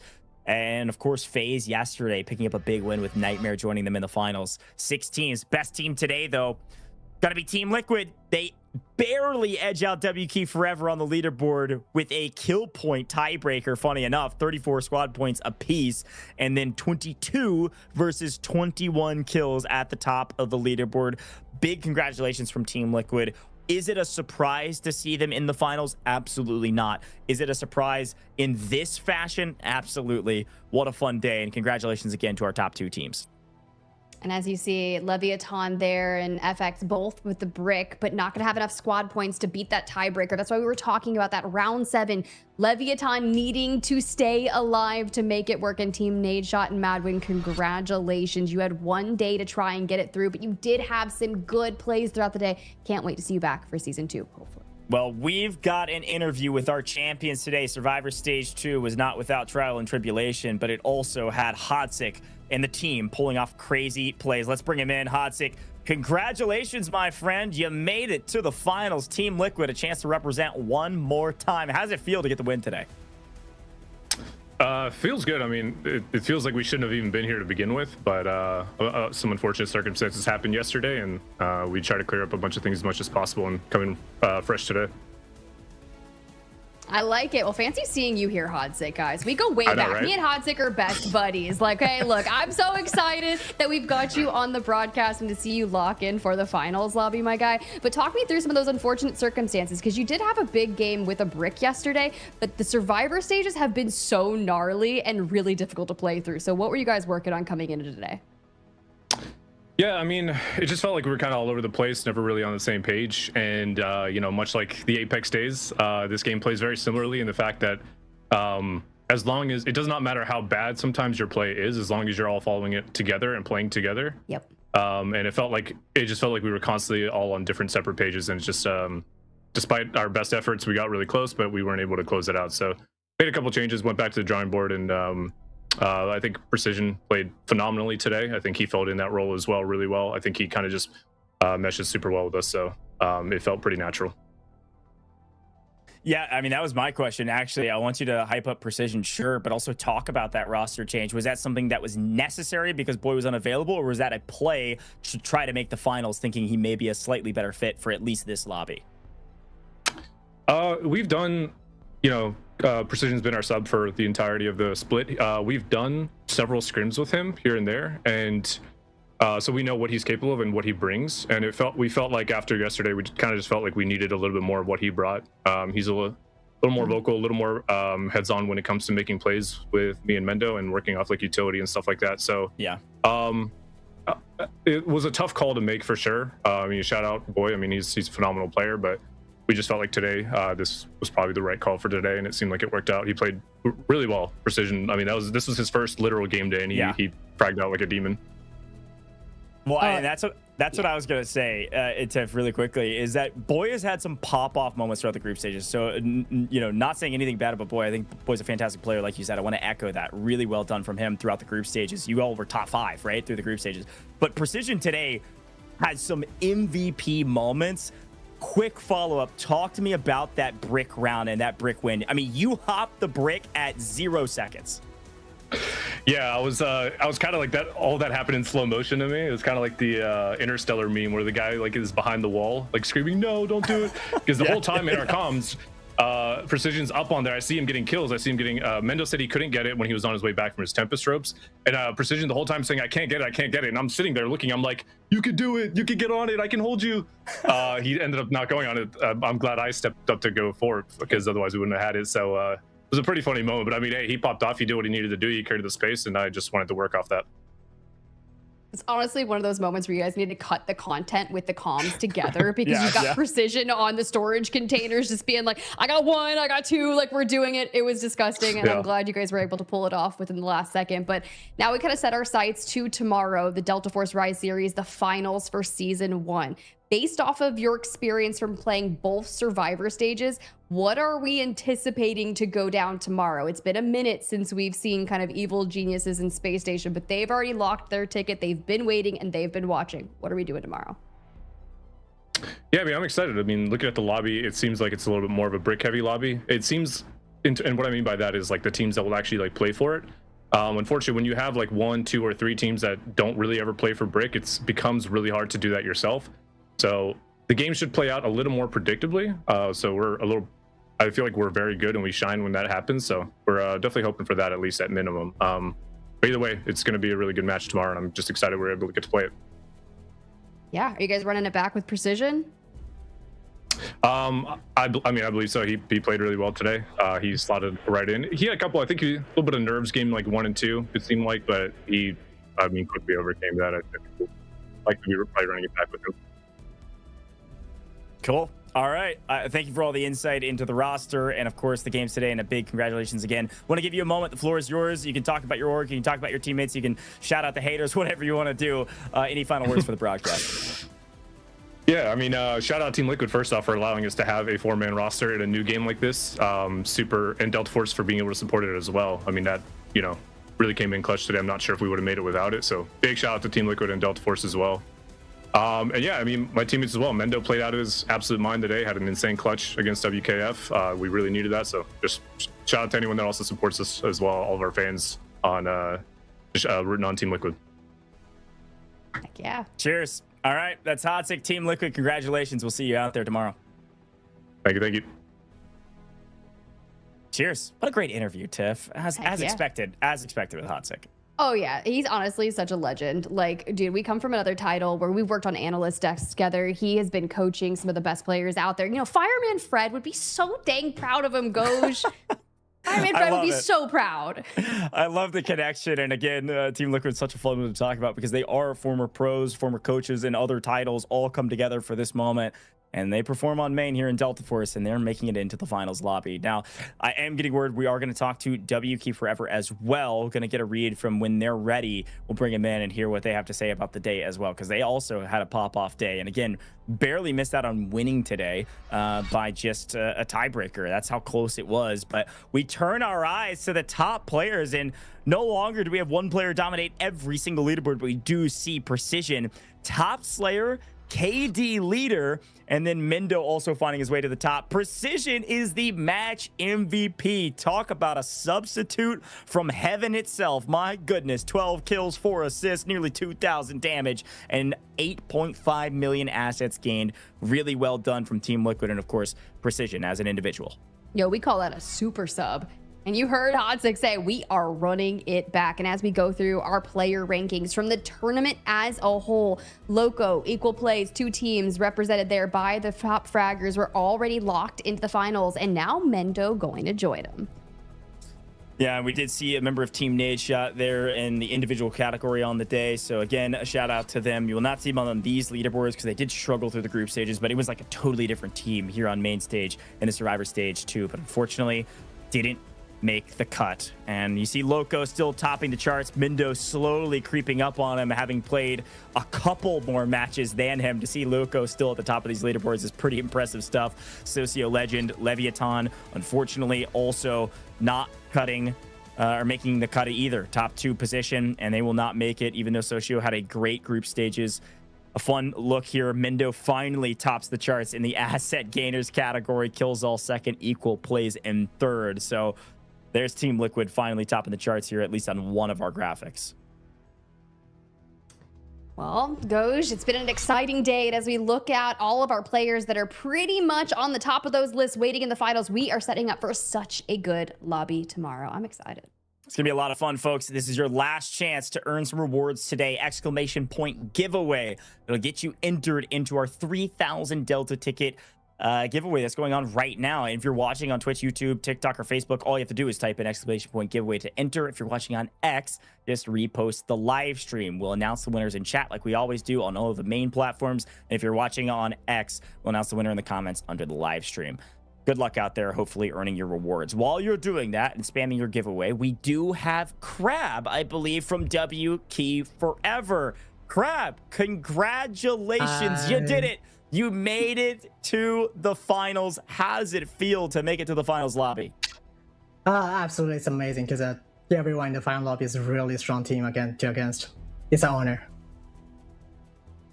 Awesome, I'm excited to see what you guys bring to the table in the finals. Talk to me about the Survivor stage, though. It was grueling, it was difficult, but you guys put up a banger today to make sure you could get in the tiebreaker and qualify. Yeah, the start of the Survivor bracket, we kind of off on communication something, but like after the game after Tide Prison, we reset, we drop a huge game with a mental break, but after that we have like 2 really mess up game.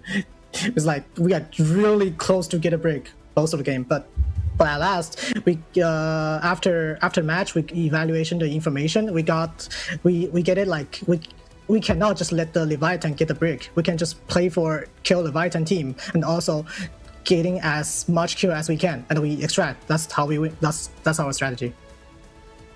Heck yeah. Yeah, I like that breakdown because it very much so felt like you were playing for those points. Talk to me about the big map, though. The map, you drop 10 kills, you get the brick, and you get players out. I mean, what was that map like? Was there a moment where you're like, oh, this is the map we needed to get back into the competition? Was there one moment, was the reason you won? I mean, the comp we bring up is like, because after round 3, we feel like we are running T2, T3 spawn, so we are running a comp with a D-Wolf, Shepherd, and Uluru to get as much util as we can, because as soon as you have like so much util in your team, you can connect utility like better, except like you are running Tempest or just like gunfighting or something. So we are trying to communicate better with we put on Shepherd out and put D-Wolf out, slide in, and make other team member to trade for D-Wolf. That's exactly how we play it, and we actually get a break that game. Nice. Yeah, it was super sick to see from our POV, but honestly, now we set our sights to tomorrow, the finals lobby of Delta Force Rise Series Season 1. Is there a team that you're really excited about playing against again tomorrow? We've had Space Station over there and Evil Geniuses. They've kind of been the top throughout the group stages. Are you looking for the chance to take them down in the finals? Yeah, of course. EG is the best. I like them. It's fun against them, though. Nice. Yeah, I mean, they were the best of group stages, so I like going for the top dogs. Crab, you've been a joy to have with us in the booth, and I love your vibes, man, and really want to congratulate you again on a big win and W Key Forever making it to the finals. I want to give you the floor. Any final words for the broadcast? Anything you want to say to fans, friends, enemies, whatever you got, the floor is yours. You enjoyed the match. Just watch everyone play. Yeah, good luck, have fun. Good luck, have fun. I love it. Nice and simple, Crab. Thanks for joining us. Congrats again. Go celebrate. We'll see you out there. All right, peace. That's Crab from W Key Forever. A humble team. We respect it. Tiff, what a great day, and what a great finale of the Delta Force Rise series as we move towards the finals. Here's the final leaderboard and the 4 teams that got a brick, but only 2 that are moving on. Guys, here's the deal. After speaking to Crab, if you in chat are not rooting for W Key Forever tomorrow, I don't know what it is. I want you guys to make signs in your home, in your living room, wherever you are watching the finals. I want it to be, if Crab has one fan, I am one of them, and all of you guys are uniting, okay? That is hilarious. Here's a look at the pricing. We do see that MW pick up 2,500, Team Nadeshot 2,500, and then FX, hey, Cash respecters, FX and Leviathan, they picked up a brick today, which means they doubled up on their money today. Still $5,000 going to them just for making it this far and getting 7th and 8th place. So a great job there getting their bricks and therefore earning an extra cash. But the top 6 earning a whole lot more. Even getting last tomorrow means you get $10,000. And we have our final lobby ready for us. The final match, a single match difference of you getting potentially 10K for getting last or 60K for first, Tiff. This is it, the final 6 teams. It is about to be here, guys. Tomorrow is going to be so action-packed with all things Delta Force, so I hope you guys are ready. It's been a long weekend, but it is finally here. The finals, August 9th. Oh, dang. Oh, dang, Goj. That's tomorrow. This is it. Last chance for these teams. You can take a look back and all the winners from all of our other matches throughout the course of all of these group stages, survivor stages, everything in between. But tomorrow is all that matters. Half our teams eliminated, half our teams still in it in the final lobby. Tiff, this is it. Any final words for the broadcast before finals tomorrow? Congratulations to every team that is not going to be in the finals tomorrow. You guys played your heart out throughout a grueling 4 weeks of groups and, of course, the survivor stages as a whole. But for the teams that are competing, y'all, I hope you guys get some sleep. I hope that adrenaline is not still pumping through. You got to rest up, focus up, hit some VOD reviews, maybe play some games in the morning. I don't know. Have a good breakfast. Treat yourself well because it needs to be a show tomorrow. I'm excited. I love it. All right, folks, this is it in the words of the great Crab from WK Forever. Good luck. Have fun out there. Watch the final match. It's going to be a ton of fun. As a quick reminder, we couldn't do it without you, the viewer. I will see you same time, same place tomorrow in the evening for Americas and in the mornings for EMEA, who will walk away as the champion of the Delta Force Rise Series Season 1. You're going to have to wait and find out. We'll see you then. He's gonna mantle though. A mistake. He's got to be so fresh. End up not being needed. Nobody moved fast enough. Nightmare lights him up. The airdrop thorn. We do see some damage in the entire group stage for a reason. He's got 1, he's got 2. No, I mean,